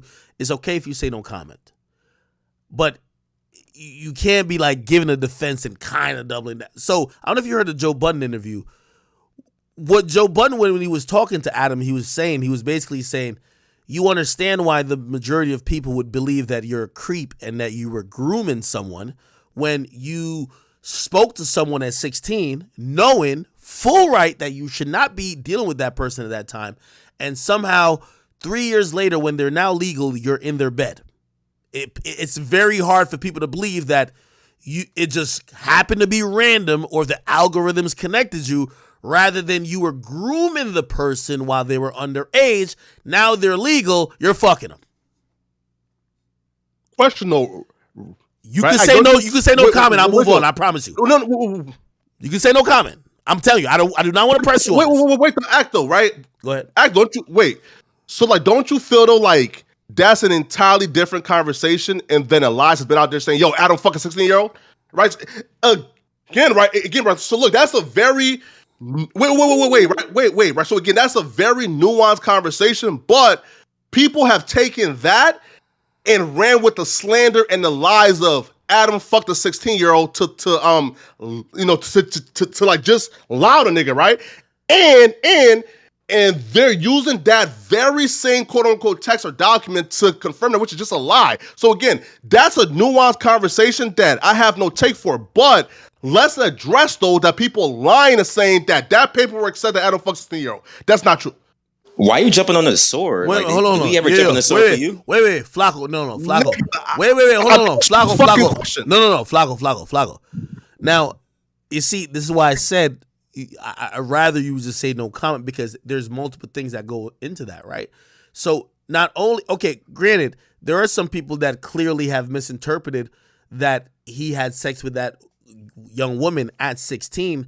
However, some people believe it's as egregious as grooming her and you having sex with her over age, right? Now, even with that aside, I don't know how much you know about all these things. I talked to Adam about it. And by the way, he's talked later about it too. And he's talked to Joe about it. There are sexual assault allegations from a former person who was with him who believe that they didn't give consent. So it's very different. That's what I'm trying to say. Like, are you trying to just say, oh, y'all not telling the truth? Or are you trying to defend these allegations?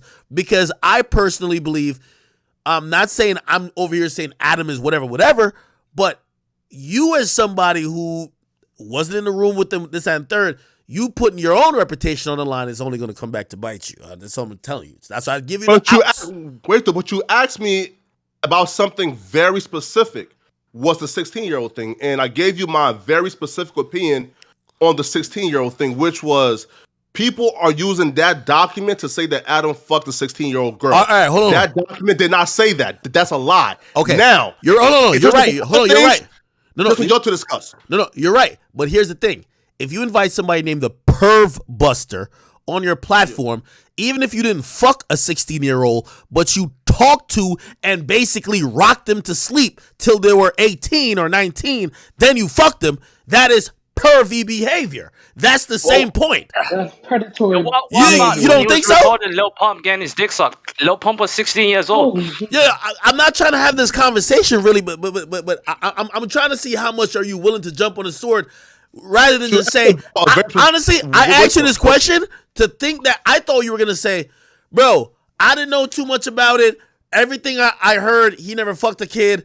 I invited a guy on. We've invited this guy on before. Oh, I didn't know it was gonna go like that. It feels like you're defending it to a T, and I don't want to come with all the details. Wait though, but you asked me about right, and you asked a very direct question and very specific was about that particular document.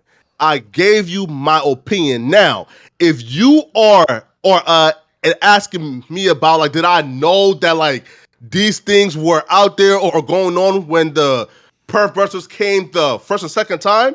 No, but you asked me something very specific. I gave you a specific answer, and now like, what question did I ask you? Let me see if you remember. Yeah, right. So look, and you asked me about like, what's your opinion about Adam and the 16-year-old? I said, listen, my opinion is what I read, and I believe it, which is, they talked, stopped talking, and came back at 19 years old. Now, okay, do you think he groomed her? Okay, he didn't fuck her at 16, but do you think he participated in some type of grooming of that 16-year-old, which would also, in my opinion, be considered weird? I don't know if you consider it weird, but now I'm asking you. Listen, so again, bro, like, my knowledge of that, bro, is just from that particular document. I haven't had, and I haven't had no conversation outside of that with anybody, right? So act. And all I know, bro, is he said they stopped talking at 16 and start talking again at 19 years old, like through Facebook, right? So again, if he's saying they had no contact, I can only take that man's word for it unless there's proof otherwise. So you're saying that you don't believe it's grooming, you believe it's just luck. I believe what was said until there's proof to say otherwise. Okay. All right. Hey, Yo, listen, Flocko, Can I ask my last question? Bro, I'm not talking to you niggas, man. Feel me? What Talk about to the yourself, no pump situation? But you came to our don't. Hold on, Flacco. I've been nothing but respectful to you, and you asked me a question. I had a right to ask you a question. Hold on. Bro, it's 2, 3, 4, 5, 6. Bro, I'm just talking to you niggas. Hold on. So you defend white men, but you disrespect black men. Hold on. Crazy, bro. Wait. Let's keep it respectful. Wait. Hold on. Let's keep it respectful. Like we do value Flacco coming over here and speaking with us. Flacco, I guess what they're trying to throw into the air, they're like, well, now since you comment on public things, we've heard stuff that Lil Pump has said. Have you factored that into any decision making or any context that you would consider? Bro, one, right? So I'm not even sure like exactly like which like Pump shit, right? Feel me? Like niggas is even like. You want me to restate it? Lil Pump said when he was 16 years of age, he was going around on tour with Adam. Those videos are still on No Jumpers YouTube. You could access it because you're also on that channel. And apparently Pump says that the 16-year-old girls or groupies, I shouldn't call them groupies because they were young kids at that time. He said he was having sex with, but he was obviously like 16, 15. And he believes that Adam was having sex with. Again, I'm not trying to hold you to the fire, but you seem like you're a defense attorney, so I'm going to throw it. Wait. Question, right? Hold on, Flacco. Not even that. Can I comment? Okay, go ahead. Adam was recording Lil Pump getting head by a 16-year-old, and he was sitting on the bed. Wait, that ain't happening. Whoa. Chill. We got to keep factual. That ain't happening. Come on. That is a fact. Bro? No, it's a fact. The video's out there. There's no video like that. Stop me. I'm not even lying. There is a video out, but we Where's don't know the video, how Warrior? old she was. The video's out there. It was on No Jumper version 2. We don't know how old, bro. Pump was no, it was during that tour. It was during that tour. He was still underage. But he was fucking grown women too, even if Lil Pump was 16 fucking grown women, that's a whole completely different conversation. At the end of the day, you still was. All right. Okay. Flacco. Again, I'm just trying to say, I know, by the way, I don't invite you on here to fucking throw Adam under the bus. I also just want to think of yourself, and it's okay to say, bro, listen, no comment, I'll look into it. Nigga, I'm trying to give you the TikTok CEO answers. Like, you seem to be doubling down like, nope, like, yo, I'm giving you the out, bro. I'm giving you the out. But act though, I don't need an out for the first for the first question, I actually read the document, so I can speak on that. Like these new random accusations that like if these niggas is thrown out there, bro. I haven't even like I'm tapped into those, right? So like now, how can I even like speak on it when? Okay, so let me ask you a hypothetical question. If Adam was a grown man and recorded a 16-year-old getting fellatio by another young child, which also is 16, what would you say of, let's say not Adam, any person who did that, what would you say about that person? I'm not gonna entertain any type of like hypotheticals or wow, or that's crazy. All right. No, hold on. Yeah. By the way, Flacco. Wait, right? I just want to ask my question. Again, right? Niggas is just thirsty to just chime in. So again, until I am well read on these particular accusations that these random niggas are throwing out, I can't even comment on it. Now, I commented on the one thing that I was well read on, which was that one specific situation. Now, these other random shit that like these niggas is like just throwing out their ass, I can't comment on it because this is my like first time hearing it from you niggas. Hold on, Flacco. I wasn't trying to do a gotcha moment. I'm not into that. What I was just trying to say to you is that you're an employee of No Jumper. Don't be AD. So AD has now realized that he used to be jumping out like, yo, what's up? What's that problem with him? It's okay to say, yo, I work with Adam. I don't think he's weird. I've never seen nothing, but that's all I know. And I'm done. I don't have to comment on any other thing. When you choose to be his defense attorney, by the way, I've invited Adam to get on here and talk to me. Adam was he was busy one time, and then it wasn't the best moment for him to talk about other things. You're the person who's here. You don't got to play defense attorney. Okay, I'm pretty sure you're not gonna lose your job. Just be like, nigga, I don't know nothing about nothing. Hey, I thought you were gonna get on here and be like, all I know, I didn't invite people to set Adam up. I didn't know about these things and shit. Whatever he responded to it, that's what he responded to. I have no horse in the race, but it seems like you're almost trying to like defend it, which now people are gonna put it on you. I'm just warning you about that. I'm not trying to do a gotcha moment. That's why everybody's following up with questions. Like, I'm giving you the out. I'm literally giving you the out. Like, you could literally just be like, yo, bro, I just don't know. But the more you say is, nah, I'm commenting on this. Well, if you comment about him possibly having sex with a 16-year-old, people are going to be like, well, okay, cool. He didn't do that, but maybe he groomed a 16-year-old. Is that bad? And then if you said, okay, cool, that didn't happen. Well, what about him filming Lil Pump? Is that bad? That's the thing. So I'm giving you some hopeful gems that you could realize you don't have to go to war for your employer. You get what I mean? You don't have to throw him under the bus neither. Nobody's saying you should come up here and throw him under the bus. That'd be very dumb. Okay, obviously because you work there. If anything, you should be like, hey, y'all got to talk to Adam about that. Hey, I don't know. Shit, I'm trying to figure this shit out too. Y'all have to talk to Adam. That's all you need to say. You remember when 6ix9ine and all them Bushwick niggas came to the podcast and they said, nah, 6ix9ine the only rat that they jacking? Flacco like, man, that's the only one of them that they jacking with Adam. Nah, don't play. Nah, don't do that. Nah, don't do that. Flacco, nah. I ain't gonna let him do that. 6ix9ine update? Nah. Let me just clear. I don't got no bad blood with Flacco. Flacco, I'm gonna give you some advice because you know what I'm saying. I'm from here. What you did was a fireable offense, but Adam couldn't fire you at the time. And even you said yourself, you're not the top person over there at No Jumper. Yo, Mo Facts. So what? Mo Facts. I'm glad Facts is in your name, nigga, because you speaking facts. I thought to myself, yo, that nigga want to fire Flacco so bad, but he can't. Go ahead. Right. Keep talking. So subconsciously,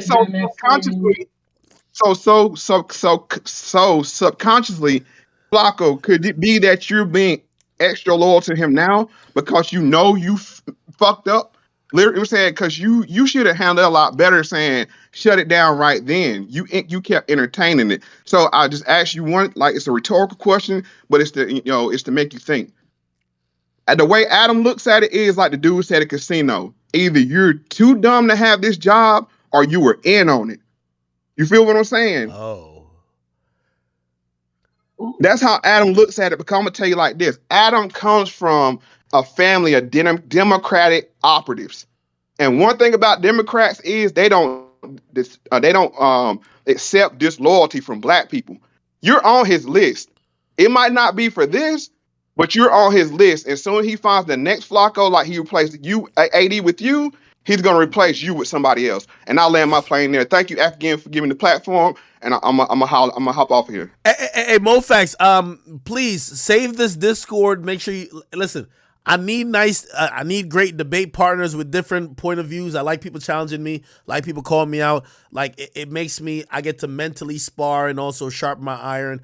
And I would love. This is why I always invite Blaze and Chula to come back.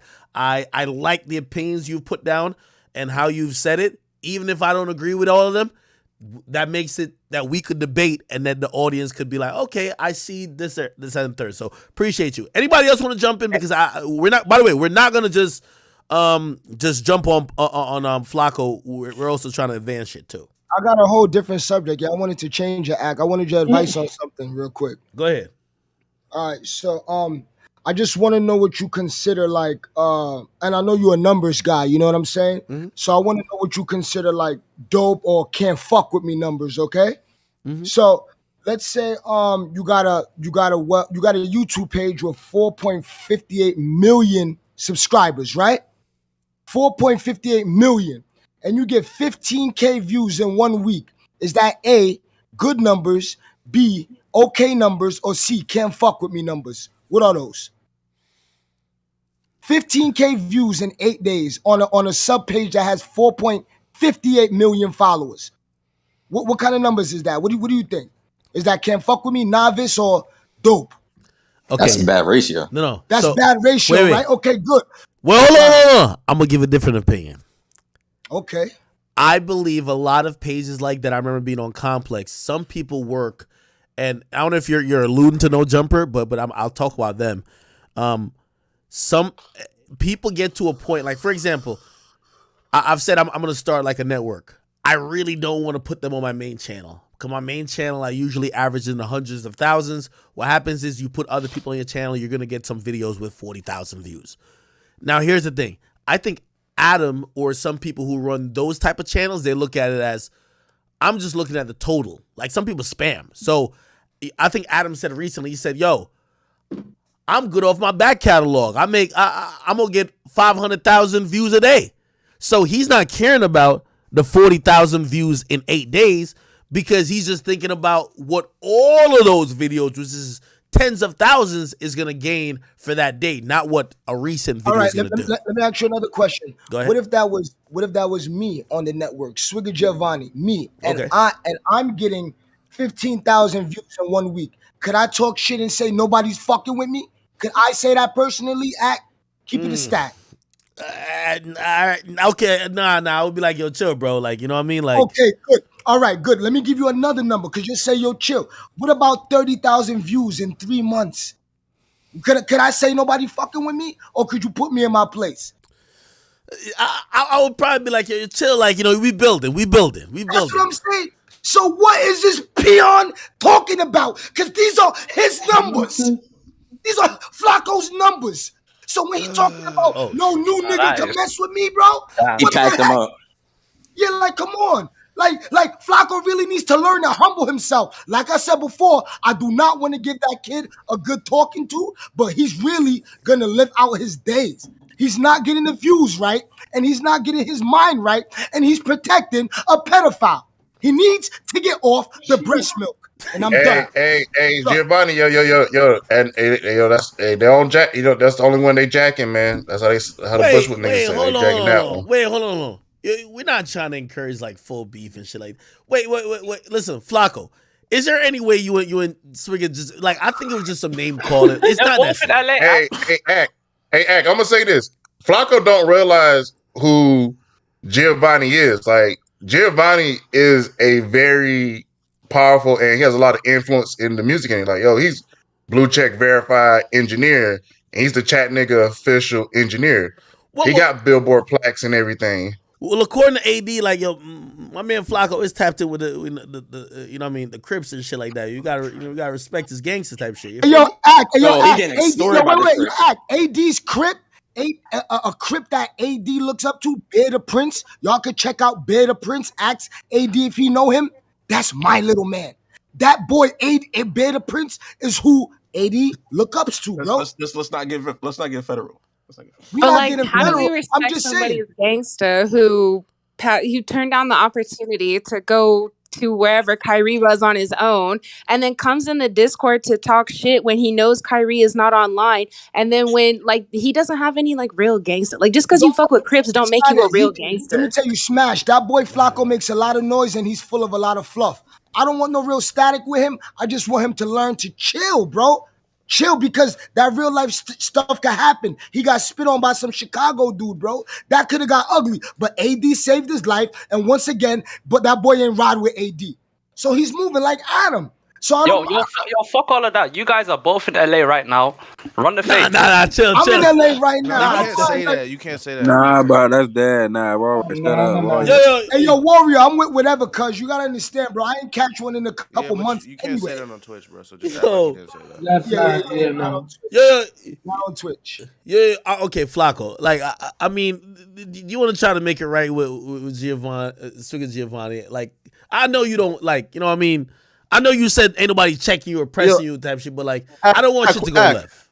A question though, Wall hair, right? So listen, right? So look, like when the stooges and peons who be swallowing Act semen talk, bro, I let them niggas talk among themselves, right? So now my question to like you, Act, is like 1.6 million views good? Is 400,000 views good? Is 500,000 views good? You come in here to argue with us. You come in here with Act and not in here to argue with us. Is 300,000 views good, Act? What are you talking about? You come in here to have Wait, hold on. Nah, Flacco, don't start Wait. that. We're not gonna jump in. Relax, everybody chill. Everybody chill. Everybody chill. I'm gonna let everybody be able to get it in afterwards. But if this is a Swigger Giovanni and Flacco situation, he's responded to him. Swigger Giovanni could respond. Okay? No, yo, Act though. So Act again. It's like 1.6 million views good. It's 400,000, 500,000, 398. You feel me? Like like 5 plus 100,000 views. So again, though, right? Again, it's different interviews. Garner different views, and that's for everybody. You feel me? It's not just Flacco, but it takes a real peon and a bum ass nigga, right? Joe Rogan, not Joe Rogan. Cut it out. And a bum ass nigga to ignore 1.6 million views. Bro. To ignore 1.6 million views. Nobody right now. Go to 10,000 views, nigga. Nigga, I'm doing better than you, nigga. I got more money than you, nigga. You don't. No, you don't. Let's go. Flacco, you don't got more money than him. He got plaques, nigga. He got plaques. You don't got plaques, Flacco. Wait, hold on. One at a time. Bro, you on here sucking Axe dick, nigga. You as a Wait, hold on.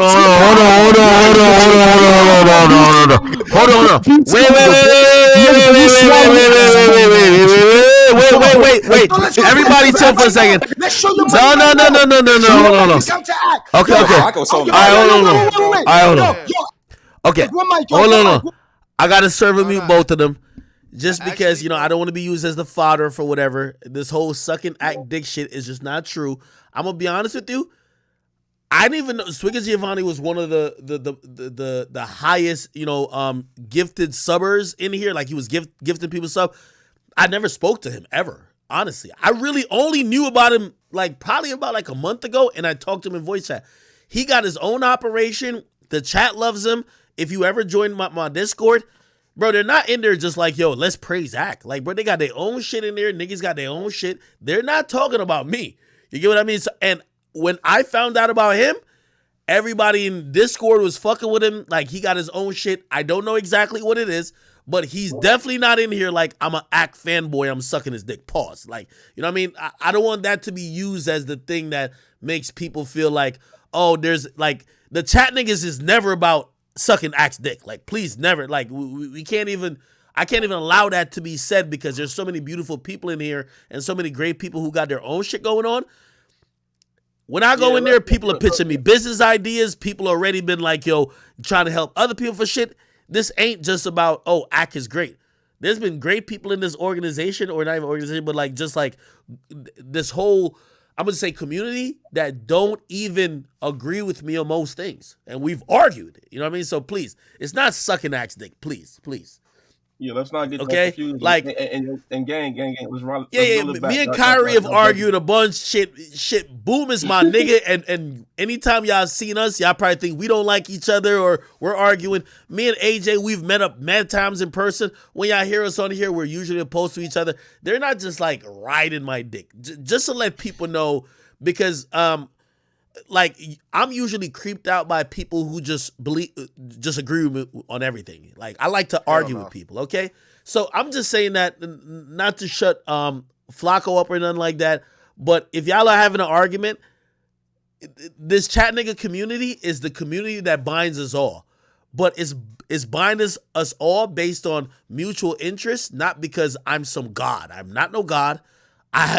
Nobody has to praise me. Like, to be honest, some of the best supporters in here fucking clown me and all that type of shit. I am not no god. I am nobody sucking my dick, please. Okay? All right. I'm gonna allow both y'all to speak, and I'm sorry for muting y'all, but you know, I don't want people to think that my community is about dick suckers. It's definitely not. Okay? And he uses most of your vocabulary anyway. Talking about These niggas is in this bitch for 12 hours a fucking day, now watching their ass, not doing shit, but sitting here, my nigga, sucking and swallowing, nigga. These niggas are fucking bitches, peons, and stooges, nigga. Again, you have for 12 hours a fucking day, you whole ass nigga. Go wash your ass, nigga. For 12 hours a day, nigga. Suck my dick, nigga.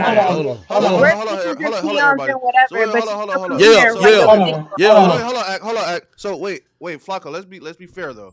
So if you call everybody in here stooges, wouldn't it be fair if they just call you an Adam stooge and an Adam dick rider because you follow and listen to everything Adam say? That's not right to say because the nigga don't agree with you and they agree with Act. You can't call them a fucking stooge because they ideas align with Act more than they align with yours. You know what I mean? I don't mean Flacco. I don't want to mute you. Like we all gotta listen to each other. Let's not talk. All right, you getting muted, man.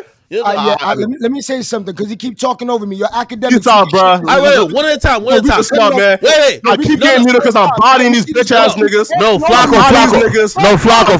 Bitch, my nigga. No. I don't body your bitch ass nigga. You's a peon, nigga. And keep sucking dick for 12 hours a day, nigga. No, Flacco. Hold on. Mute this kid. You a VC stooge, nigga. You have for 12 hours a day, nigga. Go watch your ass, nigga. Go start a career, nigga. Go start a career, nigga. I'm gonna let him go. No. You have for 12 hours a day, not doing shit with your life. 12 hours a day in VC with Act, 5 days a week, nigga. Go start your own shit, you bum ass nigga, bro. Peace out, man. Okay, beautiful. Get out of here. Anyway, thank you very much. Nah, don't run. Academics. Listen, all I want you to do to settle this right now, I will DM you my bank account and let that bitch DM you his bank account. He do not got more than me.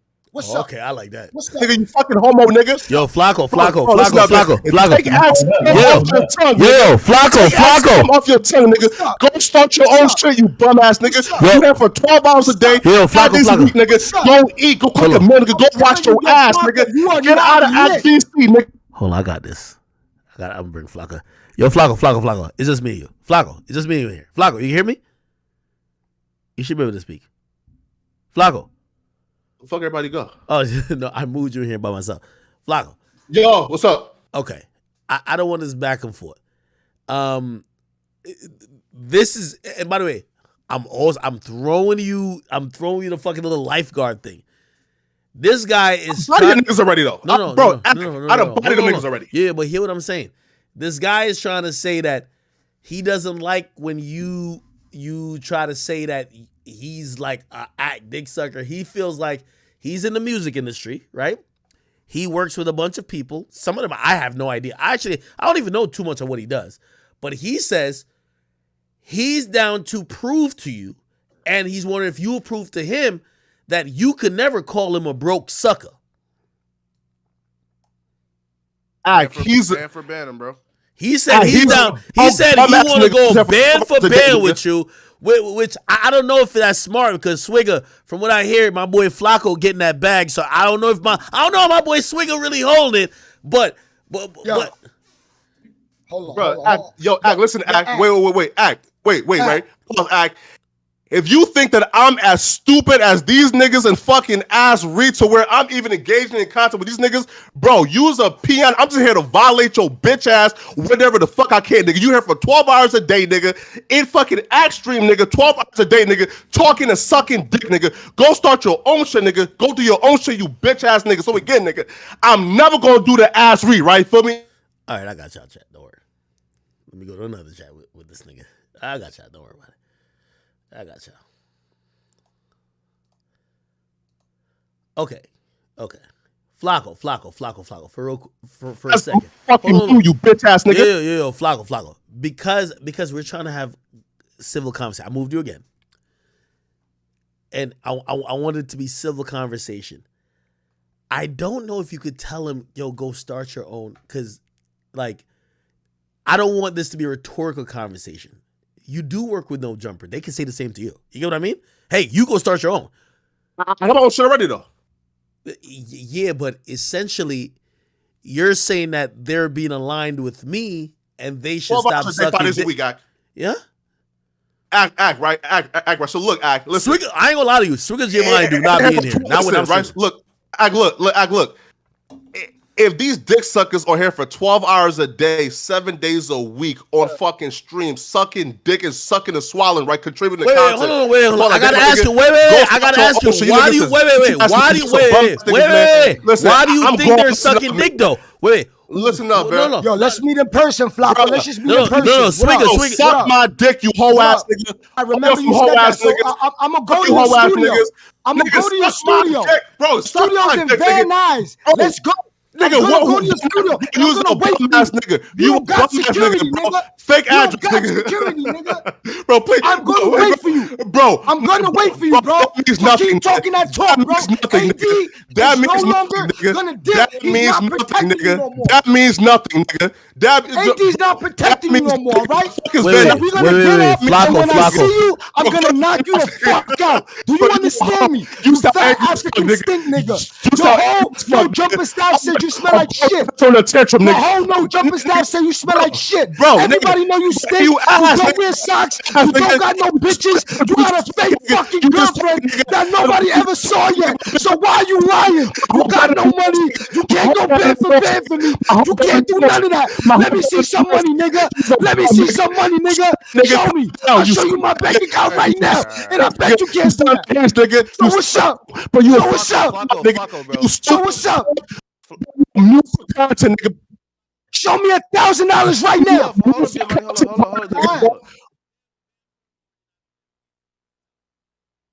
Hold on. What's up? Are you ready to go band for band with me?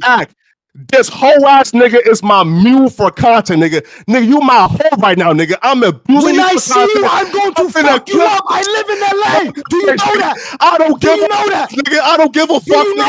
But that sounds like this. I'm putting hands and feet on you. That's word to your mother, nigga.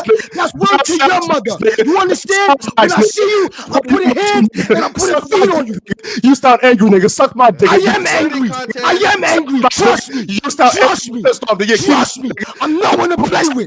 Trust me, when I see you, I'm gonna deal with you. I'm a heart attack, nigga. You bitch ass nigga. Yo, having a heart attack. You whole ass nigga having a heart attack.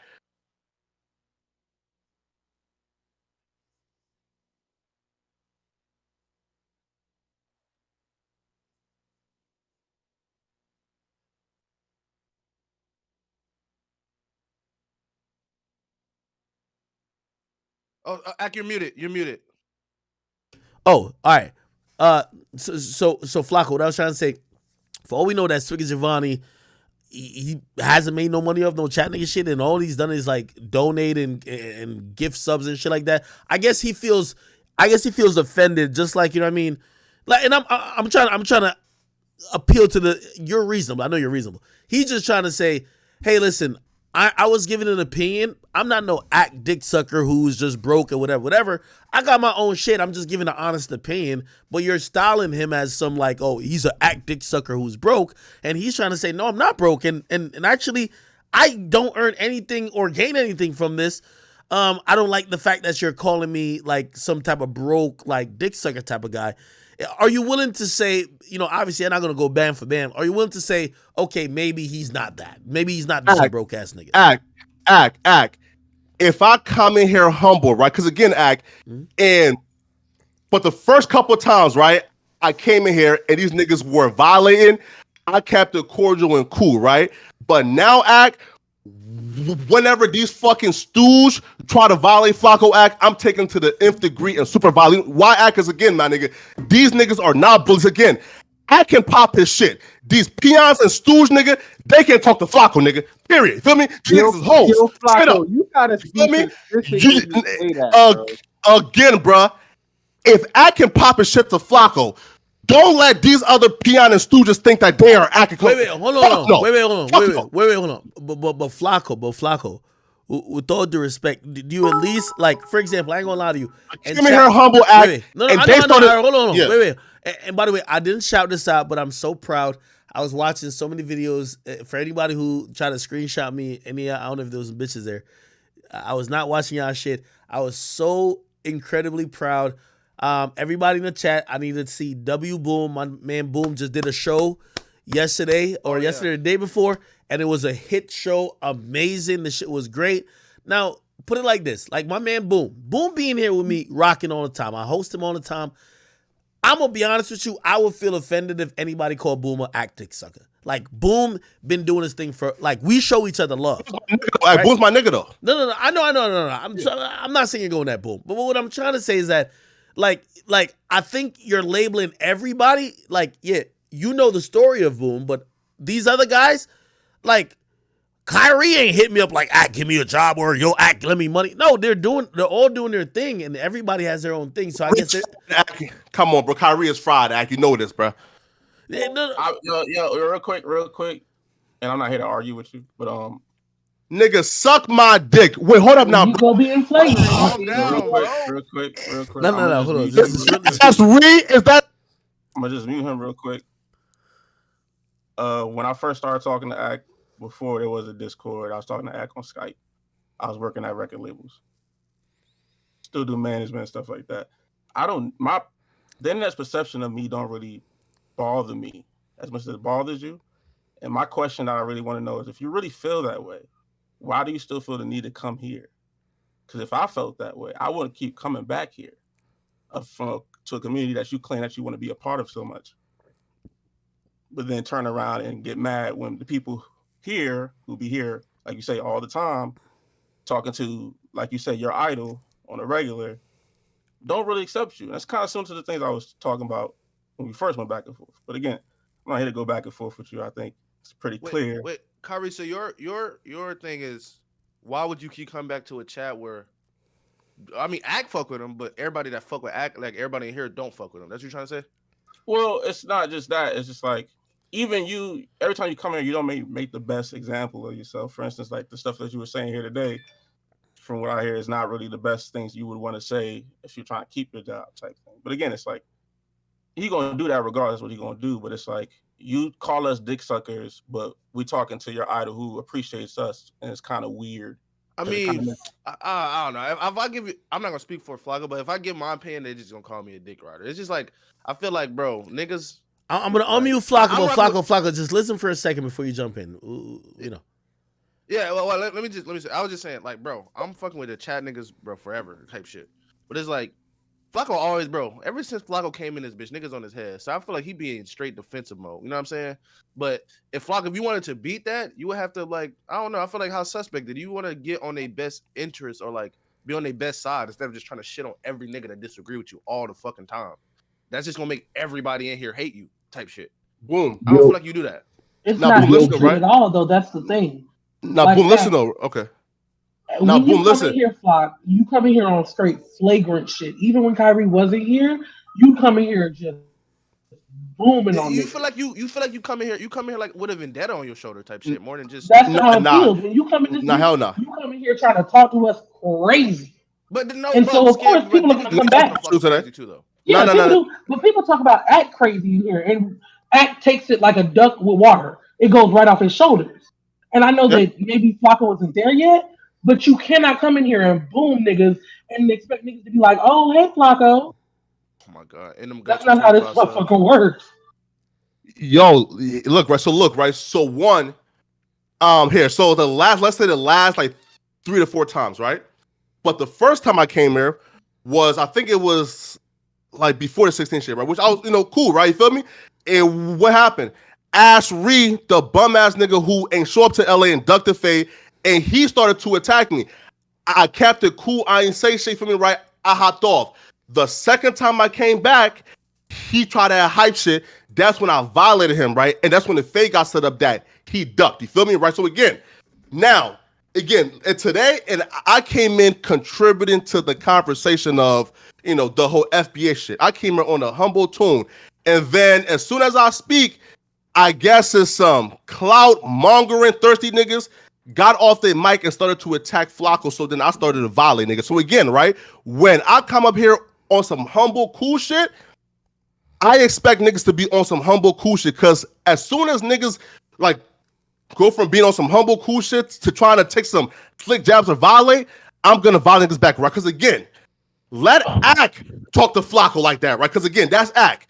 You other stooges who again don't got shit for yourselves, don't talk to Flacco like that, right? Because again, I'm a violent. Hold on, Flacco. Wait, hold on. Right before you say that, Flacco, I'm gonna be honest with you, and I get it.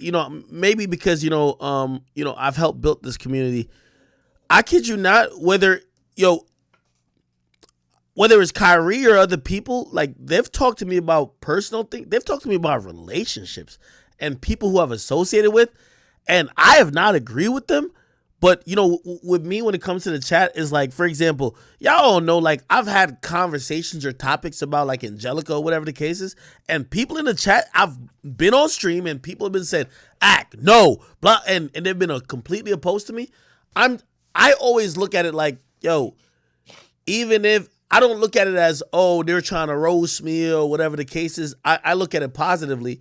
I think to Boom's point, maybe you definitely look at it in the sense of you're being attacked, because I know the narrative sounds good that, they're just like sucking dick or whatever, but I'm telling you, a lot of times I say shit that like, Act, that's not the wave. Like, that is not what you should be doing.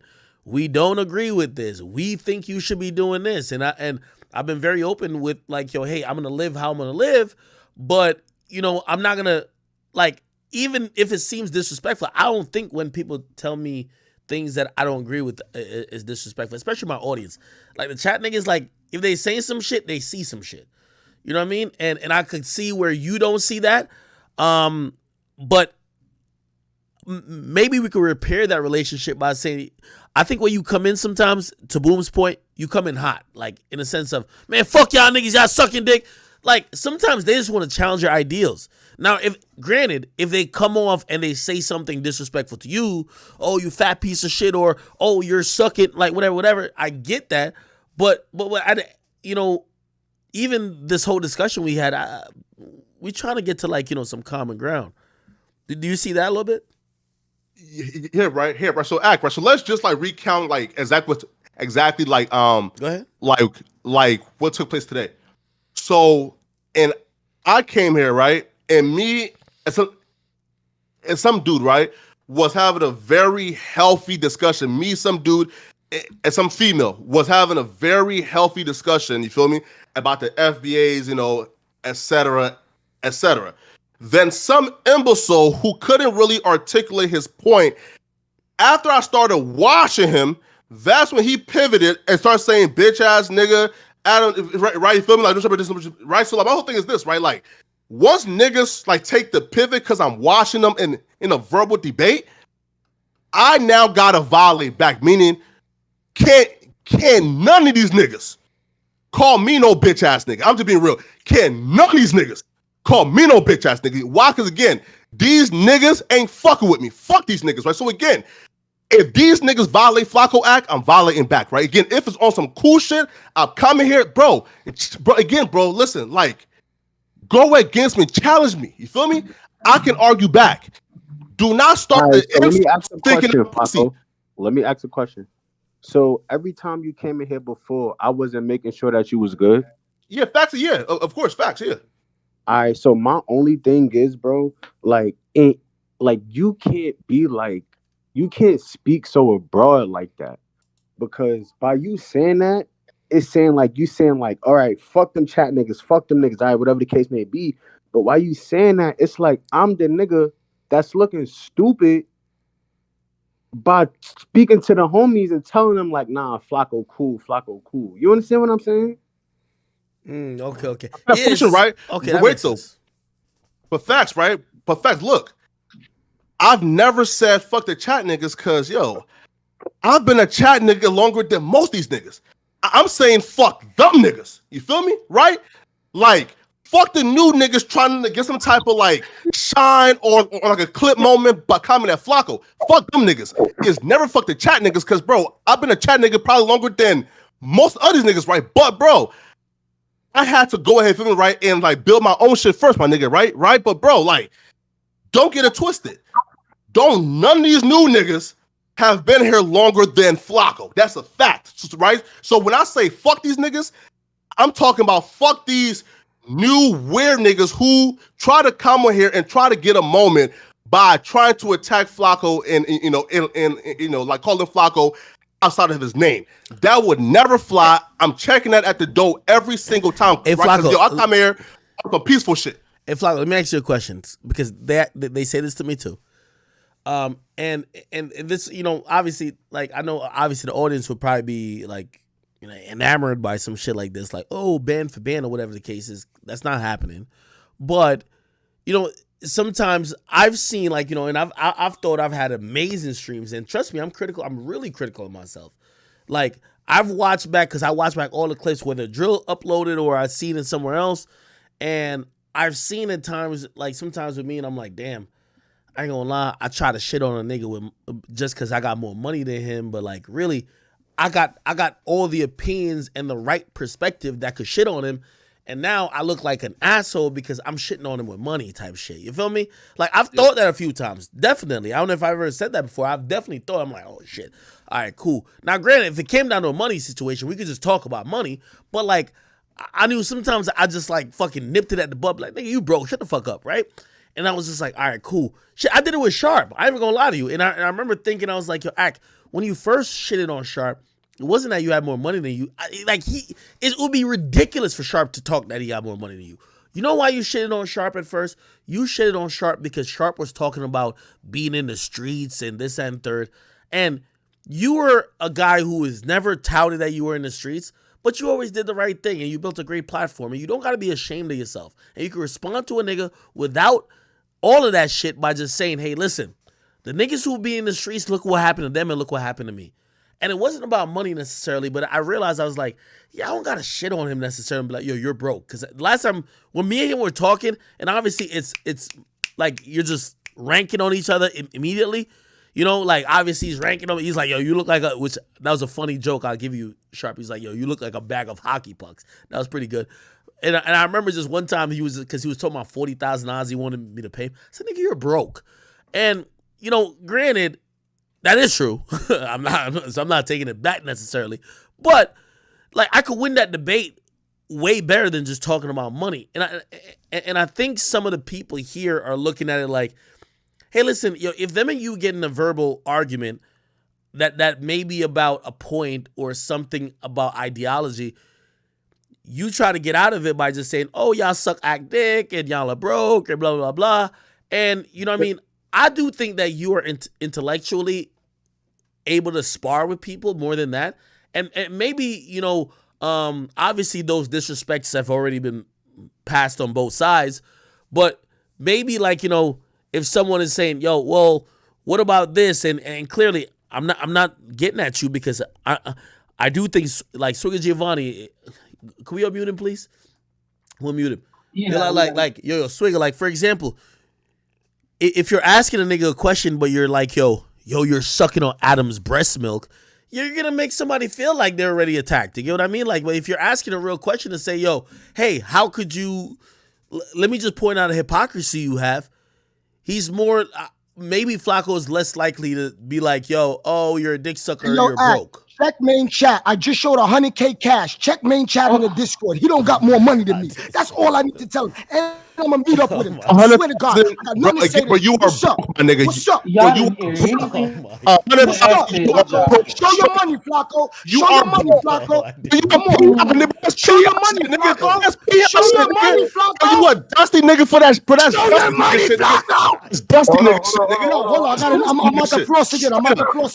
Hey, Yeah, yo, but Al, this little kid got no money. Trust me. He got no money and no motion. Arguing, bro. You are Yeah, they went right back ain't down, shit, yeah. nigga. You broke. I'm muted up. Wait, hold on. Chat. I'm gonna put it on the screen. Apparently, I try to get some reason and peace. This nigga was over here flexing. Yo, I'm done with y'all niggas.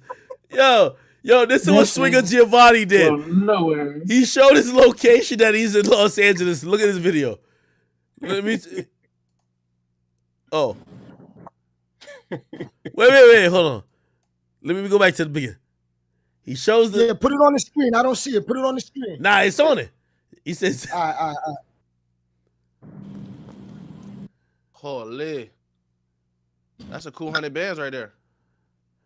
At least 50. Nah, Swigger's moving like that? Bro, I'm digital in real life. Flacco don't really know. No, I just went to I go to Maestro's for lunch by myself. Yo, Giovanni, let me hold a band, bro. I kind of need it right now. It's yours. Let me get $50. You know what's the funniest thing is? I don't know who Flacco thought he was dealing with. But yo, I'm in real life. To a peon. I engineer music. Bro, nobody gives a fuck, nigga. I'm talking to a peon, nigga. Again, bro. Again, my nigga, bro. You showed about 50 to 100, bro. You was broke, straight up, right? Show your bread. Show your bread, bro. You was a peon to me, nigga. I just went to Los Cabos. I gave out $3,000 to children. I just went to Los Cabos and gave out over $3,000 to $5,000. You embarrassed yourself, my nigga. I just left Mexico and I gave every kid on that beach $100 bill. Mute Flacco. So what? Again, my nigga. Bro, you embarrassed yourself, my nigga. Somebody serving mute Flacco. Kyrie, mute that nigga while I talk. You sound stupid, nigga. You sound stupid as fuck. Let that nigga talk. Y'all had me muted. Mute this nigga, bro. I'm not jacking that. Bro. Y'all got mute this nigga, bro. First and foremost, I fucking went to Mexico and I gave every little boy and girl on the beach $100. Check main chat. I just did that. Flacco never did that. If anything, Flacco's only begging Adam 22 for money. My father was in my life. Ask fucking Flacco. His father wasn't in his life. That's why he don't know how to make money on his own. You understand what I'm saying? My father took care of me. My father showed me everything. Before all of this act, I'm a real estate broker. I know about 1099s. All these dickheads is crying about, I get a 1099, I'm not an employer. I was a real estate broker getting a 1099, I'm an employer. So I know exactly what's going on. These little niggas just started getting money. I'll show you a video of me 17 years old driving an Aston Martin in Flatbush Avenue, Brooklyn. I got all proof. Bro, I've been getting money since I was a kid. Flacco just started getting money with Adam. So when I see him, I'm going to knock him the fuck out. That's word to his mother. I'm muted up. Wait, where's the video? I'm trying to play the video. Where's the video at? Oh, my God. It's in main chat. I got you. I'm in the main chat. No. Check main chat. Check main chat. I ain't gonna lie. Check main chat, bro. I ain't gonna lie. Yo, Flacco don't got real money. Flacco don't got real money, bro. I'm gonna be honest with y'all, chat. Yo, damn, y'all ran Flacco out the Discord. Of course we ran him out the Discord. Yo, chat, I'm gonna be honest with you. Swigger been one of them niggas who, like, you know, he a little different. You can't really handle him like everybody else. Yo, Flacco, yo, academics. I just put a video of me having a 6ix9ine in main chat. Check main chat. Yo. No. It's covered. It's covered up. It's nothing. I can't show that. No. It's covered up. It's nothing there. It's nothing there. Little booty cheeks, but that's about it. This kid, Flacco, wherever he came from, gets on my nerves. I don't like that. He's not real. He's not authentic. And he try to come at my boy Kyrie. Kyrie helps me with my music.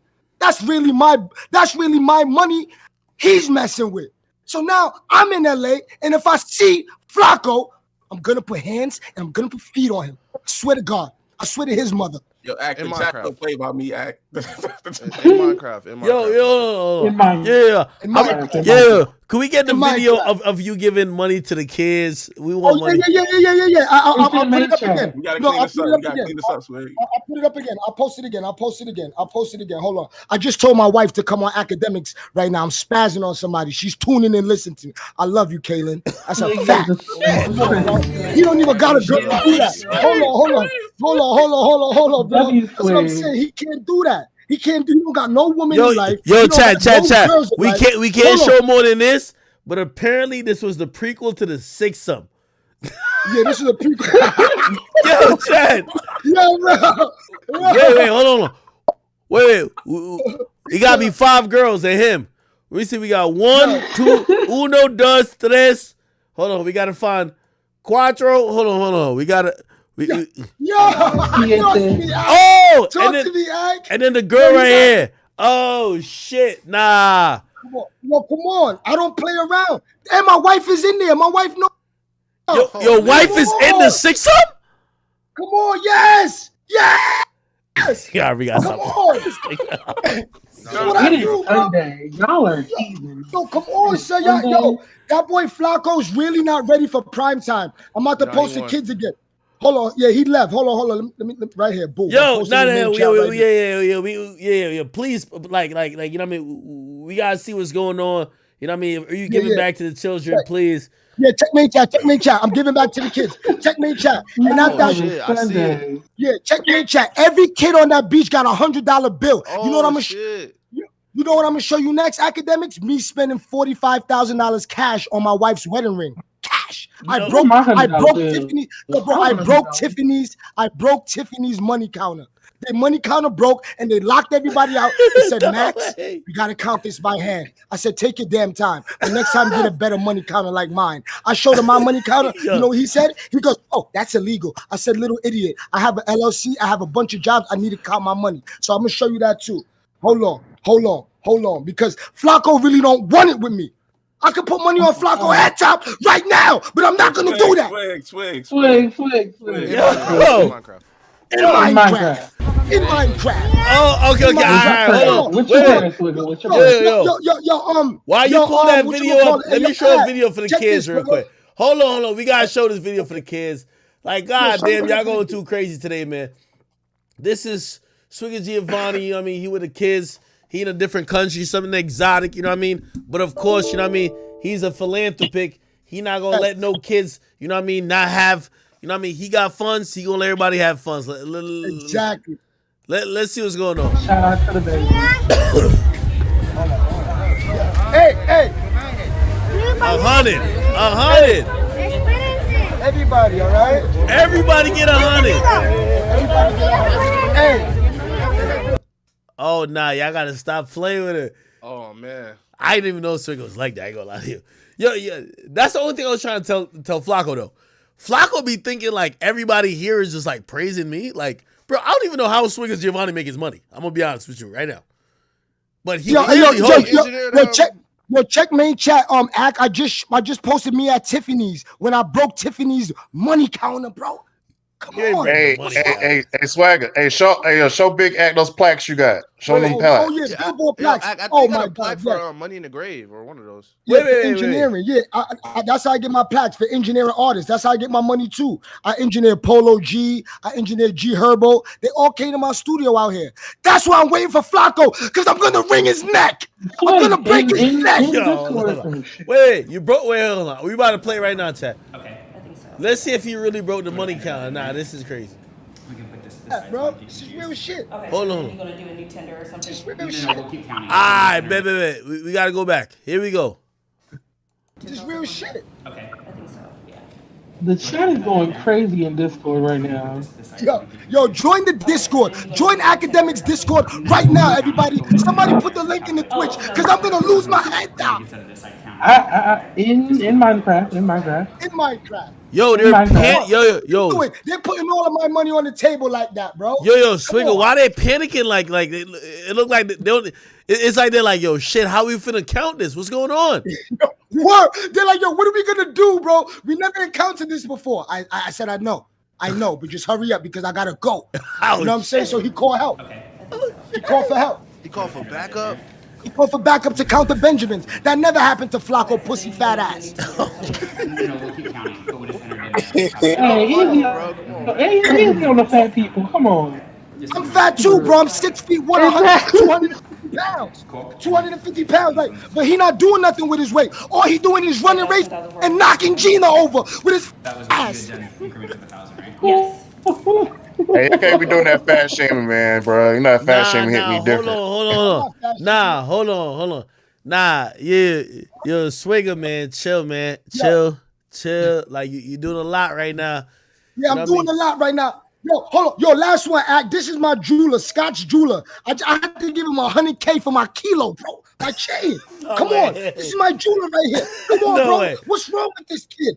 Yo, Flock, you know what? I'm chilling. You know what? No more pictures. No more fun. Hey, no more I'll ever say this. Giovanni is CMG / Academy's Record official engineer. That's all I'm saying. That's a fact, bro. Anybody need anything engineered, chat niggas? I got it, bro. I do this for a living. I do this for fun. Academy's Record official engineer, man. CMG. It's a fact. CNG, man. CMG chat niggas. Gang. Come on, son. Yo, that boy Flacco really, he really lost his day. Shout out to Boom. Yo, chat. Here's a plaque. It's the Billboard plaque right here. Hold on. It says presented to Swigger Giovanni for engineer and mastering. Yeah. Holy shit. Bro, I do this. Yo, this is how I make my money out here, bro. Yo, nobody not gonna see me unless it's $160 an hour, bro. Like he think I'm on Discord bullshitting all day. I'm meeting people. Yo, I met somebody in your Discord academics. Yeah. He's an EDM artist. I just signed him to my publishing company, bro. I found him in your Discord, bro. I'm paying him money, bro. Come on, son. Like, Flacco's not helping nobody else out. I'm helping other artists out. Like, I do this in real life. Flacco really got his days numbered. Bro. I'm not playing with him, son. I'm gonna be honest though. I knew this nigga Swigger was doing a little different type of. Listen. I know some of y'all want to believe that chat niggas are some broke ass niggas. That's not the truth. There's a lot of people who's moving in the industry, and they only really come here because we talk industry insider info. They're not here to be like, oh, we love Ack. Yeah, we fuck with Ack, but like they doing their shit. So a nigga like Swigger, there's a couple. Even Kyrie, Kyrie's an industry nigga. I know y'all want to just make him sound like a bum. I just drive Uber. Well, obviously you say that shit. Obviously you say that shit. That's why they disrespect you. But when you have a nigga like Swigger that start backing out plaques, they're like, how the fuck did this happen? I'm backing out plaques and racks. That's what I'm doing to Flacco. I'm packing out flags and racks, and I'm gonna punch him in his face. I'm gonna wring his neck. I'm gonna break his bone. In Minecraft. Wait. I want to point out that Flacco owed me $1,000 because he said first time he said if I pull out more than 45, then today he said I had 200, so I'm gonna need my 1,000. Tell him send that money, man. What about the chat queens? We need funds too. Wait, hold on. All right, hold on. God damn. Should we get Flacco back on here? Like, what's going on right now? Hey, no, he ran. Where's Flacco at? Somebody call him. Once you disrespect CNG, bro, ain't nobody bigger than the chat, bro. That's why I tell everybody don't listen. Nobody's bigger than the chat. Well, here's the thing, though. 100,000%. You'll put like this. We don't have the biggest community, but we have some of the biggest supporters. If you think niggas is just flat out broke, nah. We got the biggest community. I mean, I'm just like, I'm comparing to like these little white communities and listen. But if you look at the support that comes from here, you can't think niggas is just fucking bum ass broke. It's just not possible. Like if you think niggas is like they all broke, man. I don't know what you're talking about. Nigga, act. It's a nigga that watch your stream every day that is selling out Madison Square Garden, nigga. Exactly. That is true. Yo, academics. Checkmate chat. This is me in Paramount Studios. This is what 160 hour look like. Yo, show. This is how I make my money. I'm in big studios. You know what I'm saying? Flacco's not there. I know what is every. Yo, look at it. Yo, hold on. I gotta show this on the screen. Look at this nigga Ray. Yo, flexing time comes in. Yo, Ray. Look at Ray. Yo, it's flexing time. Yo, it's flexing time. Look at Ray. Yo, I ain't gonna hold you. I respect that. I respect the dude, Joe. Ray, you funny as hell. Hey, I'm gonna be like Ray when I grow up. Yo, Ray. I know you're not in the mic back. In the back of the back, bro. Back of the back. Look, comfy. Come on, man.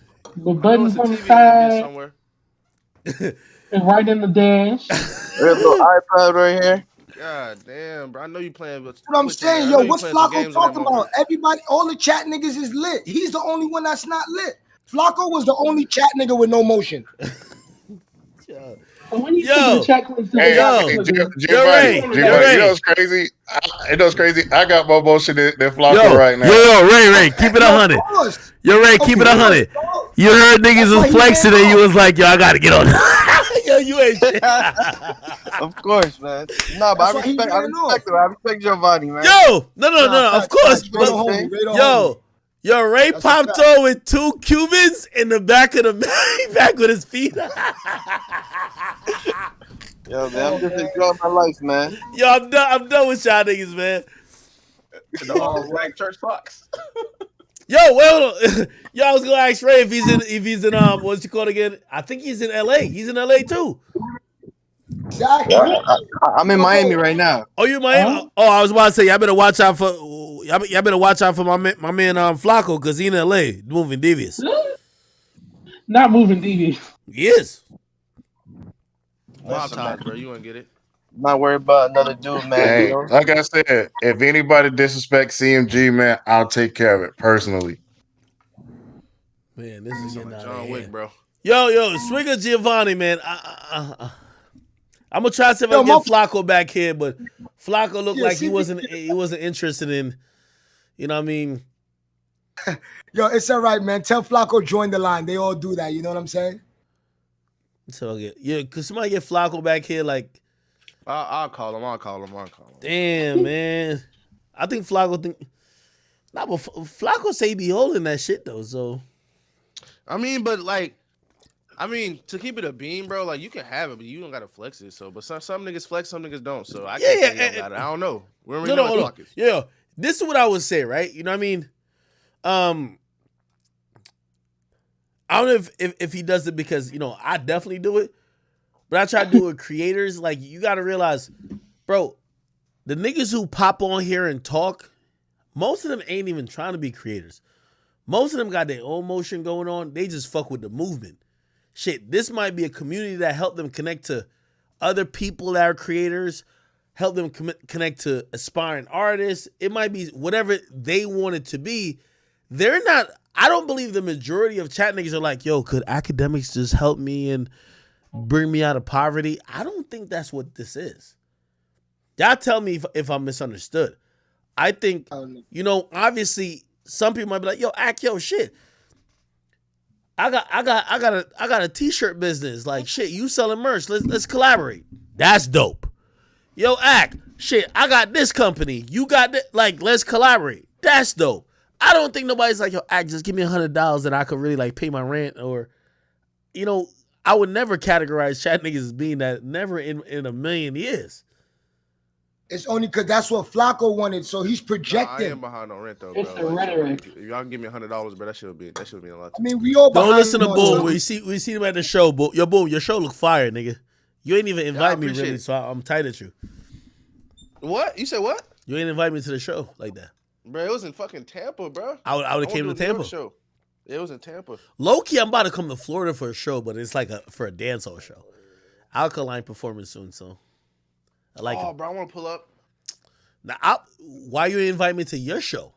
Why can't I be on stage Tampa. mobbing with you? Nigga, you got to come to my Miami show, bro. So academic, should I leave Flacco alone? Like, just call it quits? Nah, leave him. Like, I'm gonna be honest with you. I think he thought like you were just like a dude begging type shit. I'm gonna be honest with you. You know what I mean? Okay. He thought you were probably just like a broke ass nigga. Like, Swiggs, I've seen you in the Discord. We've talked like off stream, like just when it's just Discord shit. And I could tell you not no nigga who like act. Help me out. Like, you got your own shit going on. You doing your own shit. You pop your... Nigga, I know you for popping shit. So, if you ever came like, yo, bro, I'm broke. I'm down bad. I'll be like, I'm shocked. You be doing your own thing. I've never heard you complain about shit. You got your own shit going on. Yo, bro, let me tell you a little something. I got a shorty at home. I would steal a loaf of bread before I tell her I don't got the bread, Hold on, bro. Flacco coming back. 1 second. You feel me? Like, that's just how I was raised. You know what I'm saying? Like, whatever I need to get, I'm going to get it, bro. And I'm not going to beg, bro. G shit, bro. I don't know what that guy was talking about or what he thought I was. Or I don't know, bro. Like, he just started violating. I didn't do no name calling first. He did the name calling. I just called him out for leaving AD. And then he called me a peon and all the other crap. And I'm like, all right, let's get it. I've been waiting for this. I really don't like He back. I got to move him, though. All right. Can somebody move him in here? I got you. Where he at? He in Chattanooga Lounge. I'm gonna let him talk. I'm not gonna cut him off. I'm gonna mute up right now. I just want the fair. Don't cut him off. Don't cut him off, Giovanni. You just popped your shit for like 25 minutes, right? Is he here yet? No, he coming. Yeah, this nigga Ray. Of course, okay, he's in here. Of course, Ray was gonna be pop. Can you hear us? Flaccius is back. Flacco! Yo, Flacco, I'm glad I ain't gonna lie. Listen, bruh. I ain't gonna lie. These niggas muted me for like 10 to 15 minutes. You feel me, man? Because, bro, listen, I understand. You feel me? I done watched these niggas in the FBA debate. Buy these niggas, mark them out. You feel me? So niggas had to mute Flacco, man. You feel me? But, you know, I'm gonna keep it a bean, Flacco. I'm gonna keep it a bean. About 50 you was muted for like 2 minutes and you left. I saw you get muted. Yeah, and at muted you, so you got chill. I did me. Yeah, Flacco. All right. The only and by the way, the stage is definitely yours. I guess the only thing I'll say to you is like, honestly, truthfully, and I'm with you on a lot of things you say. I don't think you could blanketly say like, all these dudes who are in here, some of them ain't even broke. I'm gonna keep it real. Look at that. I'm gonna show you a bitch ass nigga right now. Hold on. Damn. Who? Asri? No. It's my nigga Ray. You see that nigga in the back of the Maybach right there with the 2 chains? Yo. I can't see it. Wait.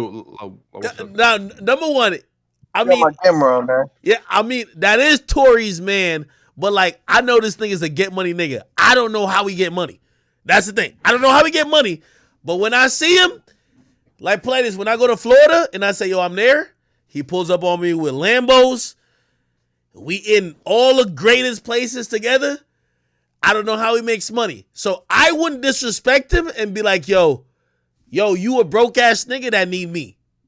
Right, Ray? Be honest. Hold on, Ray. Me and you have been mad places. If I said, Ray's a broke ass bitch ass nigga who need me, like, obviously he know, academics, but that nigga get money with or without me. I don't know how I don't even know where he's at. Would you feel offended if I said you was a broke ass bitch ass nigga, Ray? Of course, it just wouldn't make sense. Exactly. So I guess that's what I'm trying to say to you, Flacco, is like, when you say that, there's mad niggas in here that get money without me. Like I'm being honest with you. Ray's a get money nigga. Like, Boom get money. Yeah, Ray was arguing though. So I guess when they felt you were styling them, like Swigger Giovanni's like, nigga, Act never gave me no fucking money. How the fuck you could call me an Act dick sucker when I'm getting my own bread? And to be honest, I got more bread than most niggas that he might know. And he's trying to say including you. So that's again, wait, right? So Act 1, right? So 1, me and the Ray dude, like, we ain't never, like, crossed no paths, right? No, right? not so, Ray. like, I'm talking about Swigger Giovanni. Like, yeah, right? Like, right? Yeah, right. So when I say, like, these broke ass niggas, I was talking to the group of motherfuckers and who was coming and off their mic, trying to attack, right? And again, I fuck with Boom, I fuck with facts, right? You feel me? Like, And the rest of these niggas, I don't know these niggas. Feel me? Right? You know, right? Like I don't know Ray. Again, is all due respect. I don't know Ray. I don't know like the rest of these niggas, right? Hold on, wait. I'm gonna put you up with Ray real quick. Ray, 100 million 1,000% Ray's a get money nigga. Not only that, like, first of all, like, I don't even try to, I ain't trying to put too many things on blast. Most of your favorite streamers, like everybody connect with Ray. Like, Ray's a nigga who, if you're trying to connect with hip hop, internet world, Ray's there. So Ray's a get money nigga. It's not about Ray because Ray not mad about nothing. This thing be just fucking bitches. He not mad. Yeah, I think Swinger Giovanni, he said he was like, he was questioning you about something and he felt like you disrespected him. So that's not. Wait, act. Listen. I just hope that everybody would just rewatch this clip, right? Okay, go ahead. And that's Cap. And he again, when we were talking about the FBA, Nah, you got 50 subs, nigga. By who?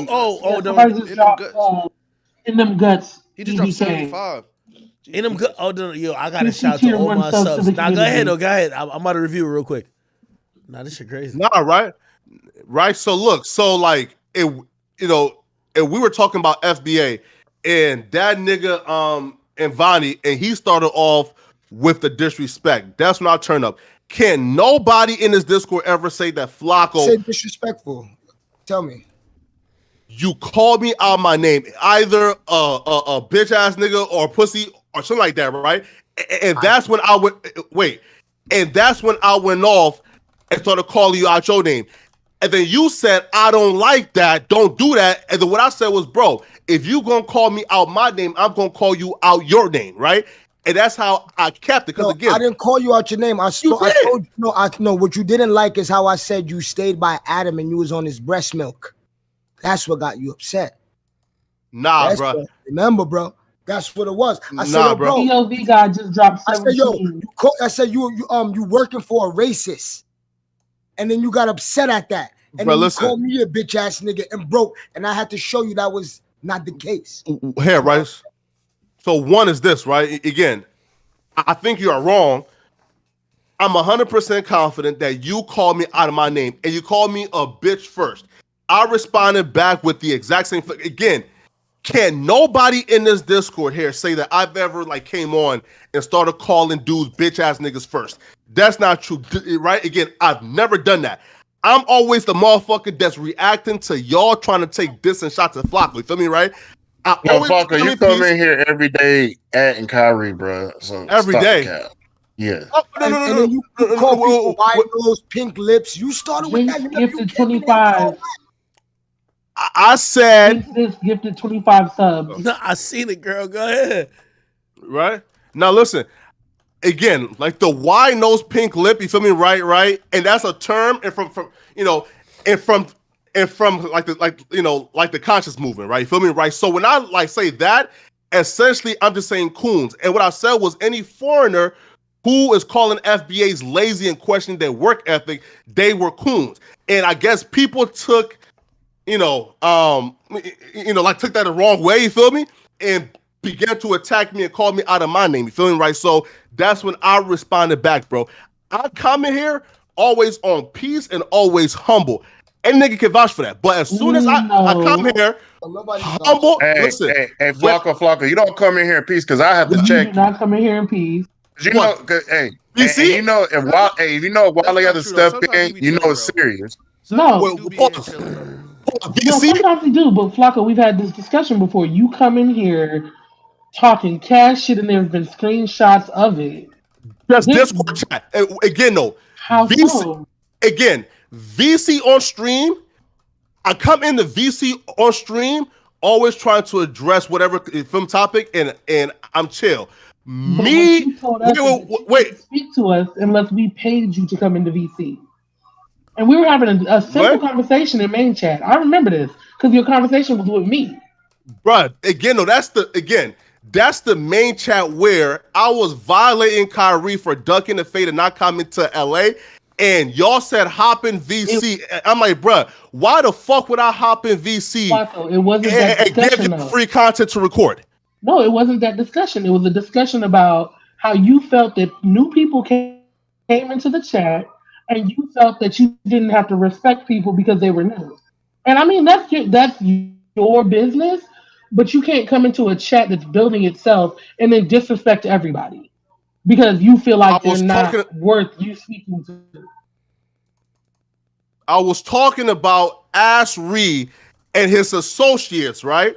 Being new niggas and trying to kick niggas, mute niggas, and pour rank on niggas. Hey, Flacco, am I a new nigga? Bro, I don't know you, nigga. Again, bro, Nigga, this big Wale. Nigga, you do know me.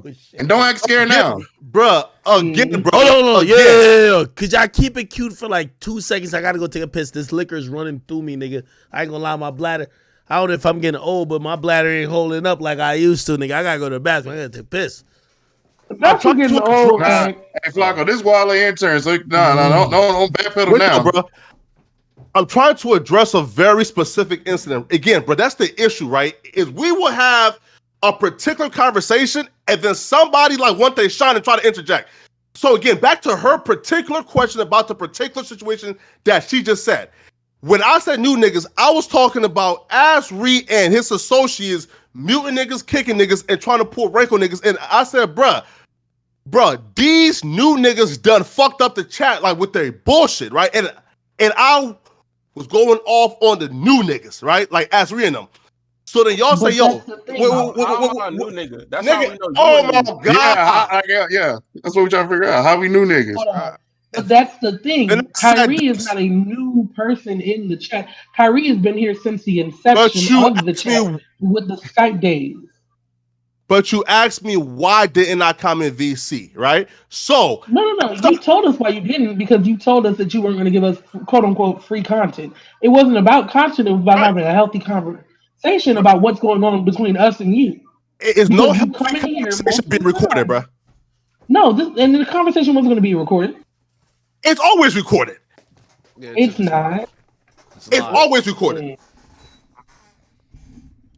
In the yes, it is. Normal conversation with you, it's not recorded. Bro. You can't exactly. Dog, listen up, bruh. Fam, listen. I've been in VC and seen a recording of that VC elsewhere, bro. No, that's true. That niggas recorded me talking about that. That was Bassy, and we banned him for that. But I don't think they allow that. Like niggas just be on some. Yeah, we don't just allow it. That's what I'm telling you. But when I see that though, that's why I don't come in VC. Frequently. But yeah, we've been on this for like an hour and a half. The conversation that me and you had was that you felt like you didn't have to discuss a certain topic because you felt like you were better than us. No. I said I'm not hopping in VC to be free content and be recorded. If I knew the VC was not being recorded, bro, I would have hopped in and chopped it up. Flacco, but that's the thing. I have the screenshots of our conversation, sweetheart. I know what was said. Yeah. Okay. I said I'm not hopping in and giving niggas free content. Free content means what? Something again that can be recorded and posted elsewhere. Nah, you better have washed your hands, nigga. Oh God. I don't think y'all want that. I was saying this, Flacco. Just watch how you speak on the chat. And like I said, everybody got different stuff going on. I'm gonna say this. I'm the only nigga who ever got chat nigga merch in movies. Ain't nobody else ever did that before. Yeah, hold on. Yeah. Let me ask y'all a question about the hand washing thing. Y'all can roast me, it's fine. You said what? I don't know if y'all do this. I'm gonna ask all y'all though. I do it. Like we do. So like if you whip your joint out without touching it, so like I was just about to say that. I ain't touched the dick at all. I just whipped it out. Y'all are wicked. You don't have to, bro. You kind of don't have to wash your hands, bro. I never touched my dick. I never touched it, bro. I whipped it out. I pissed. You know what I mean? Obviously, like I had to shake a little bit, but I just like moved the pants a little bit, so the pants were shaking it. Yeah, I'm gonna change the pants, but like I never touched the dick, and then I'm finished peeing, and I put the pants back up. I never touched the dick. Why do I gotta wash my hands? Okay, wait. Did you touch the handle? Did you touch the handle? I don't even think I flushed Yeah, it. usually I use like my toe or something, but I don't use my hand. That's some public bathroom shit, nigga. That's some public bathroom shit. That's my home bathroom. Yo, let me ask y'all a question. Yo, do y'all wash your hands before y'all take a piss or after? Yo, Swigger, if you tell me you wash your hands before you I wash my hands. No, I wash my hand before. Listen. No, let me tell you why. Because I have more respect for my dick. My hands is dirty. My dick is clean. So I gotta wash my hands. That's why you wash your ass every day, nigga. Yo, Swigger. Yo, Swigger. You're not talking about Flacco no more. You wash your hands before you take a piss, my nigga? Before. Psychotic. Yo, listen, you gotta have pride in your penis. Nigga, that's why you wash your body. No, but listen, guys. Yo, you touch everything outside, and then you're gonna go take a piss, and you're gonna go touch your dick after you just touch everything. You dapped up Little Boom, you dapped up Wale, you dapped up everybody. Now you about to touch your dick? Okay, but then you gonna wash your body at the end of the day. Now anyway. I'm at home alone. Y'all got this one. I am the proud owner of a vagina. I don't know what y'all do. I don't know what y'all have going on. No, bro, yeah, I don't wash my hands after though. After I don't wash, I think that's disrespect. I don't think my shit dirty. Wait, whoa. You don't wash your hands after pissing? You wash your hands before you take a piss, but not after? Because my dick is clean. Y'all don't gotta worry about that. You know what I'm saying? Wow. Good, son. I guess it's making sense. It's making kind of a sense, but like that's just I don't know insane. what that is. I was about to bring up some shit that we know. Nigga said you gotta wash before and after. Y'all niggas water bill. Y'all niggas water bill out the ass. No, tell act. No, matter of fact,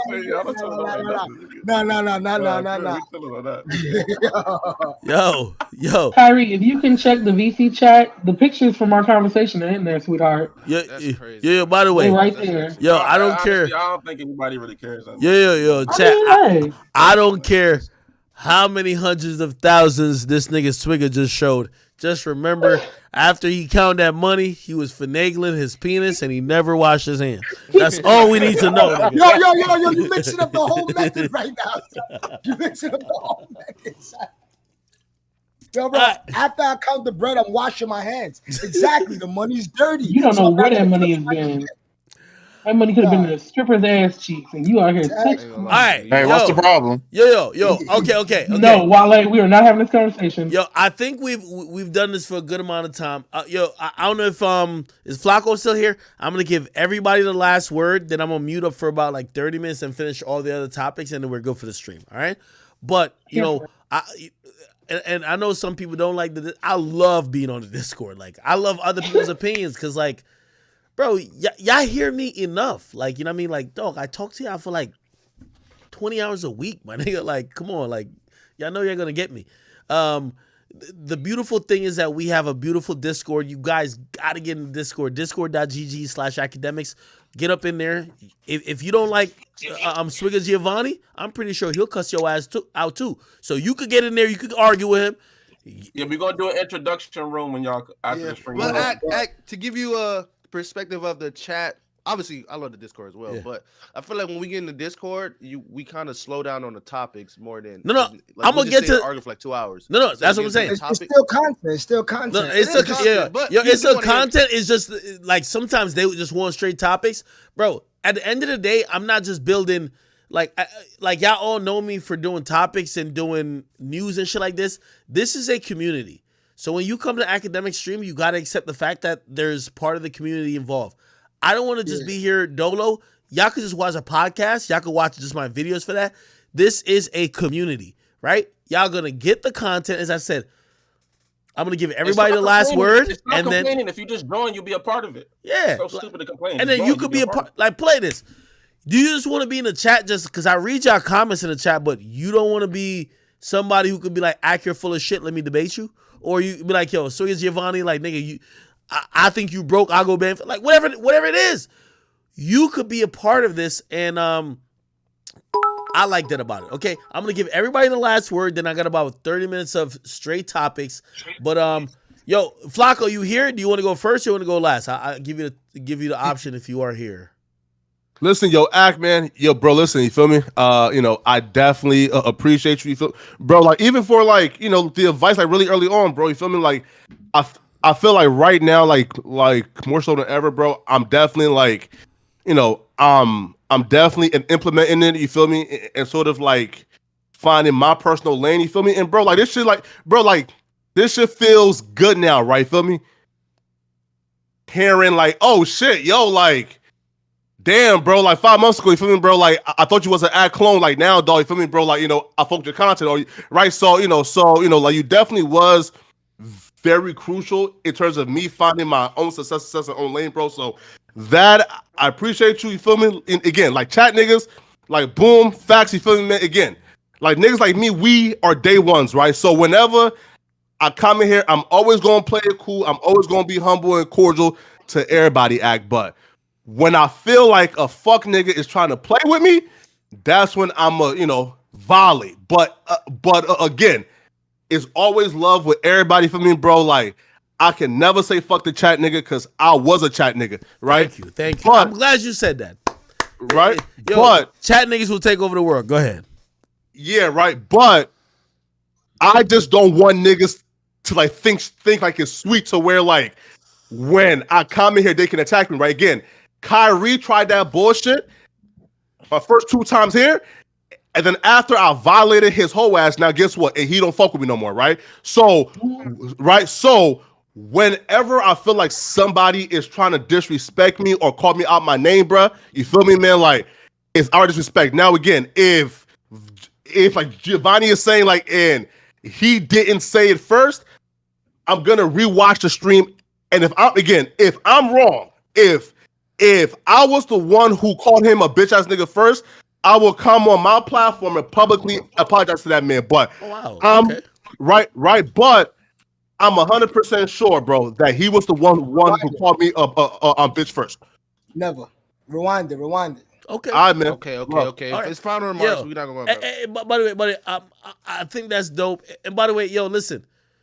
This is all par for the course, man. Hey, listen, I think even this discourse, this disagreement, a little bit more people probably be like, yo, who's this Swiggy Giovanni nigga? Like, yo, like go say, oh shit, he's producing and mastering platinum records. Let's go fuck with him.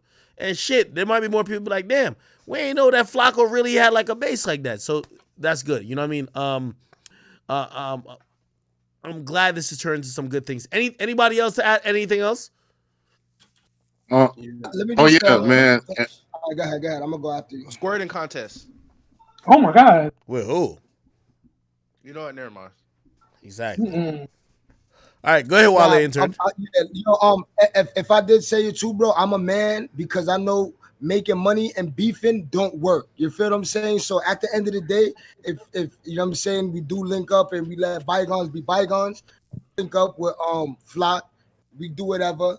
At the same time, he just need to know that I'm an OG and he's a YG. That's it. We gonna be good. You know what I'm saying? And just want to shout everybody else out. Academics, I appreciate you for having me on here. My name's Swiggy Giovanni. Catch me on Twitter or whatever. You know what I'm saying? Instagram. That's it. Anybody else jump in? Hey, first of all, CMG Academy, you know it's going up. TCS coming soon. I'm about to have some Dreamville people come through on an episode of TCS. That's going to be incredible. Also, too, man, if you anybody out here, you make an independent film, you want to get it sold to BET, Amazon Prime, Netflix, hit Wale, intern up. And also, if you're doing any type of merch, let me know. I can get it done at the best prices and the best quality, like the quality that you see at any time you go to any tourist place or an amusement park. The people that make their clothes, I'm in business with the people who own the company, who do all the merch for any zoos or whatever. So if you ever want any merch done, great prices and quality, hit up Wale, intern, CMG. I need some merch. Yeah, if anybody need mixing and mastering too, via email. Let's get it. Let's go. All I'm gonna say is follow my Twitch as well at Halo Boom and come to one of my shows so I can like throw tomatoes at y'all. Y'all can throw tomatoes at me and shit. All right, man. Oh, yeah, and also, man, Evo Enterprise. You know what I'm saying? Remember, if you need anything on the media market, Evo Enterprise, aka shout out to my OG Leaf. anything y'all need to do, y'all aspiring artists, y'all need to help getting y'all marketing up, Evo Enterprise, we got you. Yeah, don't listen to that nigga Boom, man. I'm a host him anyway. Anyway, all right, cool. Beautiful. I will. Yeah, join the Discord and holler at me if you. Yeah, 'Cause no, that's how definitely. you Yo, gotta run it. if you guys watch me, you should know, like, yo, you know, again, most of the being held accountable is not being held by, is not other people. It's usually my own chat. This is not no type of dick licking contest, no monolith. Awesome. If people have, you know, whatever, it's open discourse here. And I believe that the people who I've surrounded myself with or debated with, the chat niggas themselves, they're not, I find it very offensive anybody calling it like they're only agreeing with me. All right. We're probably gonna throw the host to Boom after this. If anybody else did have something to say, I'll probably pop back in the chat in a second. But let me mute up for a second. I'm gonna hit some topics real quick. But I know I definitely and by the way, Flacco, thank you for coming on here, bro. Like, you know, obviously I know you could be doing a lot of things, but I appreciate you coming on here. All right. Yo, Ak, one more thing, Ak. Yo, Ak. You owe me that interview, Ak. Come on now. I showed up and, you know. No, and of he ain't show course. up, Ak. Yo, Flacco, that's the easiest thing to do. Like, me, you get an interview, that's the easiest thing to do. Like, we could talk privately about it. Of course. Yo, Flacco, let me tell you this. When you get Big Ack on the show, we gonna break some records, man. We going for it all. You feel me? We not trying to, you know what I mean? I'm gonna make you go viral for a little bit. It's all good. And you gonna help me go viral too. So it's not just one way, right? I appreciate you, man. Of course. You know what I mean? I appreciate you always showing up to the platform. I appreciate you, brother. All right. Everybody give me a second. I'm gonna deafen up. I'm not on Discord no more. Let me hit these last couple topics because I know some of y'all don't really like the motherfucking other shit. I had a good time. Yeah, we've been live for 6 fucking hours. But I know how y'all be like, yo, Act, no, we just want, well, all right, we're gonna get to the topics. Look at my phone dying. Chat, my phone is hating on y'all. I gotta plug my phone. Okay. Somebody said postpone that interview. No. Bro, like, why do y'all think I would postpone that interview? Put like this. I'd rather do an interview or like, you know, some content with Flacco because I don't want Flacco doing weird shit that's about me. So if Flacco's like, yo, Act, let's do some fun, cool, interesting shit. I'd rather do that with him than him doing some shit with a cloud chaser who's going to try to make me look crazy. You know what I mean? All right. Let's see, people. We got a couple more topics to get to. Here we go. By the way, you know what's so funny? That was like our third topic that turned all into that shit. The Burner Boy topic did all of this. Yo, I just want to say thank you guys. Yo, you guys were so amazing in allowing that Burner Boy conversation to develop. Man, this is why I stream.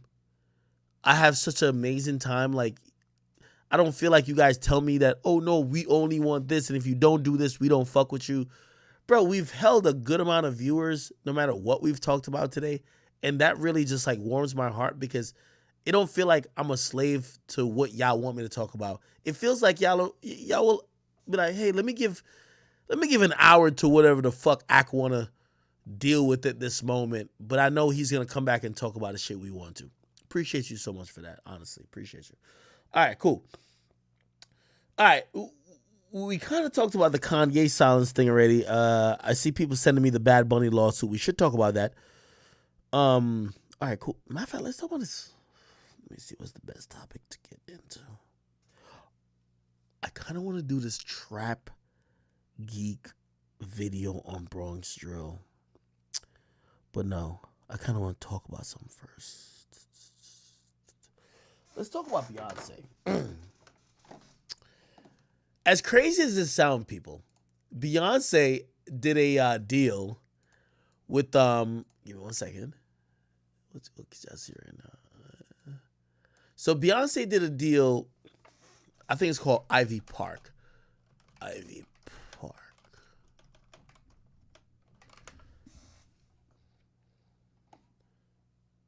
Let me.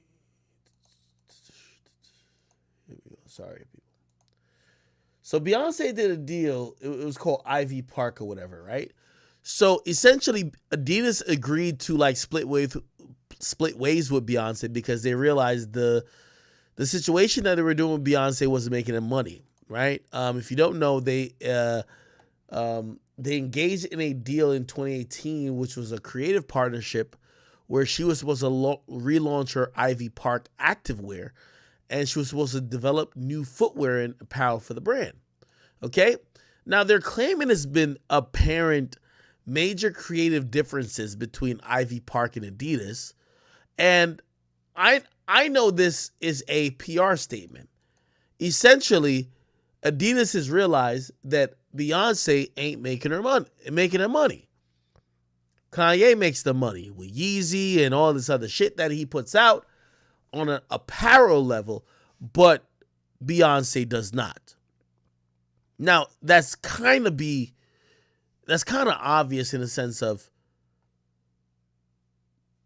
do we associate Beyonce with selling clothes or shoes, or do we associate that with the brand of Yeezy? Clearly, we understand the difference. Am I blaming Beyonce because of that? No. What Adidas did is what many companies do, and I'm going to explain it. So what many companies do is basically say, hey, we're getting into a entity or a field, like, and I'm going to harp on a little bit of what Joe Budden said back in the day about podcasting. Big companies, rather than looking at people who are actually influential, they like to give big deals to big brands. Beyonce's never been a brand that sells clothes, that's never sold shoes, that's never sold merchandise in the sense of with a sports apparel company. Yet, because of the name Beyonce, they got into a partnership and probably promised or wagered, I won't say wagered because it seems like betting, but it is kind of betting millions of dollars. And not only millions, hundreds of millions of dollars. Years later, they've realized that doesn't work. Why doesn't it work? Because again, Beyonce doesn't move product. It's the same way, companies have figured, oh, let's do podcasts. Let's just give these big names podcast deals. Oh, who are we going to give podcast deals to?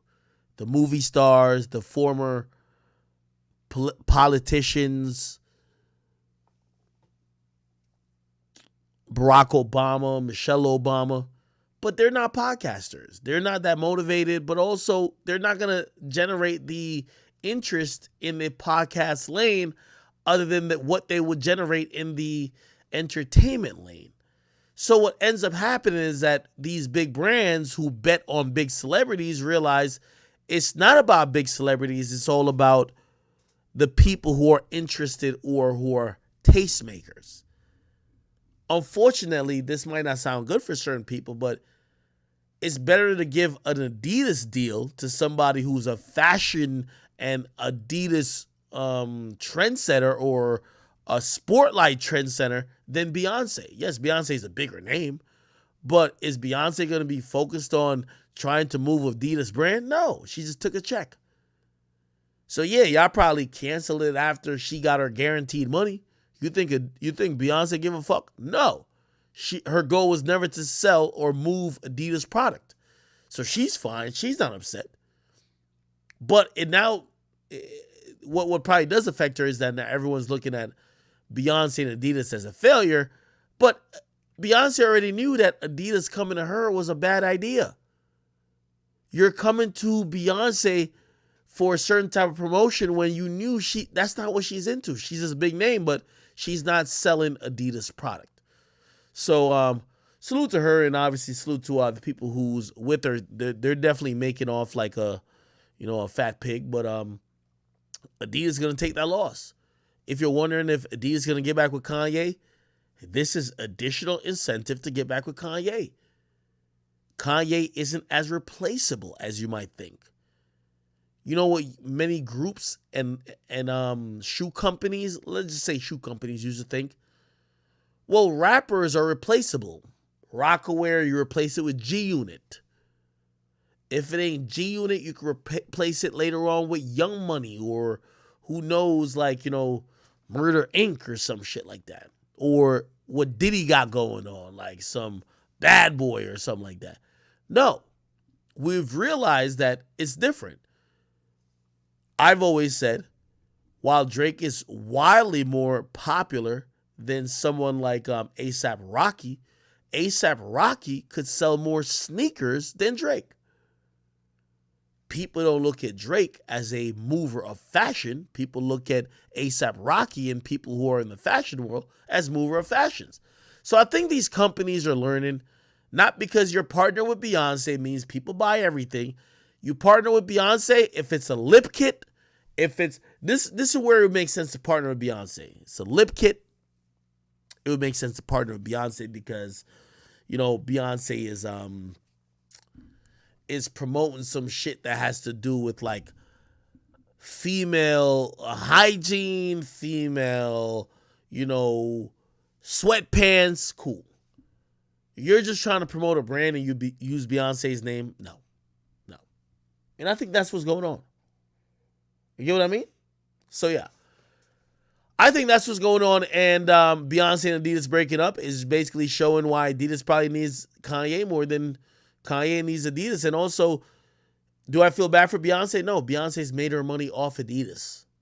Anything that Adidas is saying no to, let me tell you how contracts work. When you sign a contract with a motherfucker, this is how it works. Yo, let's sign a 5-year contract. For the first 4 years, guaranteed money. Whether you like it or not, guaranteed money. In the 5th year, you could make the choice if you want to renew. A company only going to renew if they're making way more than you're gaining them. So even if they don't renew, you already got your guaranteed money. I tell my lawyers this all the time. Listen, let's not talk about options. Let's talk about what's guaranteed. Fuck the options. Because if I'm about to get paid $3 million for a year, which is an option, right? If they pick up the option, I made them $7 million that year. So I don't give a fuck about the option. I only care about what's guaranteed. Because whether I actually made them money or not, the guarantee is a guarantee. But if they got to pick up an option, the option means that if they pick it up, you're cheating yourself. So it is what it is. Yeah. I'm not mad at Beyonce and Adidas breaking up, and I think that's actually a good thing for both of them. Beyonce's going to go on and sell more female products. Adidas is realizing what works for them and what doesn't. Get back with Kanye. Stop fucking playing. All right? All right, people.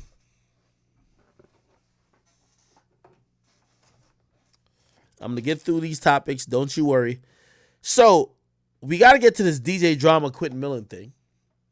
And let me go to, if you guys haven't seen Off the Record, please go watch that. Off the Record Academics. That's how you can find it on YouTube. I spelled my name wrong. But if you click on this, you go here. You're going to see a bunch of episodes. And the episode in question I want you to watch is this. We're going to watch it. I got to sign in. Shit. I am going to sign in, low-key. Fuck. Give me a second. I rarely do play off the record shit on here, but I want you to watch this.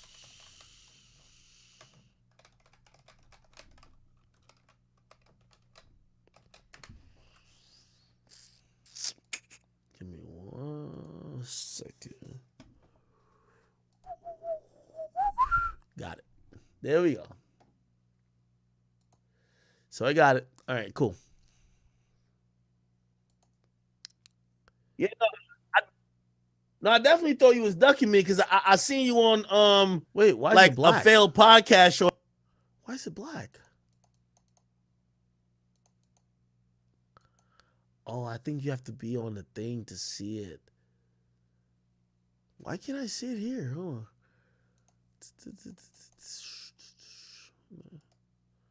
So the only thing I'm trying to show is that if you watch Off the Record with the DJ Drama episode, you'll see DJ. Hold on. you'll see DJ Drama offer an apology to, which I think is rare. He offers an apology. Hold on. He offers an apology to. Hold on. Let me close the Spotify. Here we go. He offers an apology, and the apology is to Quentin Miller. Now, if you don't know, Quentin Miller is the person who was like caught in the middle of the beef between Drake and Meek Mill. Let me try to open it back up again. Here we go. Sorry. Spotify. Cool. I think we opened it. There we go. Here we go. I'm going to go to here. And then, no. Go back here. Let's go off the record. When you type it off the record, this should come up. Off the record, whatever. Right? This is how you watch my podcast, by the way. You guys got to watch it. I appreciate the ones who do. Is it going to play? No. I need to listen on this. Here we go. It's the fucking drop all the time, man. You know what I mean? No. Yeah. Started Gangsta Grills, then I went and did a Pharrell tape. So I asked him about the whole Quentin Miller thing. Hold on. Rock Nation for management. The fans are always going to be pro artists. So no, and that's the crazy thing. And Uzi never said what the problem was, with the deal. He just said they won't let me drop. There was never were the two within us, wait, what's going on? And I remember telling the label, yo, it's incredible verse, Which one? Quentin Miller. Okay, here we go. I owe him an apology. Oh, yeah. I confronted that nigga. Yo, chat, y'all know how I get down. You know that nigga, old Quentin Miller. Yo, Meek Mill done beef with. Yo, I hate when. Yo, chat, you ever been in the middle of some shit where two niggas beefing? I felt like that with the Casanova shit. 6ix9ine and Casanova beefing. They hate each other. They said when they see each other, it's going to be boom, boom, boom, boom. All of a sudden, one day, 6ix9ine called me. He hugging Casanova in the club. They're both taking shots. They got their hands in mingling yo, let's take shots together. So I'm like, you know Cass hates me, right? So, all right, they made cool, but 6ix9ine gets locked up shortly after. So I'm thinking me and Cass is cool. Cass goes online and says, yeah, when I see that nigga act, I'm going to fuck him up. I'm like, what the fuck? Nigga, you were mad at me because of 6ix9ine and y'all was cool taking shots. So watch me confront this nigga about Quentin Miller, who Meek was beefing with over his issues with Drake, but now he's cool with Drake. So here's a confrontation. And whatnot, but it's been 10 years since then. Yeah, time does heal all, man. Time heals. Watch me, I'm so slick. It allows people just to be like, yo, I'm over it, right? And I'm glad that those situations got mended. You do owe my man an apology, though. Which one? Quentin Miller. I owe him an apology? Yeah. I feel like he's the only victim in it. Everybody's doing well. Everybody's cool, dapping it up. I see y'all at the Kentucky Derby having a great old time. Meek and Drake popping wheelies together. Every time I see Quentin, he's like, yeah, man, I had a chance. I used to work with Drama, but I pretty much he just says everybody just screwed me over, and I feel so bad for him. I think the whole audience does. I kid you not. That's true. Well, just to clarify, I definitely think there are apologies owed to Quentin Miller for sure. I don't know if I would say that they would only need to be from me, but if it makes you feel any better, me and Quentin have seen each other recently. I've put it on. Yo, I ain't gonna lie. If I was Quentin, Quentin a good man. If I'm Quentin, I'll probably hire a hitman on all y'all bitch ass niggas. I lost a leg. I lost my career. All y'all niggas is all hugging each other, celebrating Kentucky Derby, popping wheelies, and I lost my fucking leg, and I'm over here hobbling while y'all niggas turn up. Fuck y'all niggas. That's what I would be on. That's why I asked about Quentin Miller. Okay? on social media. Like I put him on my story, came to the studio, and we've even talked about, I asked him if he wanted to do a Gangsta Grills. And Really? yeah, so I would definitely be open and down to doing a Gangsta Grills with Quentin Miller. That's good. That's actually dope. So that's kind of like the surprising part. We gotta get a clip of this. Memes, hook me up with this. DJ Drama has said he's down to do a Gangsta Grills with Quentin Miller after pretty much the whole Quentin Miller and Drake beef, or not Quentin Miller and Meek, or the Drake and Meek that Quentin Miller was a part of. That whole issue cost Quentin Miller his career. Clearly, Drama has some remorse. He says, I've offered him that, me and him, we could do a Gangsta Grills. It's not everything, but it's something. I think people have been looking just for a good end to. I think that story ended probably, as good as it could be.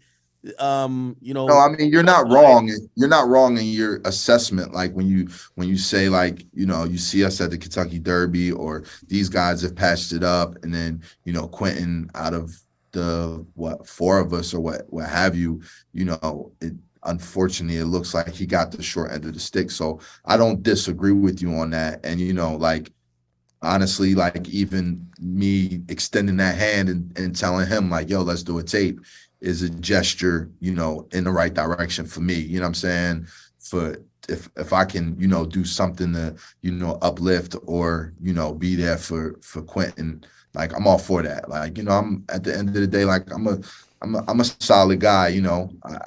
I obviously in the rap game, I've made some mistakes, and we all live and learn, but definitely, like, Quentin is a very talented kid. He didn't I was very proud of him saying this. Deserve to get put in that situation, you know what I'm saying? And yeah, if I can do a tape and rock with him, like, and that'll be a helping hand, run it. No, of course. I'm glad that was good. That was good. By the way, you guys got to go check this out. Go check this episode. Jesus Christ. I feel like I'm going back to my Jamaican roots today. I can't even speak. Please go check this out. This is a episode. It's 176 on Off the Record. It's called 176 No More Drama with Drama.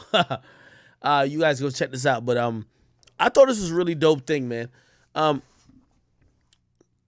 I don't know if Meek ever spoke on it, but like when I heard Quentin Miller one time talked about it, bro, like, y'all gonna be honest, like you would be pretty much a piece of shit if you didn't feel that if you like, did you ever see this clip?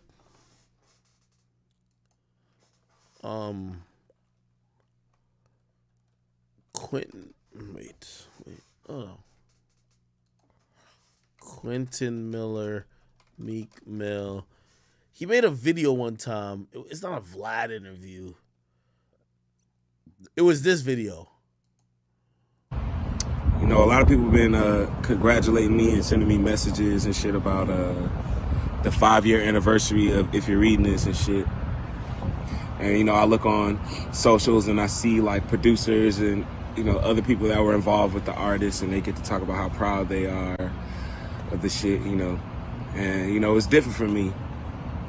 It's pretty much taboo for me to even talk about it. I pretty much try to act like it don't even exist. The biggest project of my entire career, right?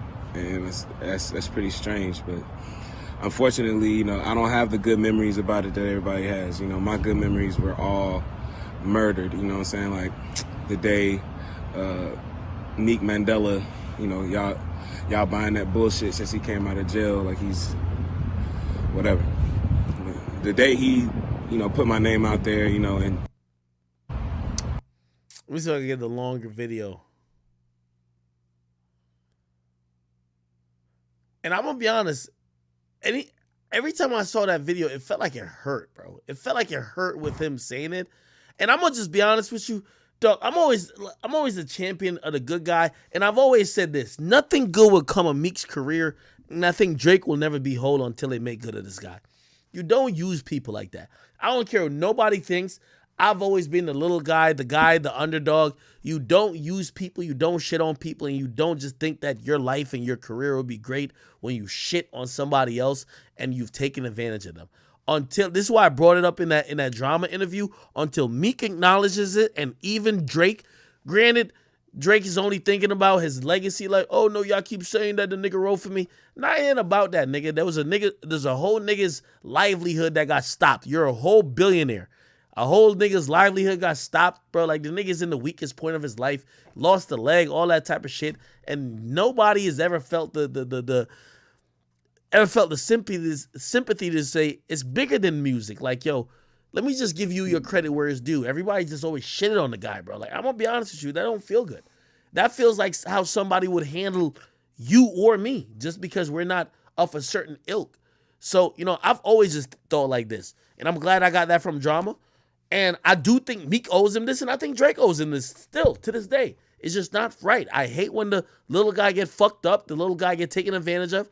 And yes, I don't know, maybe he could have done some stuff better, but bro, I can't celebrate the big guy. Like, bro, none of y'all niggas write y'all fucking lyrics. All of y'all included, man. Like, y'all niggas deserve an oldest nigga to not fucking ruin his life over y'all fucking reputation. That's fucked up. I'm gonna be honest with y'all. All right? Anyway. You know, I don't have the good memories about it that everybody has. You know, my good memories were all murdered. You know what I'm saying? Like, the day Meek Mandela, you know, y'all buying that bullshit since he came out of jail, like he's whatever. But the day he, you know, put my name out there, you know, and it just blew up my whole spot. And, you know, that shit just fucked everything up for me, bro.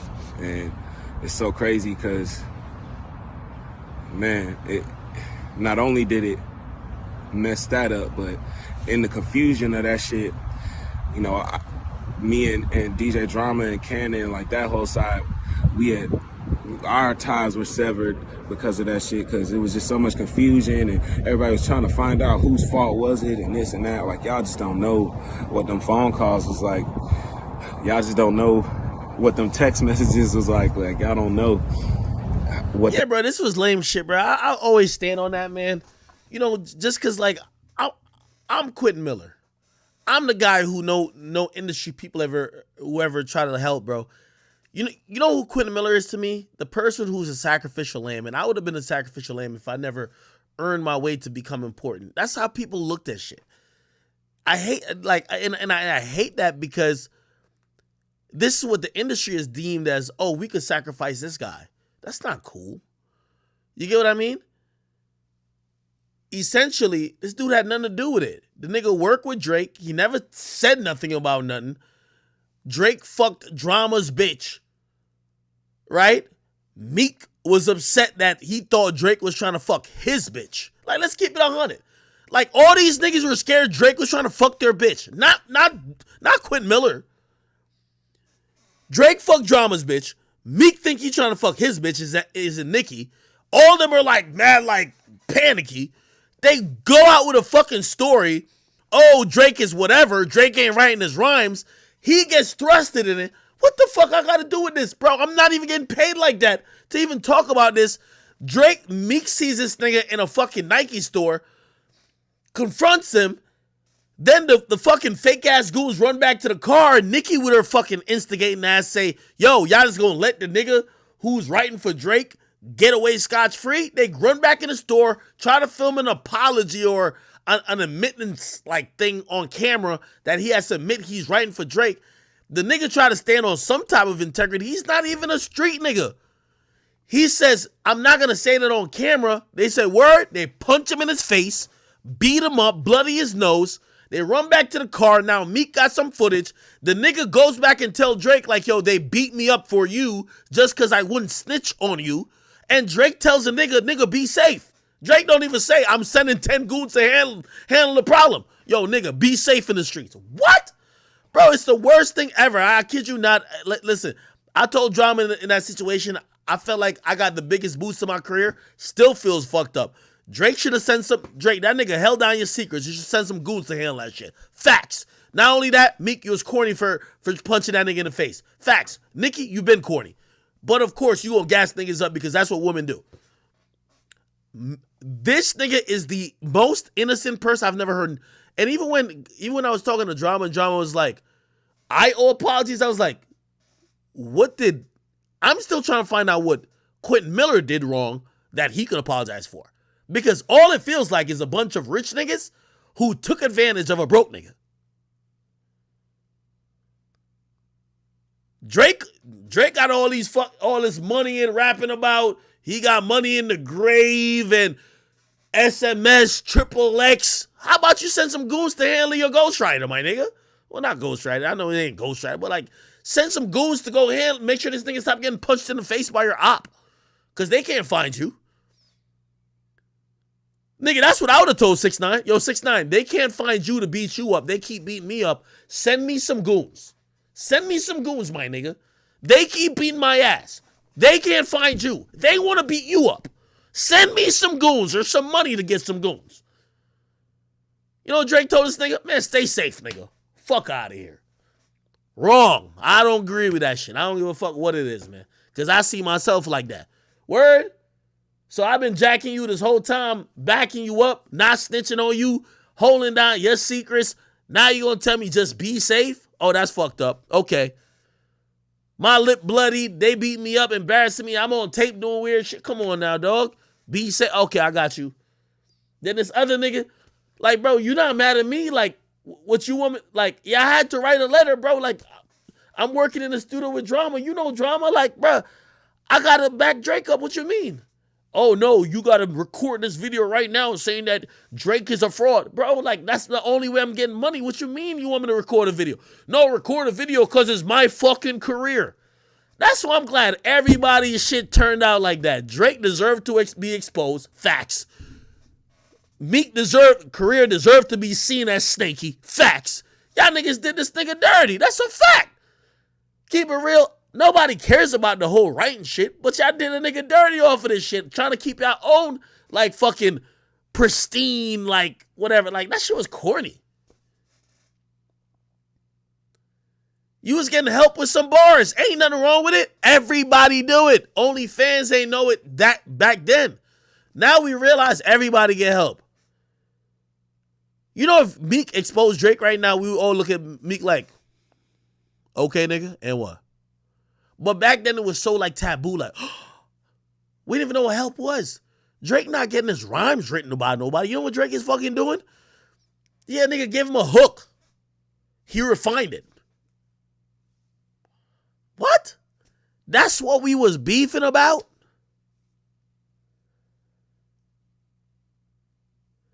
Everybody deserved to get exposed on that situation. This is the only victim in this situation. I care what nobody says.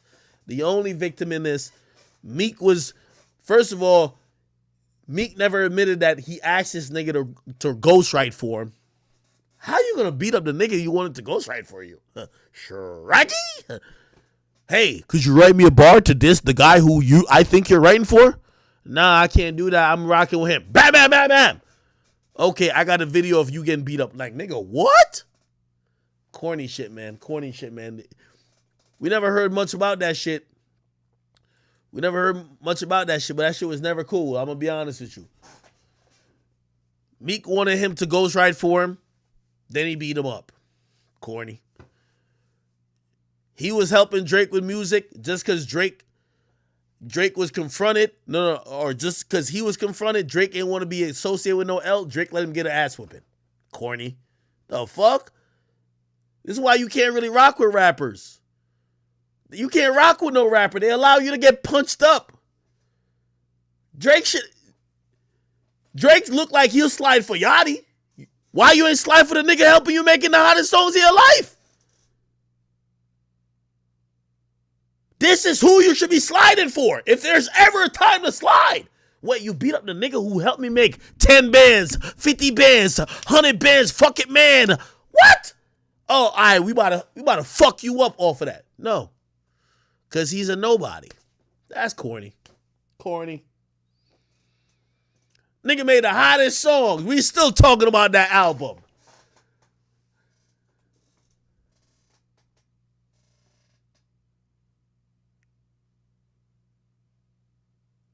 That's all I'm saying. You know the corniest part of it? And I know how Quentin Miller was feeling. When you seen them niggas on stage together dapping it up, and you really thought, what? I lost a leg. I lost my career. I lost my livelihood. I thought I was staying honest. That when Meek and Drake pieced it up, let me tell you this, it shows you loyalty don't matter in this game. He lost a leg, never had a career. If he had snaked Drake and just wrote a diss song against Drake for Meek, that nigga would have still been in the game because he was disloyal. He was loyal. Drake never talked to him again. And then Drake pieced it up with a nigga he was beefing with. Think about it. What type of shit is that? What type of shit is that? He kept it loyal and got fucked over. This is what I'm telling you. In the music game, listen, fuck the loyalty, nigga. You better think for yourself. That pressure was like, it was a lot. It was hot. And that's one of the biggest things I regret was fucking up that relationship with them, because in the end, that nigga Drake and Meek, them niggas is best friends now. They watch basketball games and... You know how that shit hurt him? This nigga got one leg. He don't got no chains. He ain't getting no publishing off the shit he helped Drake make. Not dollar of publishing. He got fucked over. And you know what niggas is saying? Well, that's just how it goes. Meek and Drake is over here talking about, like, giggling over a billionaire.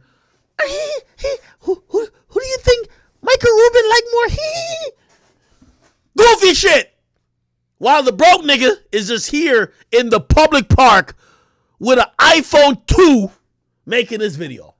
They do shows and shit together, you know? So it's just like, what the fuck was that even for? What the fuck was all of that for? You know, like, all the stress that it caused, you know? And I know everybody else is able to move on because everybody else's careers was established and shit. But my career wasn't established. And I was looking at that, if you're reading this moment, you know, at the time when I did it, I'm coming not fresh off, you know, 3 years ago I was dropped, and not for my publishing deal, but I was dropped as an artist, and I'm working these bullshit ass jobs. I'm working Publix, I'm working Target, I'm working Publix. Y'all niggas is fucking all the baddest bitches. I ain't gonna lie, this situation still gets me mad because I hate when niggas who's billionaires, Drake's a billionaire, and Meek, I don't know what he got, but that's fucked up. Y'all, both of y'all, Drake and Meek. I'm glad I got an apology out of DJ Drama, but the next is Drake and Meek. Y'all owe Quentin Miller an apology. Y'all fucked up his life for y'all fake ass industry shit. Cause y'all both became best friends and y'all can't stop giggling with each other like schoolgirls. That's fucked up. Every time we see Drake and Meek, let's play ping pong. Let's do some goofy shit. Let's sit. Like, what about the nigga life y'all ruined? That's not cool with y'all? Y'all ruined his life. Yeah, and again, I'm not talking about, like, y'all ruined his life beefing with each other and y'all are cool with each other. Fake shit. All right, man. I'm sorry. I always, like when I see niggas like Quentin Miller, I see myself in it. I see myself in it because I see how niggas treat other niggas they supposedly fear, but when they don't fear you, they treat you like shit. If Drake had feared Quentin, he would have squashed the beef with Quentin. He never talked to that nigga again. If Meek had feared Quentin, he would have made peace with him. If I wasn't who I am, me and Meek would have never had no conversation on the phone with Savage. You think he had a conversation with Meek on the phone? No. Because it looked like ain't nobody give a fuck about no Quentin. That's fucked up. I'm just telling you that. That's just my personal opinion. Ain't nobody can change it. All right, man. Let me just keep this shit going, man. Fucked up shit, man.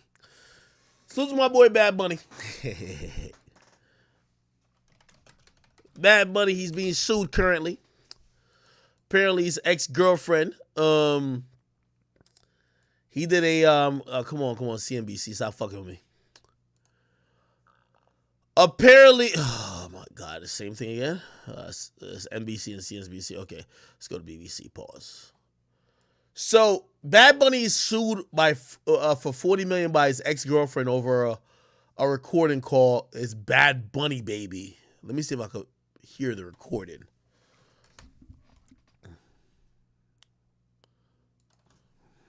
Bad Bunny Baby. Let's see if we can hear the recording. My bad, chat. What the fuck is this? Oh, this is Swigger shit. This is Swigger Giovanni. Hold on. Close this. All right, close it. All right, here we go. Can we hear the drop? It's a drop. I know it's a drop. Bad Bunny Baby. Oh, I've heard that before. Bye, bye, bye. I feel like it's... Ain't that... Let me see. Listen. Bad Bunny getting sued by his ex-girlfriend for $40 million. Bad Bunny, baby. That's what she's suing for $40 million for? Look at this fucking tree. What? Carlise De La Cruz Hernandez says that's her voice in the singer's paw. Bitch, you should have stayed down and stayed loyal, ho. Fuck is you talking about you need $40 million for this? You should have stayed in the pocket. Who knows if he likes niggas or women? I don't know. Bad Bunny be acting gay. I don't know what he on. Like, if he want to go fuck some niggas or fuck some bitches on the side, you better stay down for that if you really want that $40 million. You're not about to sue and get no $40 million talking about you recorded a drop. Fuck out of here. And now she wants Benito to pay up. De La Cruz filed a lawsuit over the recording earlier this month, saying her ex used it without her permission. She alleges her voice has now become a famous phrase. Bad Bunny, baby. I've only heard this shit right here. In addition to Pothy, the phrase is also featured in 2022's 2016. Bad Bunny, baby. I ain't gonna lie. In his newer works, we do not hear that shit. I always put a piece Wait, Bad Bunny speak English? of my heart on everything that I do. Yo, Bad Bunny girlfriend, let me tell you this, man. First of all, we don't even know if he like niggas or like women.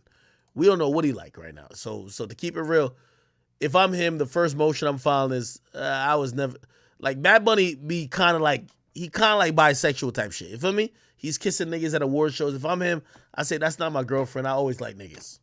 Sorry. That's if I'm him, I say that. You feel me? Bro.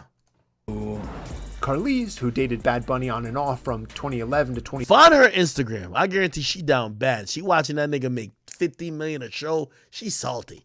2017, claims that his representative contacted her last May and offered $2,000 for the rights to the recording. But yeah, $2,000, you fucking whore. But she turned it down. ET has reached out to Bad Bunny's reps for comment. Meanwhile, Bad Bunny's got a new... Now, Grant, let me tell you this. So apparently they reach out to her. They say, "Oh, hey, Thought, we use a lot of your recordings or a lot of your drops. We're going to offer you $2,000 for all the rights to it." Here's a reality to her, right? She going to get paid a little bit more than that. I'm going to be honest with you. She going to get like $300,000, right? But it's fucking Thought. Let me tell you this. She should just realize, bitch, you make more money being the nigga's girl than being the ex-girl. Okay, you want millions of dollars, 40 million, you're not getting $40 million. You're gonna get 300,000, which by the way is still a lot of money. But Bad Bunny these days is making hundreds of millions of dollars. So you're gonna be motherfucking salty. All you had to do was just play your fucking role. I don't know if this nigga was cheating on you with bitches or niggas, but even if he was, play your role. If you care about money, I always tell bitches this. Stop dating celebrities or like niggas who make a lot of money and care about money if you're not down to get cheated on and do all the extra shit. Okay? I don't know if he was cheating.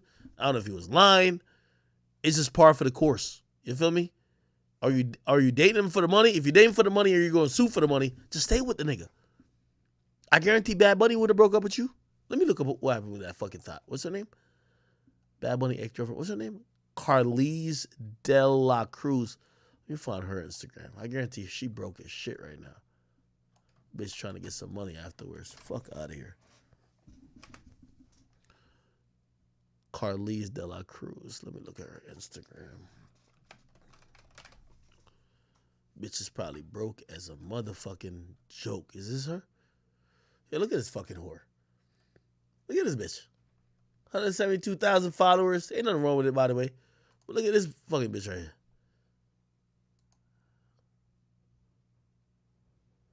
She sit over here like trying to show off. Yeah, bitch, ain't nobody want that fucking ass but Bad Bunny, nigga. It's over. You fumbled the lottery ticket, you hoe. That's what happened. You fumbled it. Bitch won $40 million. $40 million for what? Look at this fucking thought. Allegedly. Look at this bitch right here. I don't know what the fuck she thinks she finna get. Hell fucking no. Let me see when they were together. Maybe there was good times. Bad Bunny.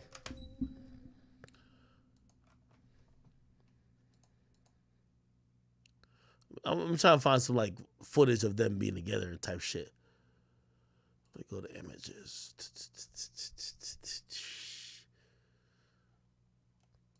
This was the bitch right here? Like, come on. Well, I ain't gonna lie. I kind of see it. I see why she probably thinks she deserves that money. Because right here, he don't even look like he getting pussy. He look like he probably a virgin right here. So she probably like, yo, I introduced you to pussy, so I need some bread. Nah, still, get the fuck on out of here, man. I ain't even gonna lie. I say that too, just because I know a bitch in my college who recorded a drop for me. It was like, academics music. If that bitch sued me for $1, tell that bitch to suck cock. I ain't gonna lie to you. Fuck that, man. Y'all gotta stay with the niggas if y'all want the bread. What type of finesse is this? Oh, you use my drop. Okay. If you hoes want the bread, y'all gotta stay with the nigga. You gotta stay with the nigga. He cheats, so what? Stay with the nigga if you want the bread. Y'all wanna hear my drop? I'm gonna show my drop. I know the girl's full name too. If she's suing for this shit, I ain't gonna lie. I'm gonna laugh at her in full open. Actually, I don't think she like this. She black. Actually, I ain't gonna lie to you. I've never had a non-black girl try some clout chasing on me. Anytime there's some clout chasing shit to happen, it's always black women. I ain't gonna lie to you. I swear. I know it's gonna sound crazy, but I swear. Like, I wish I could say different. But I fuck with some white girls. They just move on. They're like, all right, liking black niggas was a phase. I'm on to the white guys. All right, cool. The black chicks, they never want to move on. There's like, I could sue, I could do this, I could clout. I'm like, bitch, what are you talking about? And Selena don't count because Selena, I was never with Selena. But like all the other bitches that try some bullshit, they're always black. I ain't gonna hold you. Let me see what's going on here. Let me see if I can play my drop. It's like academics music. Let me not even play that shit. Bitch here and now, she might want to sue. Well, that's my experience. Tiger Woods be fucking with the wrong white bitches, bro. Tiger Woods. He getting sued too. But salute to him. My boy Tiger Woods a fucking G. Nah, this is gangster chat. Y'all seen this? So my boy Tiger Woods was dating one of these little Beckys, you know what I mean? A little plain Jane, you know what I mean? Bitch with no lips, you know what I mean? Like one of them, like, I'm sounding like Charles White. Or my man, what's the name? Just on here. The liquor is hidden. What's that nigga name? Flacco, yeah. Anyway, my boy Tiger Woods, if you don't know, he dated one of them little plain Jane. I call a white girl like this plain Jane. I like white girls. Like, it's cool. Like, I like all women. But you say white girl like this, no lip, no nothing to really add to shit. We call her a plain Jane. You feel me? No disrespect.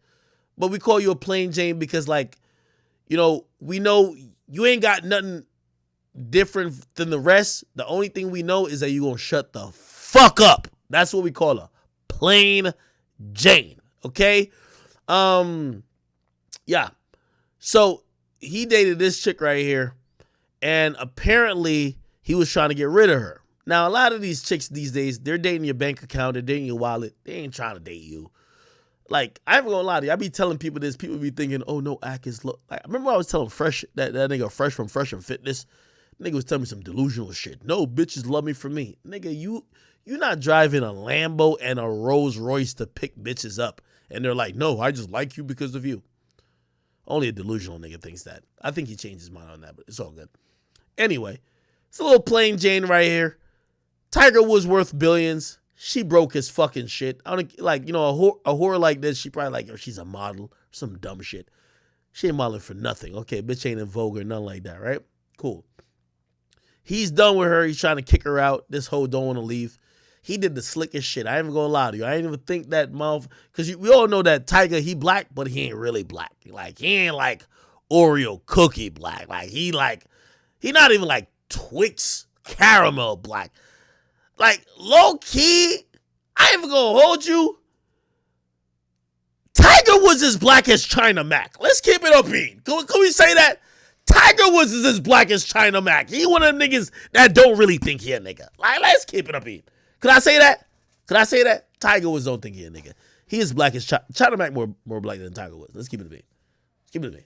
Anyway, he's done with this plain Jane. He's trying to get a bust down or something like that. You feel me? This little plain Jane white girl, done with her. He about to go flip it. He want a new chick. This bitch don't want to leave the fucking crib.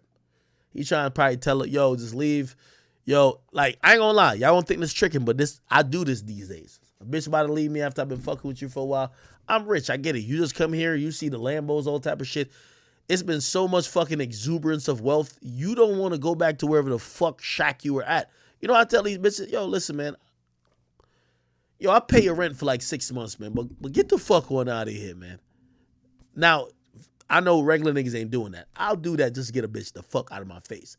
That's why I understood when what's that nigga name? Blueface. When he said that he'll pay $100,000 to get rid of Krishan or for Krishan to get out of here, y'all probably thought he was joking. Some chicks, like, they're so dating the money that you almost have to offer the money to leave. Like, I know it sounds weird, but I'm telling you it's true. Anyway, this nigga Tiger Woods was probably getting this fucking plain Jane out of here. This bitch don't want to leave. Probably say, yo, shit. Let me tell you this. My mama told me this, yo. Yeah, this is my mama, my mother, who I came out of her vagina. She said, listen, you know what you keep doing wrong with these bitches? You keep letting them live with you. When you let a hoe live with you, this is my mama tell me this. When you let a hoe live with you, these bitches don't know how to act. And ain't she right? Holy. Anyway, Tiger Woods probably was fucking this chick, you know what I mean? A bitch like this, a little plain Jane, about 3 weeks, you tired of her pussy, okay? No matter what freaky shit she do, 3 weeks in, you tired of this bitch right here, okay? Now she become annoying. Bitch talking about she want to get her lattes, go on jogs, dumb shit. You got to get this bitch one out of the crib. Facts. So now, my man Tiger's trying to get her out of there. Yo, listen, yo, I don't think it's going to work. Matter of fact, I'm about to go on the PGA Tour in Saudi Arabia. Say some dumb shit. Yo, you ever try to get a chick out your crib and you got to lie like you leaving, but you're not really leaving? One time I was trying to get a bitch out of my crib, my nigga, I swear.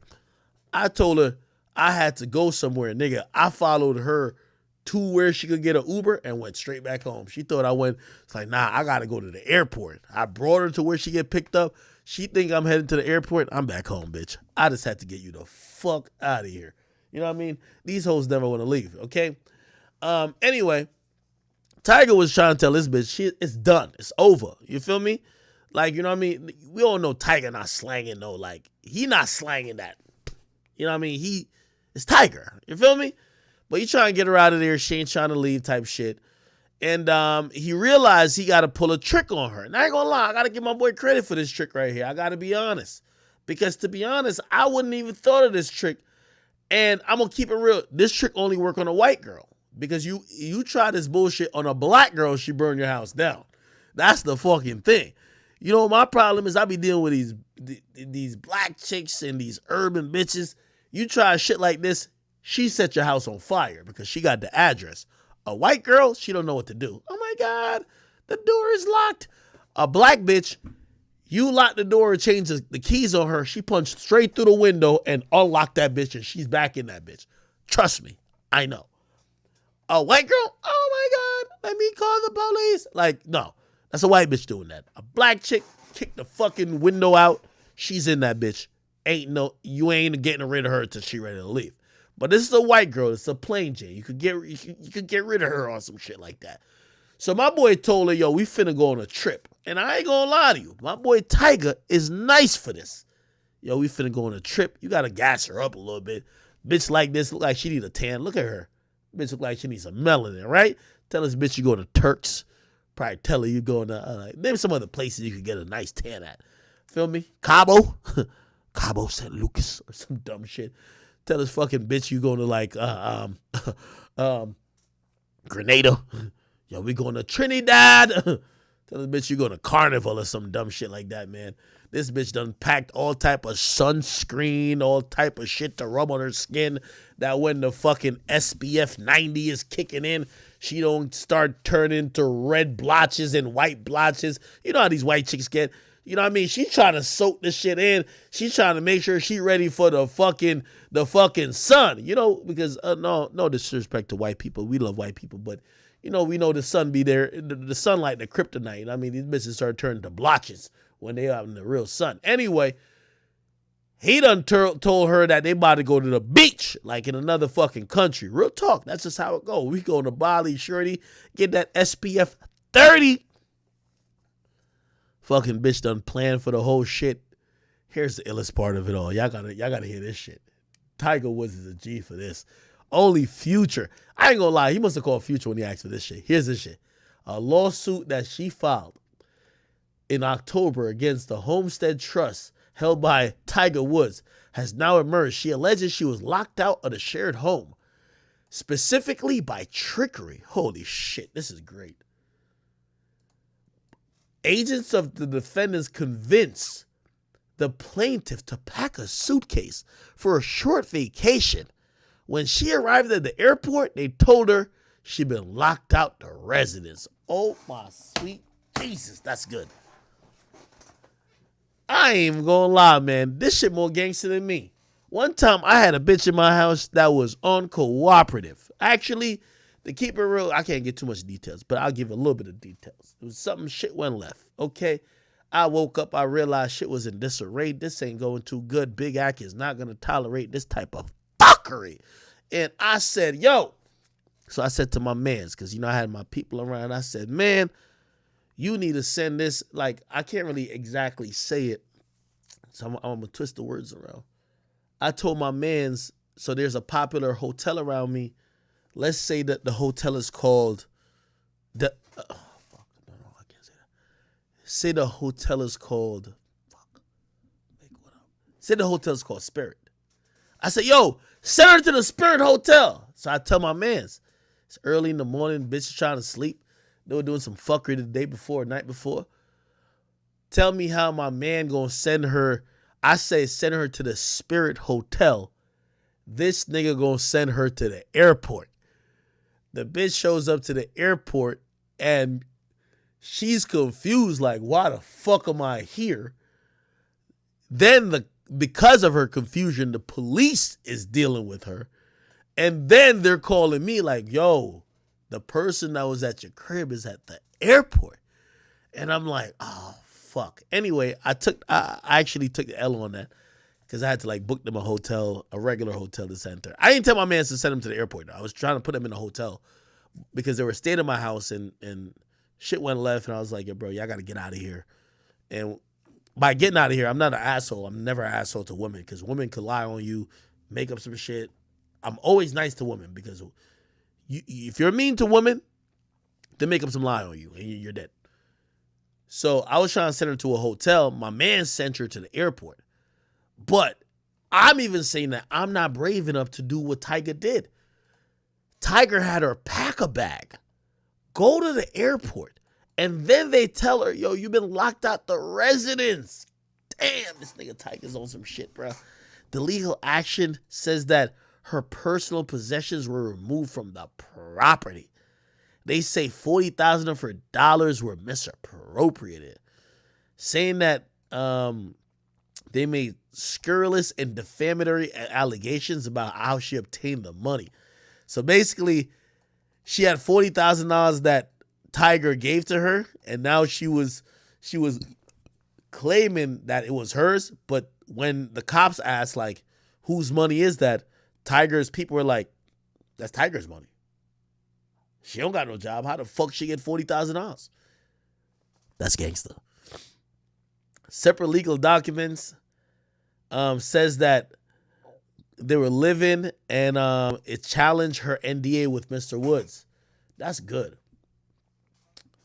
I have a kiosk in front of my house. So at my front door upstairs, there's a kiosk. When you walk in, you sign your name, show your ID. It takes a picture of it. I'm being honest with y'all.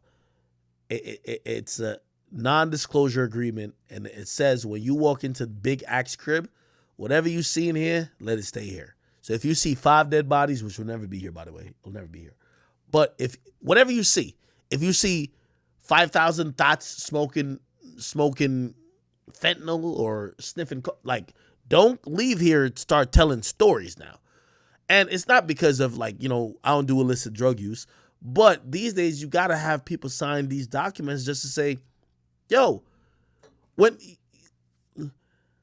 and this is another thing I was telling Fresh, I'm like, yo, you know, I think maybe he's in that phase right now, bro. When you are a person of interest, or like your people look at you as either rich or a celebrity, my nigga, there is no like, oh yeah, I just went to hang out with them and that's it.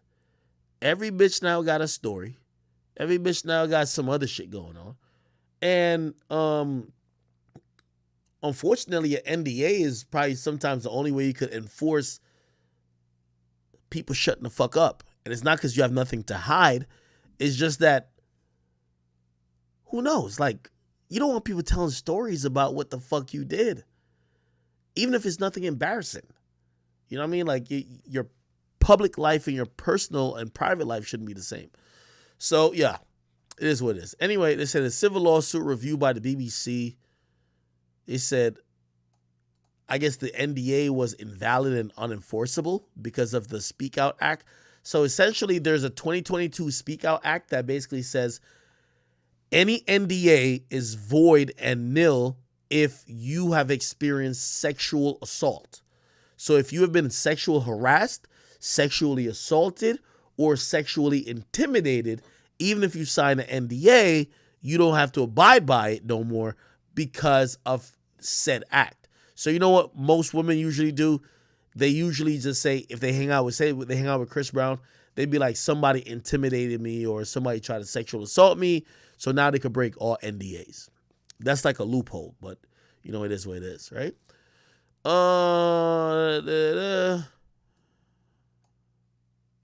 Cool.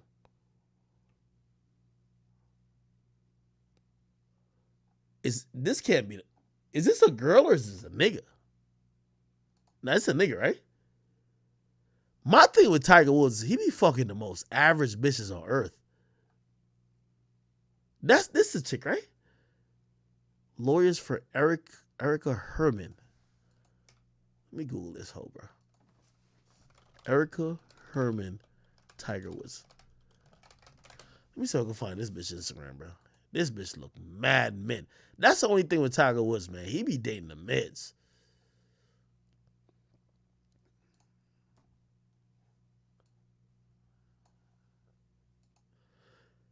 One thing I'm going to say about Tiger Woods that I understand, Tiger Woods, like a lot of dudes in America, bro. I ain't gonna lie, like, for example, when I talk to 6ix9ine or I talk to Bandman Kevo, the bitches who they be saying they're into, like the chicks with the extra BBLs, I'm disgusted by. Like, me and 6ix9ine would never go for the same girl. Like, he likes the girls that are just like super over the top, look extra fake, this and third. I ain't gonna lie, I be on my NBA Youngboy vibe. Like, I like this bitch look like you can find her at the bus stop. I like bitches like this. I ain't gonna lie to you.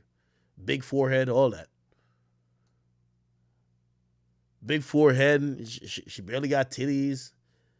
Like, the ass ain't even that fat, but the pussy probably fire. Yeah, this is my type. Not saying her specifically, but I fuck with a bitch like this.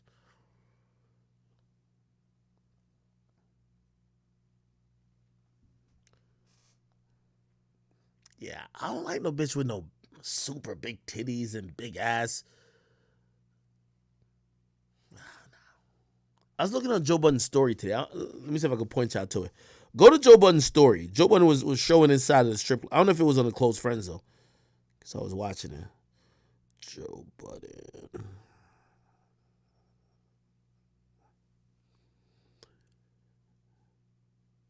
Yo, Drill, I might show this on camera. If I do show this on camera, nigga, make sure you fucking edit this out, gang.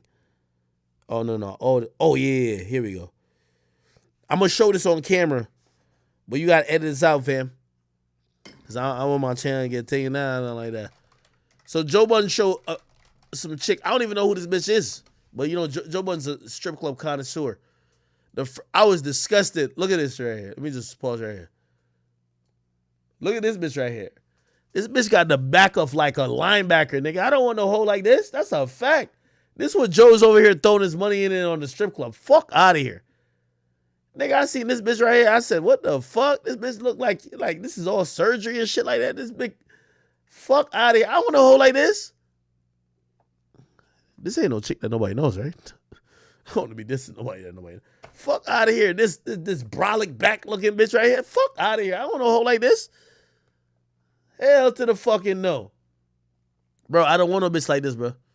I want a bitch like, nah, bro. I don't want a bitch who look like she be like doing fucking, what them shits, like when you stand up and you be like, yeah, nah, fuck that. I want a bitch that's soft, my nigga. Fuck that, man. I don't want a hoe like this, dog. Fuck that shit, man. Real talk. Anyway. I'm tripping. Man, I don't want no bitch like that. I'm gonna just be honest with you. But that's Joe Budden type. That's like 6ix9ine type. I don't want a hoe like that. I'm gonna keep it 100 with you. I look at bitches like that, that's disgusting. They probably look at me as disgusting too. They be like, ew, you pudgy and fat? Fuck that.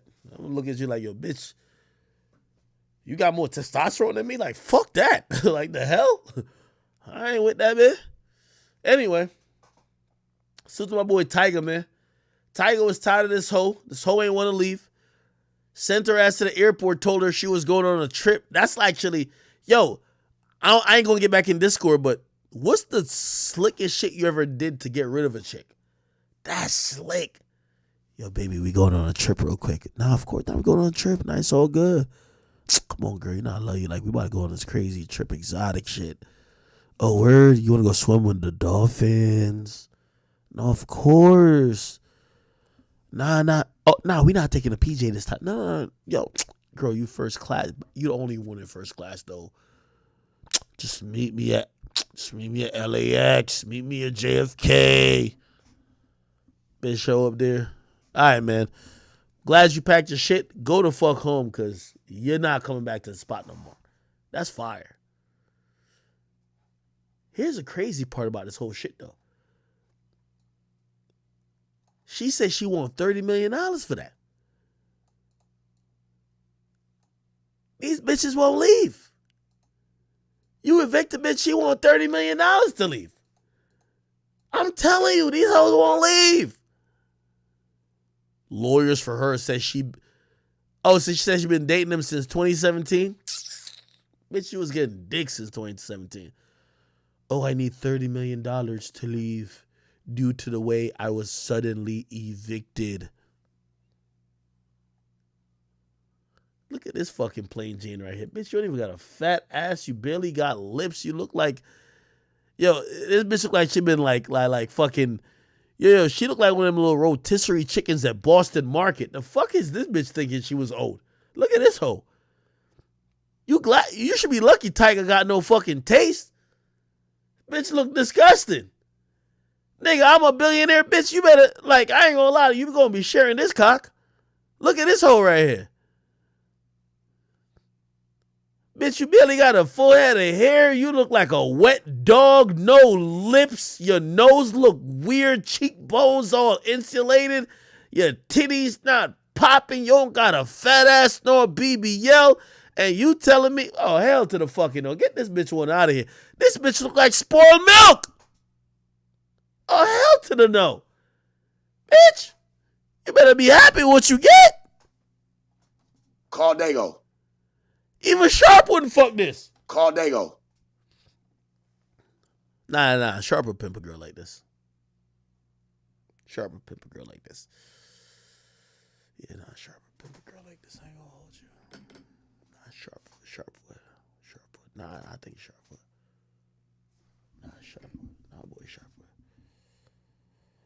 Oh, chat. Let me see if I can find it. Hey, yo, Sharpie. Got a little smoke for you too, nigga.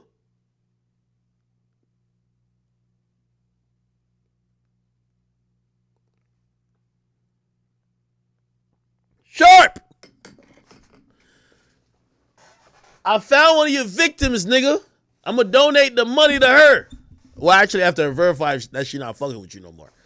If she come on my stream, so we found one of Sharp's victims. Y'all want to put her on the screen? I want y'all to help me find her. So one of the women who Sharp human trafficked, ruined her life. Let me put her on stream. We gonna find this shit. I'm gonna donate the money into I'm gonna have somebody manage it. But we found one of Sharp's victims. Sharp! If you're not a piece of shit, you gonna match the money. Here we go. Thought that was a fucking joke, ain't it?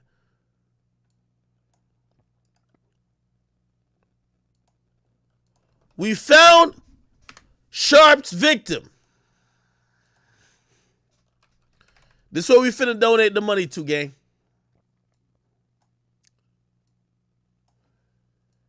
This is her name right here. She don't live here no more. Don't worry about the address. Her name is Misty Dawn Marie Ebelin. Here's Sharp when he was human trafficking women. Disgusting human being. Disgusting human being. Okay? Here's Sharpie. You know, he couldn't make an honest dollar any other way, so he was manipulating and pimping women. This was one of his victims. I hear she got a story to tell.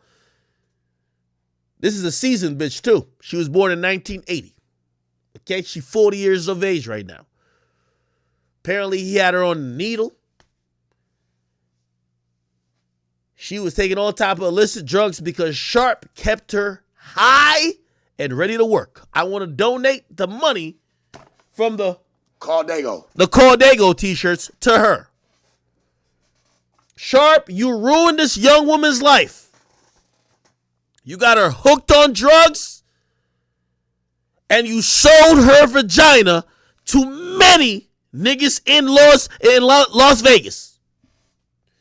I want to donate the money from them shirts to her. If you a man, you gonna match it. But I know you won't. Caldego. Sharp! Who is Misty, Sharp? Who is Misty? We're gonna donate the money to Misty. All you did was take advantage of this woman while we're gonna put money in her pockets. She don't gotta do nothing for us. From what I heard, when your horny ass couldn't get yourself off, you were sleeping with her. And if you couldn't sleep with her because you couldn't make an honest dollar because you're a bum, you used to sell her vagina. We don't do that, brother. This is why we can't support niggas like you.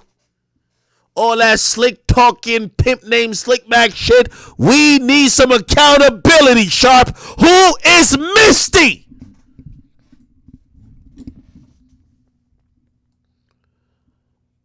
We want to find this woman. I want to get her on the live stream and I want to donate to her.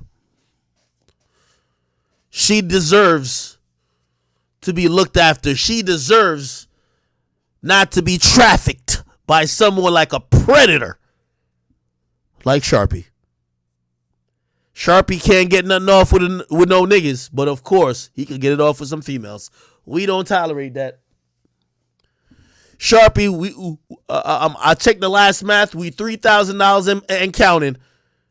If somebody can find Misty, and by the way, we gonna make sure that Sharp don't get the money because I don't know if Sharp's still pimping her. Like, no disrespect. So we got to make sure she no longer. She got to talk to us on stream to make sure she no longer has to do with anything with the predator known as Sharp. And we will send her the money. Right now it's $3,000 plus and counting. Caldego. Sharp, you could try to atone for your sins. Right now, the chat niggas have racked up $3,000 at least in merch sales for the Call Dago t-shirts. We're only selling them for $30 a piece. Do the math. You could match it, but you won't. You won't. We didn't expect you to. That's why we're here. Look like there's a lot of mystery in your history, brother. But we were looking for this woman. The woman who was caught was Sharp when Sharp was allegedly fucking on her and also pimping her in Las Vegas. Holy shit. If you could tell me or put me in contact with Misty, I have a reward for you.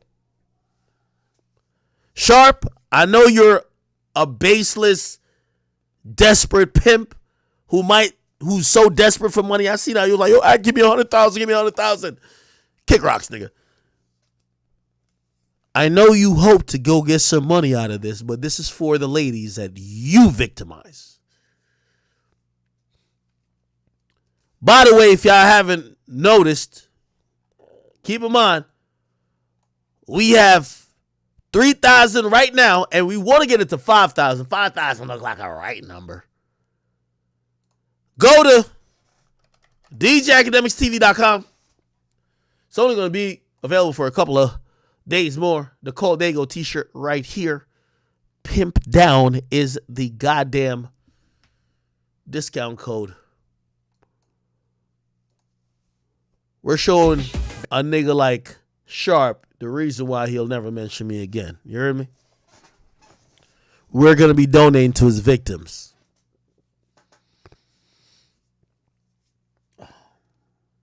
Somebody said I'm Captain Save-A-Ho. This ain't Captain Save-A-Ho when a nigga's over here. Listen. Let me tell you this. You ain't a man if you need a bitch to go get some money. You need a bitch to go get you some money, you're not a man. A man, we take care of bitches. We ain't looking at the bitch like they got to sell themselves to get us money.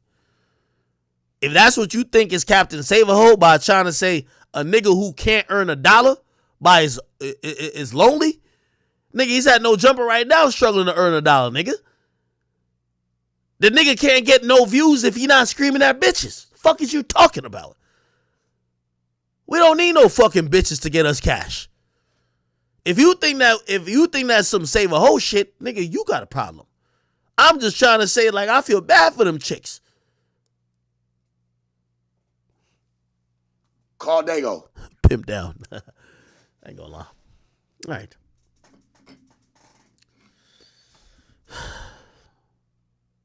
I ruined that nigga Sharp. All right. Anyway. Moving on. Moving on. What?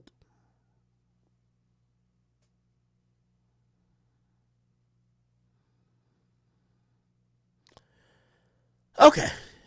Perfect. Oh. Chat. Not gonna cap. We got to watch. Oh, I heard Joe Budden mention me on Drink Champs. My boy Joe Budden. Pump it up. Let's listen to this shit. To come, I'm not them. Like I was in this. I like it. Let's go. Next. Yeah, they try to whitewash hip hop, and a lot of these niggas play a part. Yeah. I'm not in that. No, we are not in it. Yeah. Let's go. Yeah, man. Charlemagne or academics? Yeah. Yo, let's go, man. Let's stop playing with me, man. Big act, nigga. Fuck is you talking about? Wait. No, they say Charlemagne or me? No, I'm fucking Charlemagne too. We tied. Not really tied because that's big homie, but still like.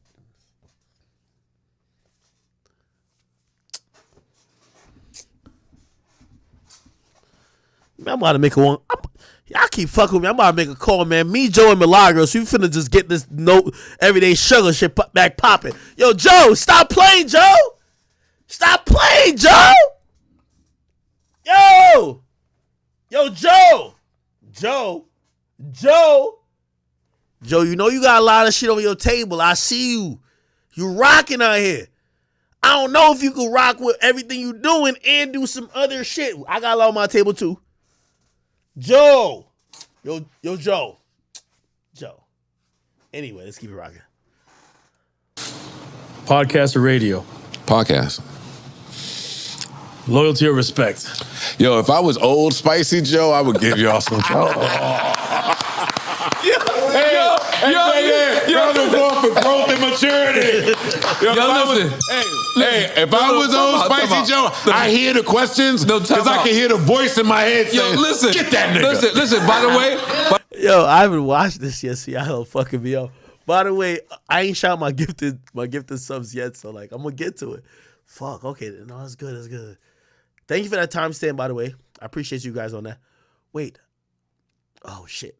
I'll play a minute more. Come on. By the way, listen. By the way, this is not a sus shirt. Yo, he's in Miami, bro. As EFN is asking you the questions, I can see the vein. I can hear it. I can hear it in brain. He answers so quickly to avoid it. Yo, salute to Joe. Gave me some classic episodes recently and off the record. He know whenever he call me, and bro, like a lot of things, and this is with everybody who I fuck with. Joe specifically, like, you see when Joe does content with me, Joe says, yo, let me know when you want me to come in your shit. Immediately. By the way, thank you for the call Dago. Thank you for the purchase. Yo, when I do Joe's podcast, Joe says, yo, let me know when you want me to come through. That's real. That's real. I respect it so much. Feel me?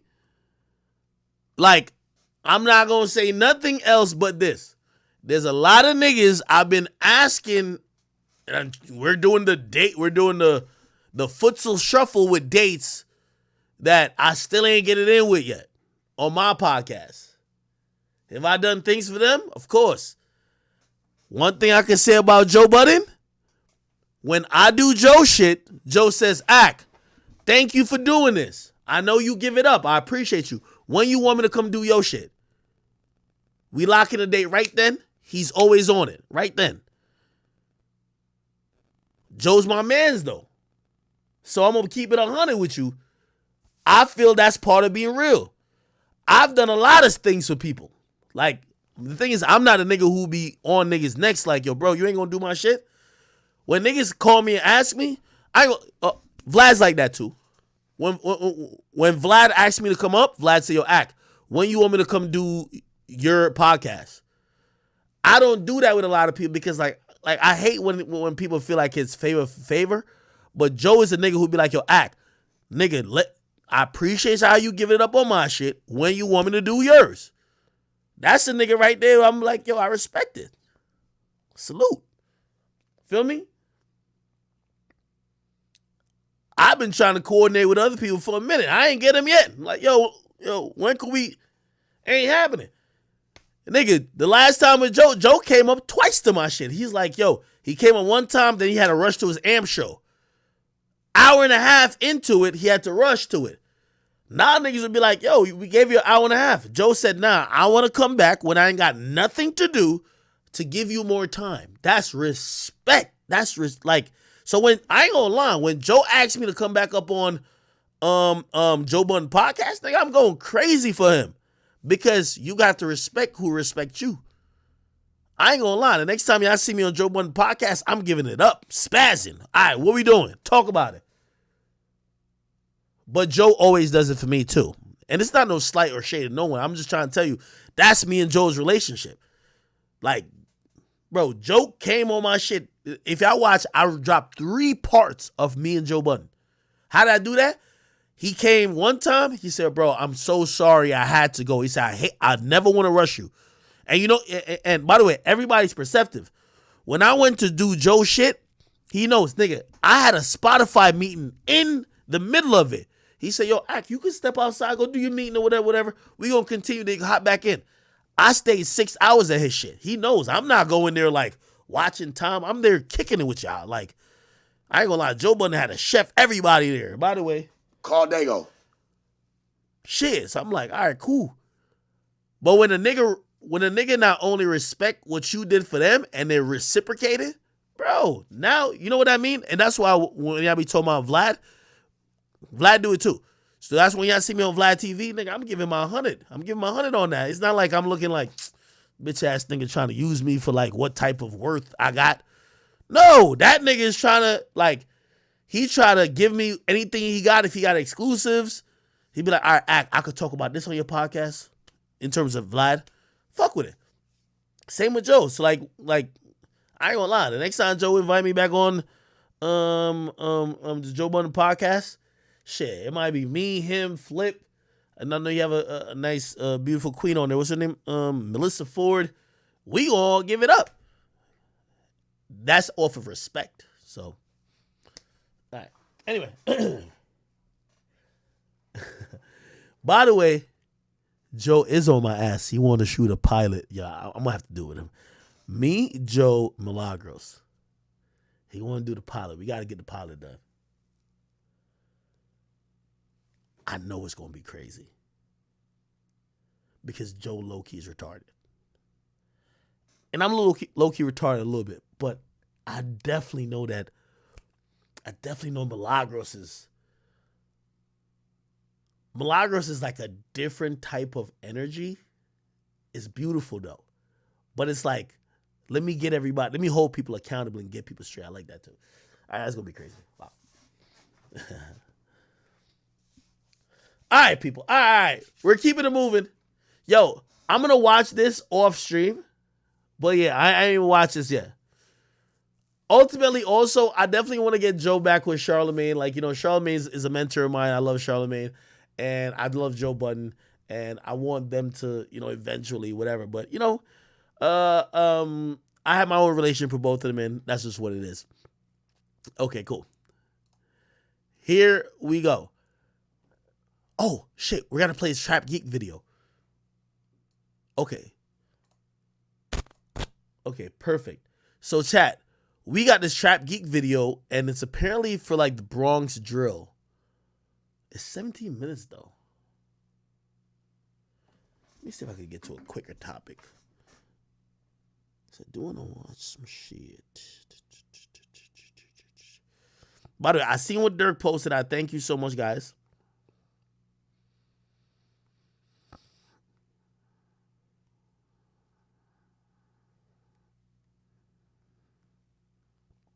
Shout out to my boy Bad Bunny, man.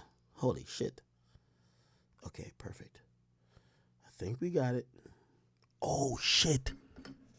Yo, I heard Drake preview the new song. Let's listen to that real quick. I ain't even gonna hold you. I would post it on my page, but, like, his label be, like, really, like, weird. Okay. This is the new Drake song. Here we go. Hey. Yeah. I need someone to be patient with me. Someone to get money when I take it from me. They don't even need to be as famous as me. I don't think I meet them at the places I be. But deep down I think about you all day, mommy. I know I'm a pit bull, but darling, mommy. I just want to take you on a holiday, mommy. Say what's on your mind, I'ma call away, mommy. Come and rescue me. Take me out the club, take me out the trap. Take me off the market, take me off the map. I'm trying to hit the group chat and tell them it's... Hey, chat. Let me tell you this right now. Drake letting us know, by the way. Call Dago. Let me tell you what Drake telling us right now, chat. He got some new music planned for the rest of the year. Don't you worry. Drake has clearly got some new music planned. And was I that impressed with the song? It seems like a average Drake song, which is really good. But it's what I expect of Drake. You feel me? What I believe, though, as I was listening to this and I was watching the mood, he's going on tour soon. He's going on tour with 21 Savage. But he's still previewing new music. What's that to tell me? His tour is going to be ending in like about August, September. I think Drake dropping before the end of the year. Don't know if it's going to be a mixtape. Don't know if it's going to be an album, if you ask me, it's going to be a capsule or, you know when he did the Scary Hours? I think Drake is teasing new music, and I think he knows it's important that this music is by himself. Very important that it's by himself. I think Drake is perceptive. Here's some of y'all pussy ass niggas talking about, oh, yo, you need 21 Savage. You need this. You need that. You need. No. Drake is coming back. Solo songs. Couple freestyles. Couple hot songs. Also. Call Dago. Thank you again. I think Drake is also probably looking at, all right. He needs. I think Drake do need another God's Plan type shit. Not really need, because saying Drake needs something is like saying LeBron needs to score more points. But I do think Drake is managing a legacy where he knows when people are starting to doubt him. He knows when people are starting to question him. And he knows when, to stay in that untouchable atmosphere when it's probably the best time to do things. I absolutely think he's very aware of that, all that type of shit. I think he's previewing this song because I don't think Drake is done dropping music this year. If you ask me, he's gonna drop. This is what I'm guessing.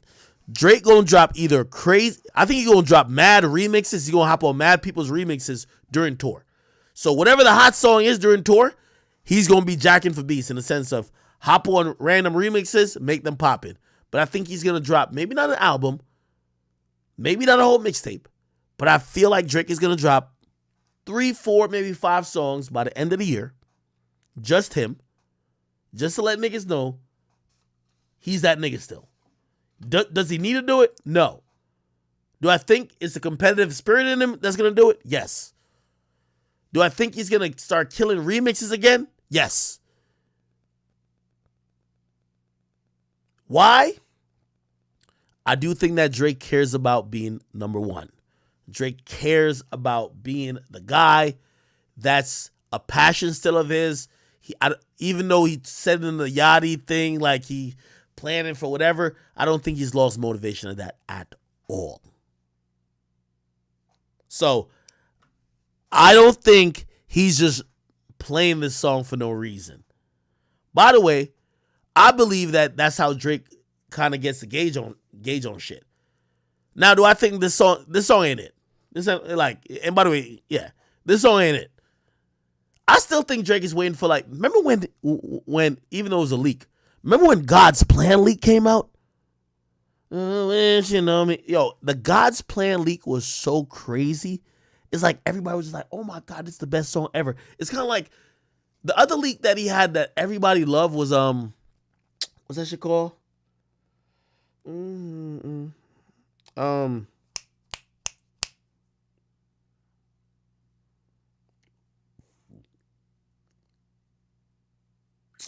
had another leak. That was wild, crazy. So you have God's Plan, and he had another leak that was. Grease was okay. It wasn't Grease. It was some other shit. It wasn't no Guidance. Lucky Lefty? Oh, somebody said Fair Trade. Fair Trade was one of them. No. It's not Kiki. It's after. It's like within the last couple albums.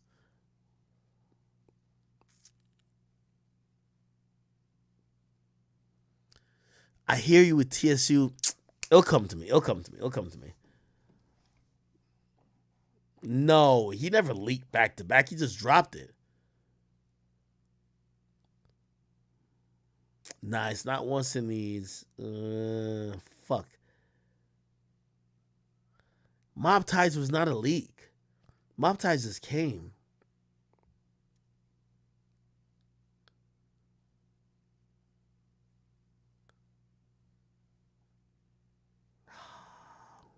Now y'all got me fucking up. Hold on. I'm going to tell you what song it is. No.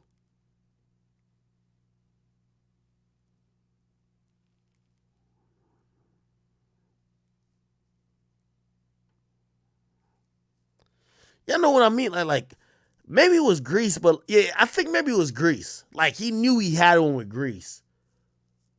But like definitely God's Plan. Like he just knew it was a hit. Maybe it was Fair Trade. I don't understand why you hate me.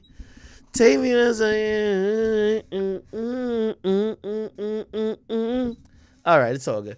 Anyway, I think, Drake told my retiring. I think Drake trying to dominate the music business for 5-10 years more. By the way, I still believe that Drake's the only individual to have made, just off royalties and record deals, made $1 billion. He's the only person I believe has made $1 billion off just music record deals and possible royalties. Has people made $1 billion off selling catalog plus those things? Maybe. But Drake, from we know, hasn't sold catalog yet. Just off deals he signed and royalties. Yes. I think he's made that. Definitely. All right. Cool. I'm glad y'all mentioned the 6ix9ine stuff because we didn't talk about it. So let me address it right now, man. Listen, man, my boy the 6ix9ine done slid, man. All right.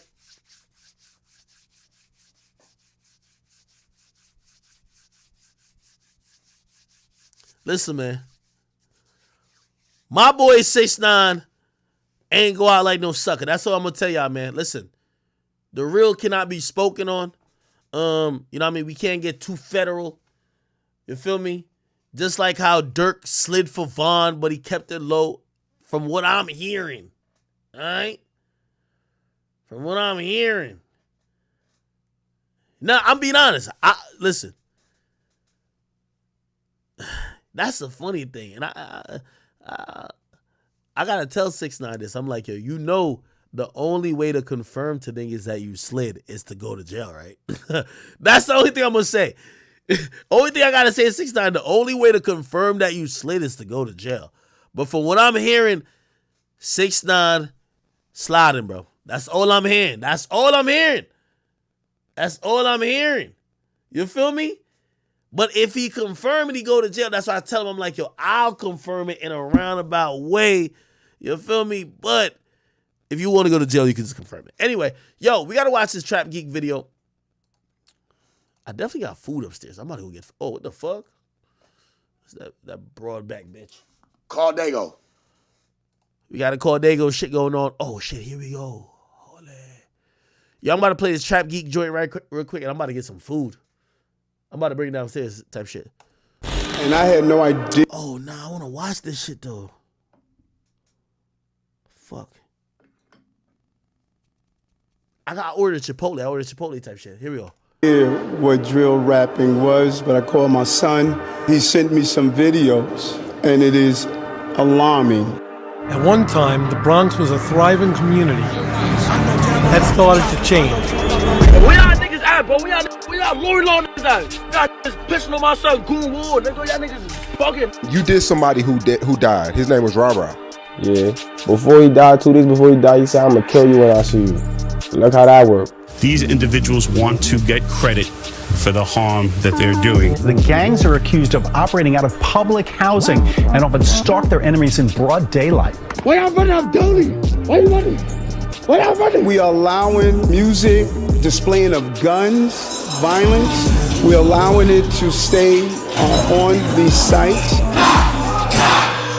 Hi, what is up, everybody? We gonna talk about New York drill. Probably one of the wildest scenes in rap, period. 7 years ago, there was a huge explosion with Brooklyn drill. Then the feds started doing gang sweeps, taking everybody down one by one. It got so crazy, you got shootings happening in Times Square involving established rappers. This week's gunfire in Times Square, police have made an arrest. 20-year-old Kamina Elijah of Brooklyn. Since 2017, the NYPD has used facial recognition technology, or FRT, in 22,000 cases. Because there's so many cameras in New York, the internet gets their hands on the footage of their favorite rappers involved in shootouts and moving traffic, stabbings, beatings near delis. I mean, some of the songs that were going viral. Every other line was someone smoking on someone's dead ops. Crews would boast about those same crimes and put them in music videos like they were Easter eggs. You had the city's mayor, Eric Adams, coming out in a press conference wanting to ban drill music, even expanding and investing into different departments that tracks everybody's pages online. Much of that work is done here at the NYPD's Real-Time Crime Center. They're bragging about what they're doing. Social media has proven to be an invaluable tool. A few years ago, the Bronx took over. Maybe one of the sickest boroughs in the city. The society in the Bronx is horrible. Rappers from the Bronx to stop using the music to encourage shootings. I remember in the 90s, kids were throwing fridges off the roofs of the River Park Tower projects in the Bronx. And now the kids from RPT are getting indicted by the dozens on federal racketeering and gang conspiracy charges. Niggas don't care about me, my heart. Only been 3 months. Niggas really forgot about me already. With the government trying to pin them for everything from murder all the way to animal cruelty. Talking about one of the most infamous drill voices in the scene, D-Thang, who was talking shit to a pigeon on an Instagram live stream with his boys, then shooting it dead for 100 viewers. Your little man's right here. Dawg, wait. You gonna pick him up? I can't look. See, everything in New York was getting done for clout, followers, and numbers. With shootings spiking from 200 all the way to 500 last year. It's all young kids, aged 13 and 15, maneuvering the back alleys and the looping hills in the Bronx, using scooters to carry out hits in broad day. This gang conducted wolf pack-like searches throughout the investigation.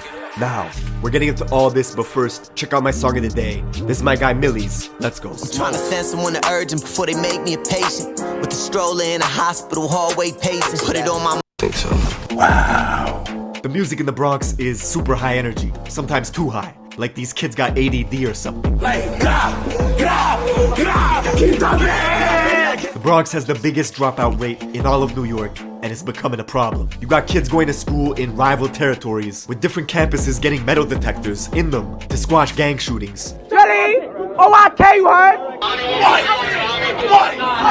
What? This, of course, is the rapper 6ix9ine, with 100 million views on YouTube in 2 years of rapping, coming out of the Cortlandt projects in the South Bronx, aka home of extortion. In 2009, the Cortlandt homes was subject to a police sweeping called Operation Bad Apple, which took down 52 people for racketeering and gang conspiracy. The NYPD even went on to build a police building right across the street from the projects called PSA 7, even though a precinct and a Bronx borough court are literally a few blocks away.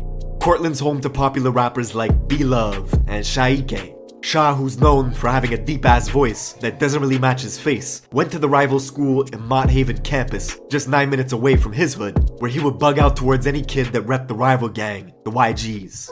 He was making posts talking about YG killer, even hopping on Instagram lives at 12 years old saying directly to a YG kid named wilddddd that he was gonna spare him. What's up, via wilddddd? Yo, he said what's up, via wilddddd? I know, I'm not gonna jump you, I'm gonna jump Nooks. 5 years later, wilddddd would get murdered. See, the Young Gunners, or the YGs, is an infamous Bronx-made gang which started in 2003 in the Mott Haven houses and the Patterson houses, just 10 minutes away from Cortlandt. 2 detention centers in the Bronx, Horizons and Crossroads, are breeding grounds for gang recruitment, and the YGs were formed to combat the overwhelming numbers of Bloods in adult jails like Rikers Island.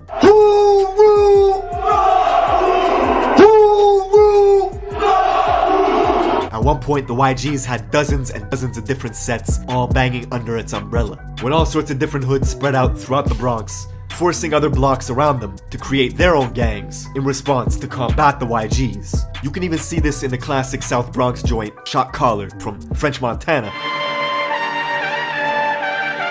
That's my song. In the video, French is surrounded by YGs, and here you can see the leader, Juhef, who was killed a few years later at Club Tropicana, beaten on the head with the glass base of a hookah pipe. And when the glass shattered, his ops used a metal rod inside the hookah to continue pounding his head, leaving Juhef drenched in blood. He died in a coma a week later. The youngsters who oppose YGs often cite this event to antagonize them. YGs were notorious for violence themselves. Locals remember a horrific event that took place on April 16th of 2012, when a gang of YGs were drinking liquor on a hazy night, discussing who was the toughest in the crew. But his crew of YGs made a 7-minute walk and stormed their rivals on Cortlandt Ave to see what they could catch. The Cortlandt buildings were empty, except for one kid. A 16-year-old named Noah Bala, aka Moses, was alone walking. Probably weighed about 90 pounds soaking wet. The YGs chased him, kicked him to the ground, and stomped him to death.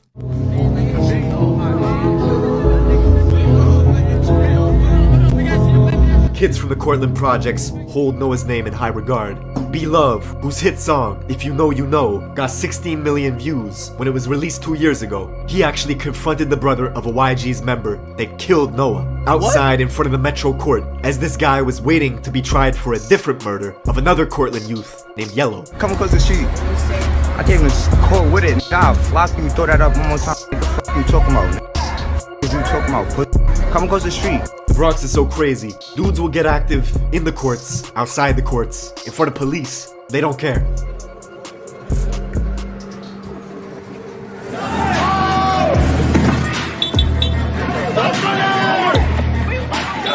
Come here, shot. I'm calling the police tonight. Now, Noah's death is brought up in dozens of drill songs, all to disrespect him and the Cortlandt projects.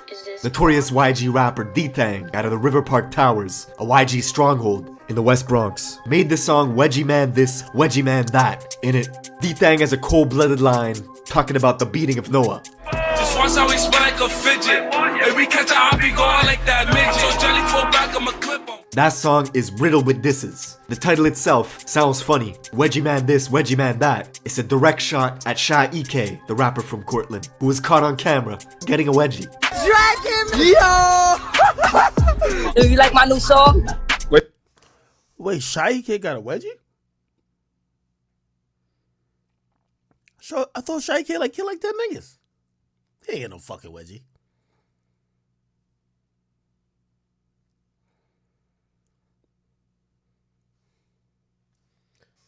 We'll do some research on that. Wedgie Man this, Wedgie Man that. Now D-Thang's home, RPT, the River Park Towers, alias the Death Towers, encompasses 2 44-floor buildings and 2 38-story buildings standing over the Harlem River. 8 years ago, the feds took down 20 of their top guys, wiping out the leaders, hiring security guards, and installing cameras to stop people from dealing drugs right outside. Then, the kids took over. 1 week in, 1 week out. So this is my brother for life, forever. They continued drug dealing, robbing. The feds were actually finding illegal weapons in the music videos, then tying them to shootings. You got shot, is that true? Yeah, we know. Word of my mother, we know. New York has always had very strict gun laws. People wanted to know how these kids were getting their hands on weapons. Ghost guns, these untraceable firearms made from parts you could purchase online. It's been wrecking havoc in the city. If you're a child, if you're a convicted felon, you can go online and purchase these parts, get the parts, construct a firearm. Serial numbers, untraceable, no background check, nothing. That is a problem. The whole of 2021 was crazy. As the feds were tuning into Instagram lives, you could see stuff like rapper D-Thang with his own cousin, K-Flock, flashing out on each other for a live audience. Yeah, Muddy, don't do that, Muddy. Don't do that, Muddy. If I see Stunner, you know I'ma whack him. Fuck that. No, I'ma clash him. Show my energy last time I saw you, Stunner. K-Flock is literally D-Thang's blood cousin, coming from the famous Little Italy part of Central Bronx, near the 48th precinct. K-Flock's own mom pretended in an interview not even to know who D-Thang was. Him and D-Thang are cousins. I don't even know who that thing is. I'm the mom and I'm confirming it. That's nowhere near related to me at all. His gang, DOA, or Dead on Arrival, is an allegiance of 5 blocks, all of which... Are they really cousins then? If the mom is like denying it. I don't know if the mom is like into the gang stuff, but if the mom is saying we ain't cousins, how could it be cousins? Are surrounded by YGs and Drillies, a vicious gang of bloods that also oppose K-Flock and his gang DOA. Oh, Sa Flocka, come play. Come play today. You always playing on the internet. I want you to come play today. Now, because the fans knew K-Flock as a crash-out specialist who would film his gang endeavors all for social media, this resulted in all his music getting more and more views. Let me tell y'all what he did, bro. This nigga gonna call me to a mansion party full of hot. Ask KK. Yo, I was there. We was in there, but who was there? That's what I'm saying. Lock in there. Right the room, no. Now, this would make his rivals upset and jealous. K-Flock would bring them into Instagram Lives just to argue with them. Bro, y'all off scariness. I was following y'all. You never did nothing to me though. Really didn't. Am I tripping? Isn't this a guy named Rajiz? Might be tripping. Never did nothing to me. That kid he was talking shit to is Rajiz, a YG member from the 800 block, literally a 15-minute walk away from K-Flock's hood. Now just 2 weeks after they had that argument on Live, this YG kid Rajiz would preview a track called Real Facts, where he was going after K-Flock. Hey yo, kicking out less with the facts. Anytime that they try to backs, he blew you a kid, you ain't smoking on Matt. While this was going on, the feds were catching these same YG kids on surveillance cameras, carjacking Toyota Camrys, Mercedes Benzes, even robbing someone at gunpoint. A month later, on July 11th, those same YG goons were hunting in DOA territory, K-Flock's neighborhood. They only had to drive 6 minutes before stumbling upon a 13-year-old kid named J-Rip, who looked up to K-Flock with huge admiration. One kid hopped out of a black Honda Accord that had 3 orange racing stripes on its hood. The kid aimed his pistol, unloading into J-Rip, who stumbled into this cafe, Angels, bled out, and died in front of customers. The same cafe, Angels, where K-Flock and 6ix9ine were hanging out on a live stream a few months ago, right across the street from K-Flock's apartment. Word to the God. Don't slide. Don't try to doing some stupid shit. Word to J-Rip's murder. So 6ix9ine and K-Flock on the same team. Okay. Got out quickly that day. The kid Rajiz, who was on Live with Flock a few months prior, was now on social media mocking J-Rip's death. 7 hours later, Jay's friends went off to retaliate. They found Rajiz in a private Uber. On the phone, 2 shooters on a scooter pulled up next to him, opened fire through the window, hitting him in the head and torso, killing Ra instantly. And all this happened in Mount Hope, a mile out from J-Rip's murder scene earlier that day. Ra's family learned about his death from a friend who was on the phone with him at the moment he was killed. Revenge does not heal losing loved ones, but Flock's fame was exponentially growing. He got an offer for his very first show, upstate in Poughkeepsie, 2 hours out of New York City, where locals targeted him right away. 5 people were found shot, 1 stabbed, right outside the club Revel 32, as security at the venue scrambled, turning his tour bus into a makeshift ambulance, transporting victims to the hospital. The tour bus got shot up as well, because the people that were doing the shooting thought the K-Flock was inside it. Most of these victims were occupants of a private bus that had been identified as being in multiple locations here in the city of Poughkeepsie. But he managed to escape unharmed. The next day, K-Flock would pop out at Rolling Loud, New York for a surprise performance. It's a surprise performance, the next stars in New York. That nigga used to work at No Jumper. Name was Hakeem. I think he was our generation now. K-Flock and B-Love. But he got into a brawl with another Bronx artist as their entourages clashed, thus banning Flock from the festival for life. And all this beefing just boosted his profile. That same night, he would drop the song Being Honest with G Herbo, which now has 25 million views on YouTube. It was like K-Flock was on top of the world, but he was still doing drills. 6 days later, he was in a rental car with his boys, driving to his cousin D-Thang's building, the River Park Towers, spotting an op, shooting them. This is what I never got about this situation. If K-Flock ever saw, say he was going to go find somebody else, and he saw a D-Thang in the streets, would he hurt his own cousin or he was talking shit? I don't think he was trying to kill his own cousin, right? On the Roberto Clemente Bridge. You'd think it would stop there, but no. The next week, undercovers pull K-Flock over in Yonkers, finding a gun in his sock, which if you know New York laws, carries a 3 to 5 year sentence. The very next day, he was bragging about buying a new gun. You're thinking this might stop, and it will. Getting close to Christmas, on December 16th, 2021, K-Flock walked past a barbershop in Harlem, early in the morning. Had a standoff with this man, pulled a pistol out, and shot him dead. The rapper in the city with the most buzz, caught on surveillance video, wearing designer clothing from head to toe, shooting a rival. And the shoes he's wearing in surveillance video that day are the same unreleased Jordans he was showing off for social media just a few days before. The craziest part is the guy Flock's booked for killing comes from a set in Harlem that have the same enemies that K-Flock has. Geographically, they have the same rivals. They both beef with YGs and Drillies. Flock began beefing with this set in Harlem called the OIs because one of their rappers, Edop Baby, was seen at a party smoking on Instagram Live with some YGs. Yo, this shit, why do this shit got 300 views? So Flock... I know that. I heard of Edop Baby.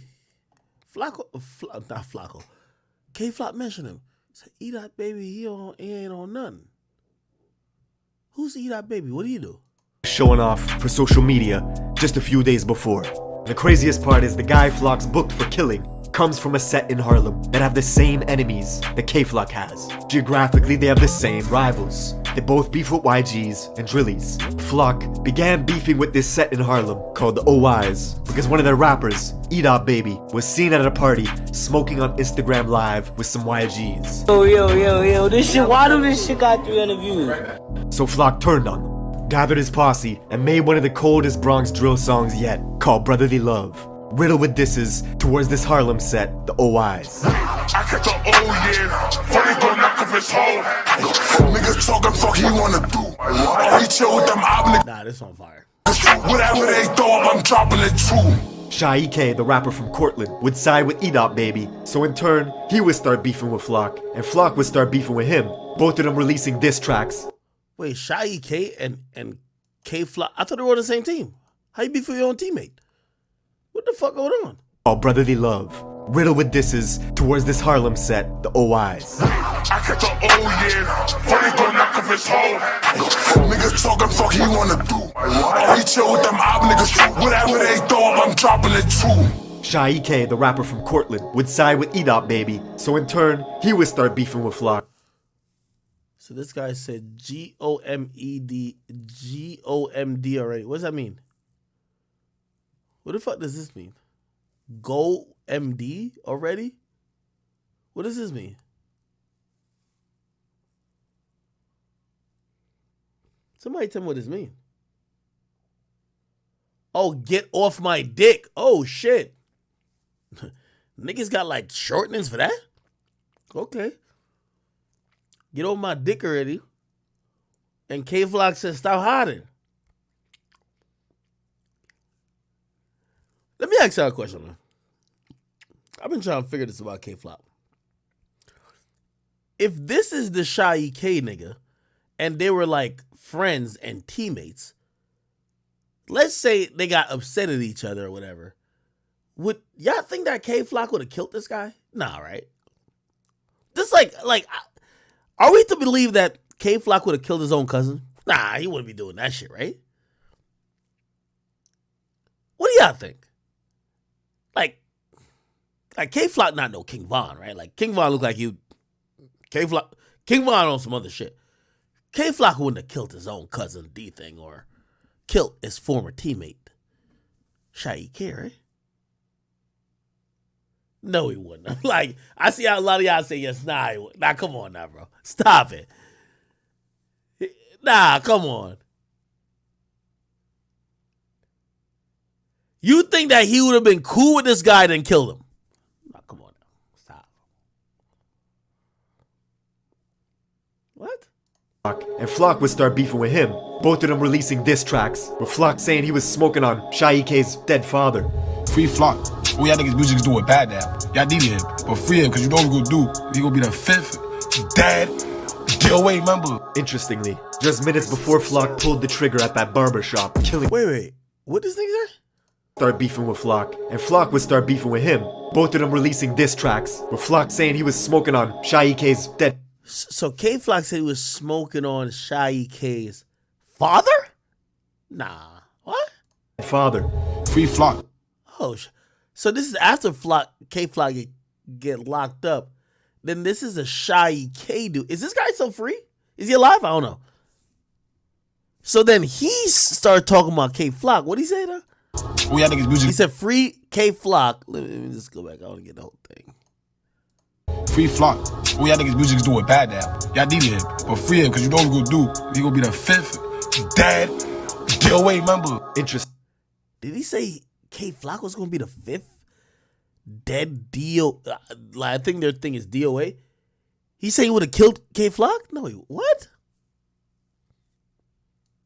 Interestingly, just minutes before Flock pulled the trigger at that barber shop, killing the man, he had logged onto FaceTime to talk directly to his rivals, brandishing his gun. And he was filming at the exact same stoops where Baby, the rapper from Harlem, had filmed a music video 1 year prior called Ready for War.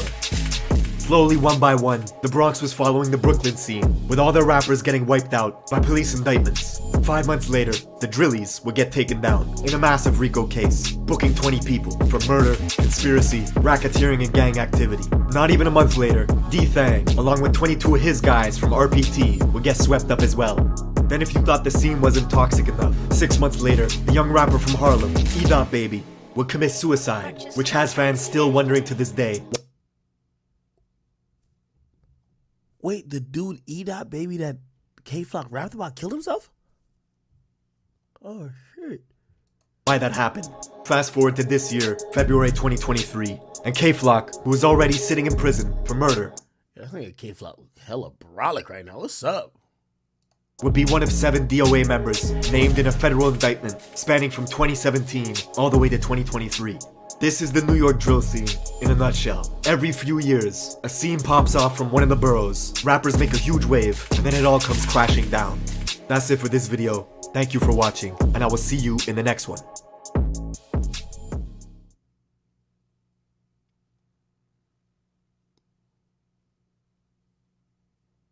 Well, damn.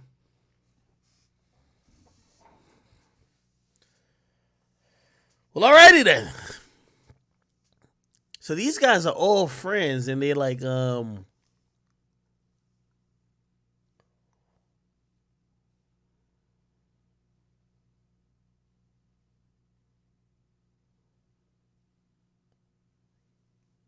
right. Well, I guess. All right. Anyway, I like K-Flock. I hope he gets out. Not sure if he'll ever get out. But actually, he'll probably get out. You know, look like Troy Ave or Tax Stone is gonna get shit. Tax Stone's gonna get like 15 to 20 years, right? I think K-Flock could probably get the same. You know what I mean? Now, here's the thing for K-Flock, which is the lucky part. Will he have a music career? Possibly not, right? If K-Flock get out 15 years from now, nobody want to hear music from him. That's just facts. But will he have a chance at regular life? He's like 20 now. If he gets out in 15 years, he's 35. Yes, you still have the rest of your life in front of you. So we will see. Wow, that's fucking kind of crazy. Listen, I'll give you the last update because we're at the 8-hour mark, and I'm glad that I gave you guys 8 hours again today. If you're wondering what's going on with the 6ix9ine thing, man, there's a lot of lessons learned. I'm not sure if 6ix9ine is going to be abiding by it. I seen a recent article on TMZ where it says, 6ix9ine will, despite what happened, not, which I think is stupid, you know. I talked to him briefly through text, not through call, but me and him are going to be, I'm going to get on the phone with him. He's a stubborn nigga. And I told y'all, the reason why, he's not a nigga who's going to be like, oh, yeah, just cry for me. He's not that guy. And I've always told y'all, I know he's a man who's down to die for whatever he believes in it. I've seen people that feel like that or feel that extreme. I believe, obviously, he doesn't act anywhere near 6ix9ine, so I don't want to really compare them. But I want to see the people we like and the people we enjoy live long lives. I don't want to be here reporting the death of anybody anytime soon, especially people we like. So I try to do my best to try to, if I could have any influence or whatever with them, I try to give my opinion. 6ix9ine saying he don't need security and I can't put him off. I don't like that. Now, that's what TMZ said. They said he should get the hell out of Dodge or at least up his security after the brutal beatdown. But they say sources close to him says that he's been going out in public without his hired muscle, which is true. without issue. That is also true. You know, security is kind of like insurance. You know, I've paid a lot of money for security, and every time I paid money for security, I never needed it. There was one possible time that, you know, it would have been great to have security. Nothing crazy happened. Nothing, I don't know, you know what I mean? I'm good. Nothing, whatever. But it could have handled the situation with somebody who was trying to clout chase. I didn't have security then. Do you get what I mean? So it's like, security is almost like insurance. You kind of, you're not mad at paying for insurance once you need it. But if you never need it, you look at it like a crazy expense. Unfortunately for 6ix9ine, I think he has to pay that expense all the time for the one moment you might need it, which was like in the situation. So I do believe he's been going out in public without problems, but that might allow you to believe you don't need security, and that's usually when you do need it the most, right? We're told he's not about to let one incident change the way he lives. He wants to live as normal a life as possible, and he's chalking up the beatdown as an outlier. What's more is Tekashi has no plans of leaving South Florida, despite the attackers saying that snitches aren't welcome in their neighborhood. And they say, as they're reported, he was sent to the hospital after being pummeled inside the locker room of a LA Fitness, suffering injuries to the back, face, jaw, ribs, and video obtained by TMZ showed the attackers chatting on a cell phone before bringing in other people inside the facility. If you ask me, I believe that 6ix9ine is wrong here. I do know he is with people sometimes that look out for his well-being. And obviously, here's the thing, there's scales of security. The best security company he's ever been with is some people call the Shadow Group. Rest in peace to Shadow, by the way, he passed away. Salute to my man Sam after that, who came from Shadow Group but did his own thing. And they were very well professional. They I believe, is what you would call military grade Secret Service level security. That's before 2018 and shortly after when he got out of prison in 2020. However, after he was allowed by the judge to move out of New York State, I keep telling y'all, the niggas who don't like him, they don't even got a bus pass, definitely don't got a train pass. You go 2 zip codes over, they ain't gonna find you. He's no longer in Brooklyn. And I think once he moved out, he probably thought, well, you know what?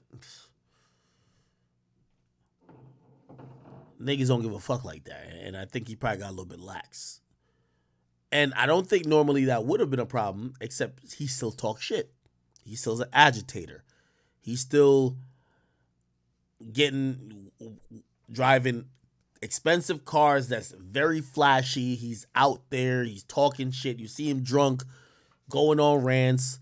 And even if it's not the people that necessarily have a reason to hurt you, people who might just not like you based on what they've heard, them constantly seeing you, it might give them a reason to.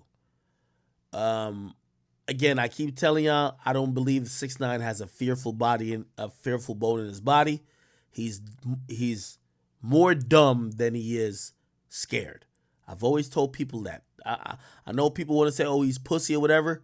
6ix9ine, I believe, ain't scared to die. When Wax sat in front of him and Wax said that on the interview I did with him, like, damn near feels like almost a year and a half ago, he wasn't wrong. 6ix9ine is not scared to die.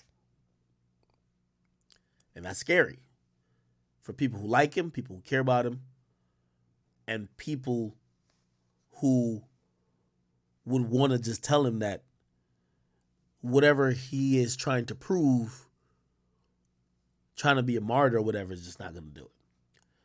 Obviously, I'm going to have my chance to talk to him.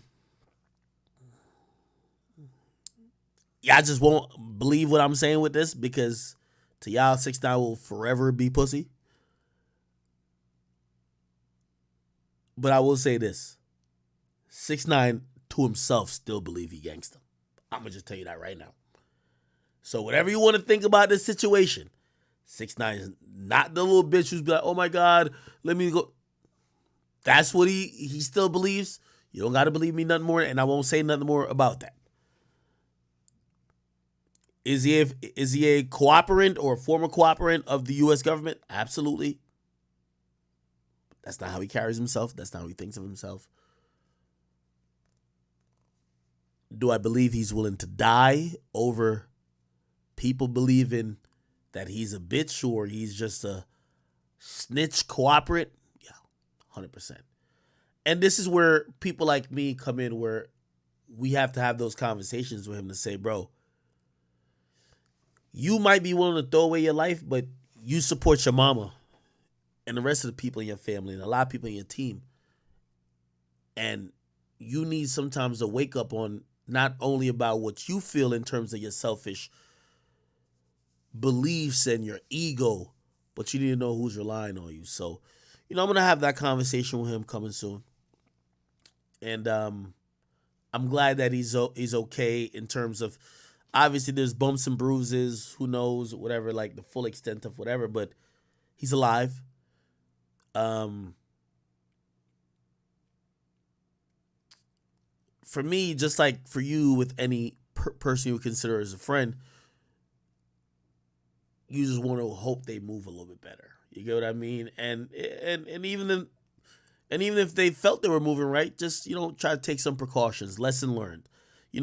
These days, everybody look at an L as something they can't tolerate. These days, you got to look at an L as lesson learned. That's what an L stands for, a lesson learned. Okay, double L, lesson learned. All right?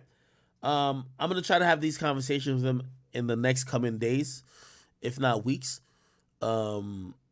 I obviously know he probably has his own plans of trying to speaking out about this.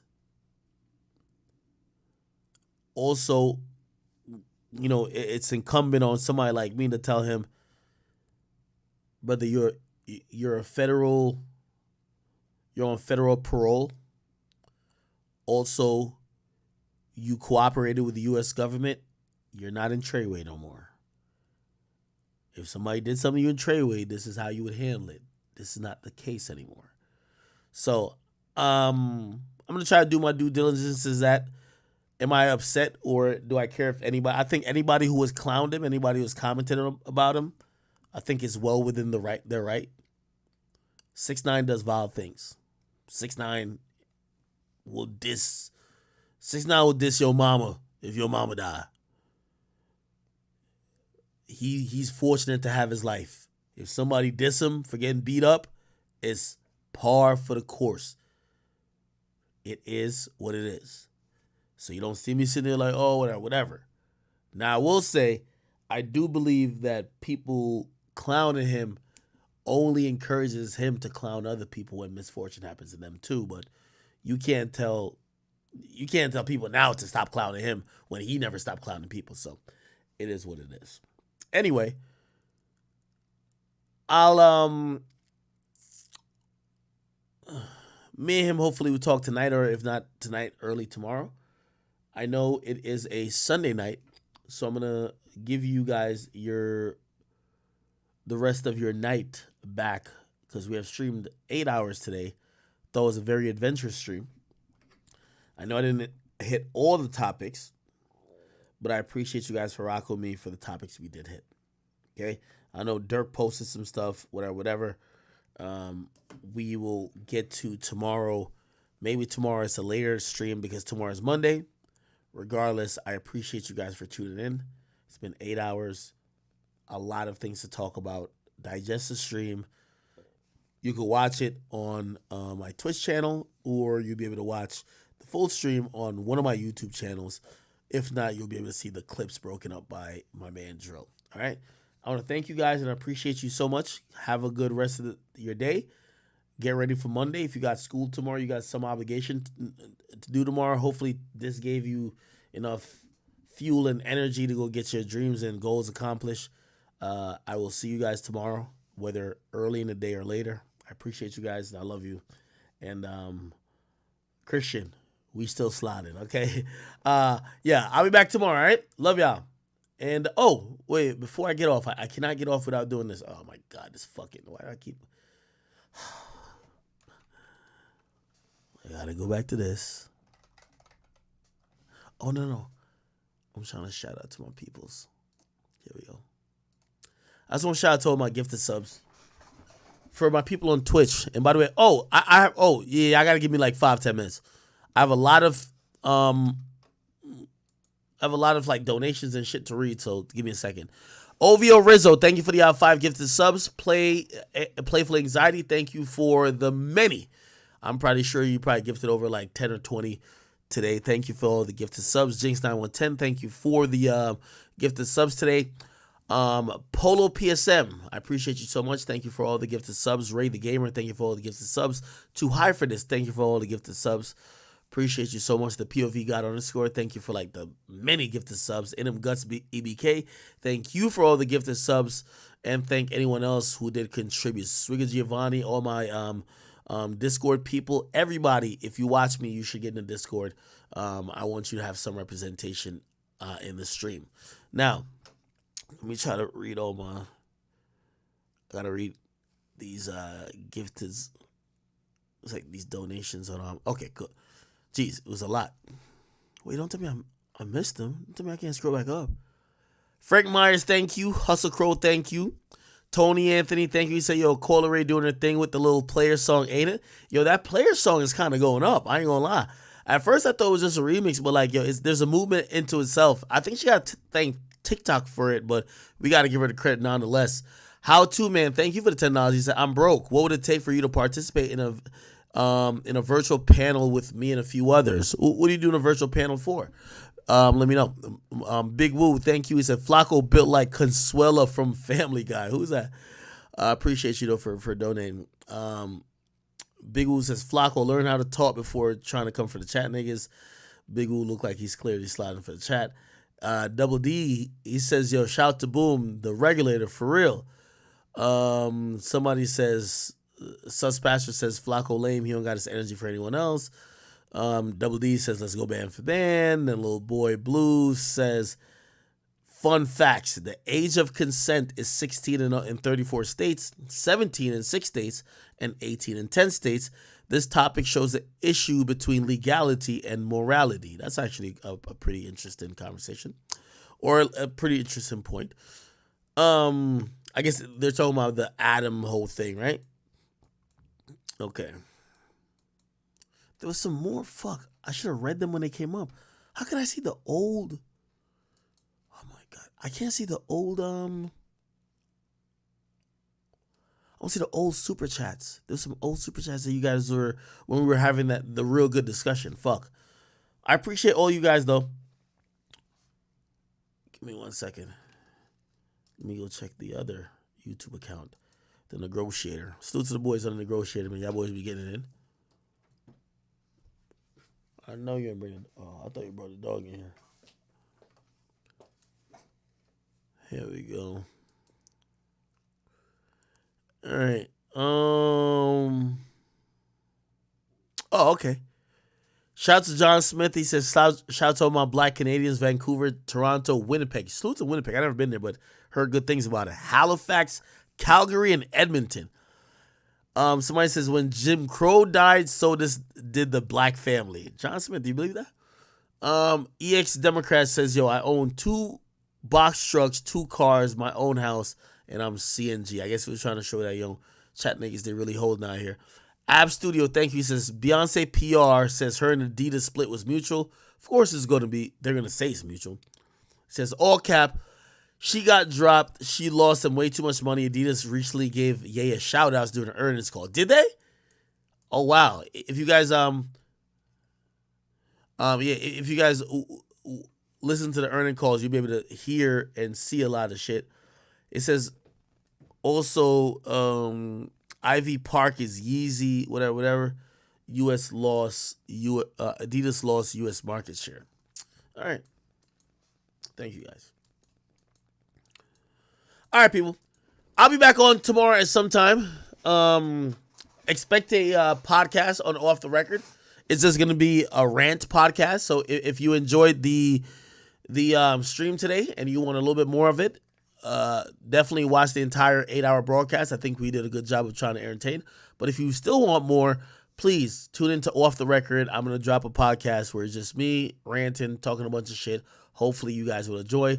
Other than that, I appreciate you guys for tuning in, and I appreciate you guys for popping out on a Sunday, enjoying the vibes, and also being entertained. I will see y'all tomorrow, and hopefully we could give y'all some more entertainment tomorrow, all right? Other than that, I think we are good. All right? Love y'all. Talk to y'all soon, people.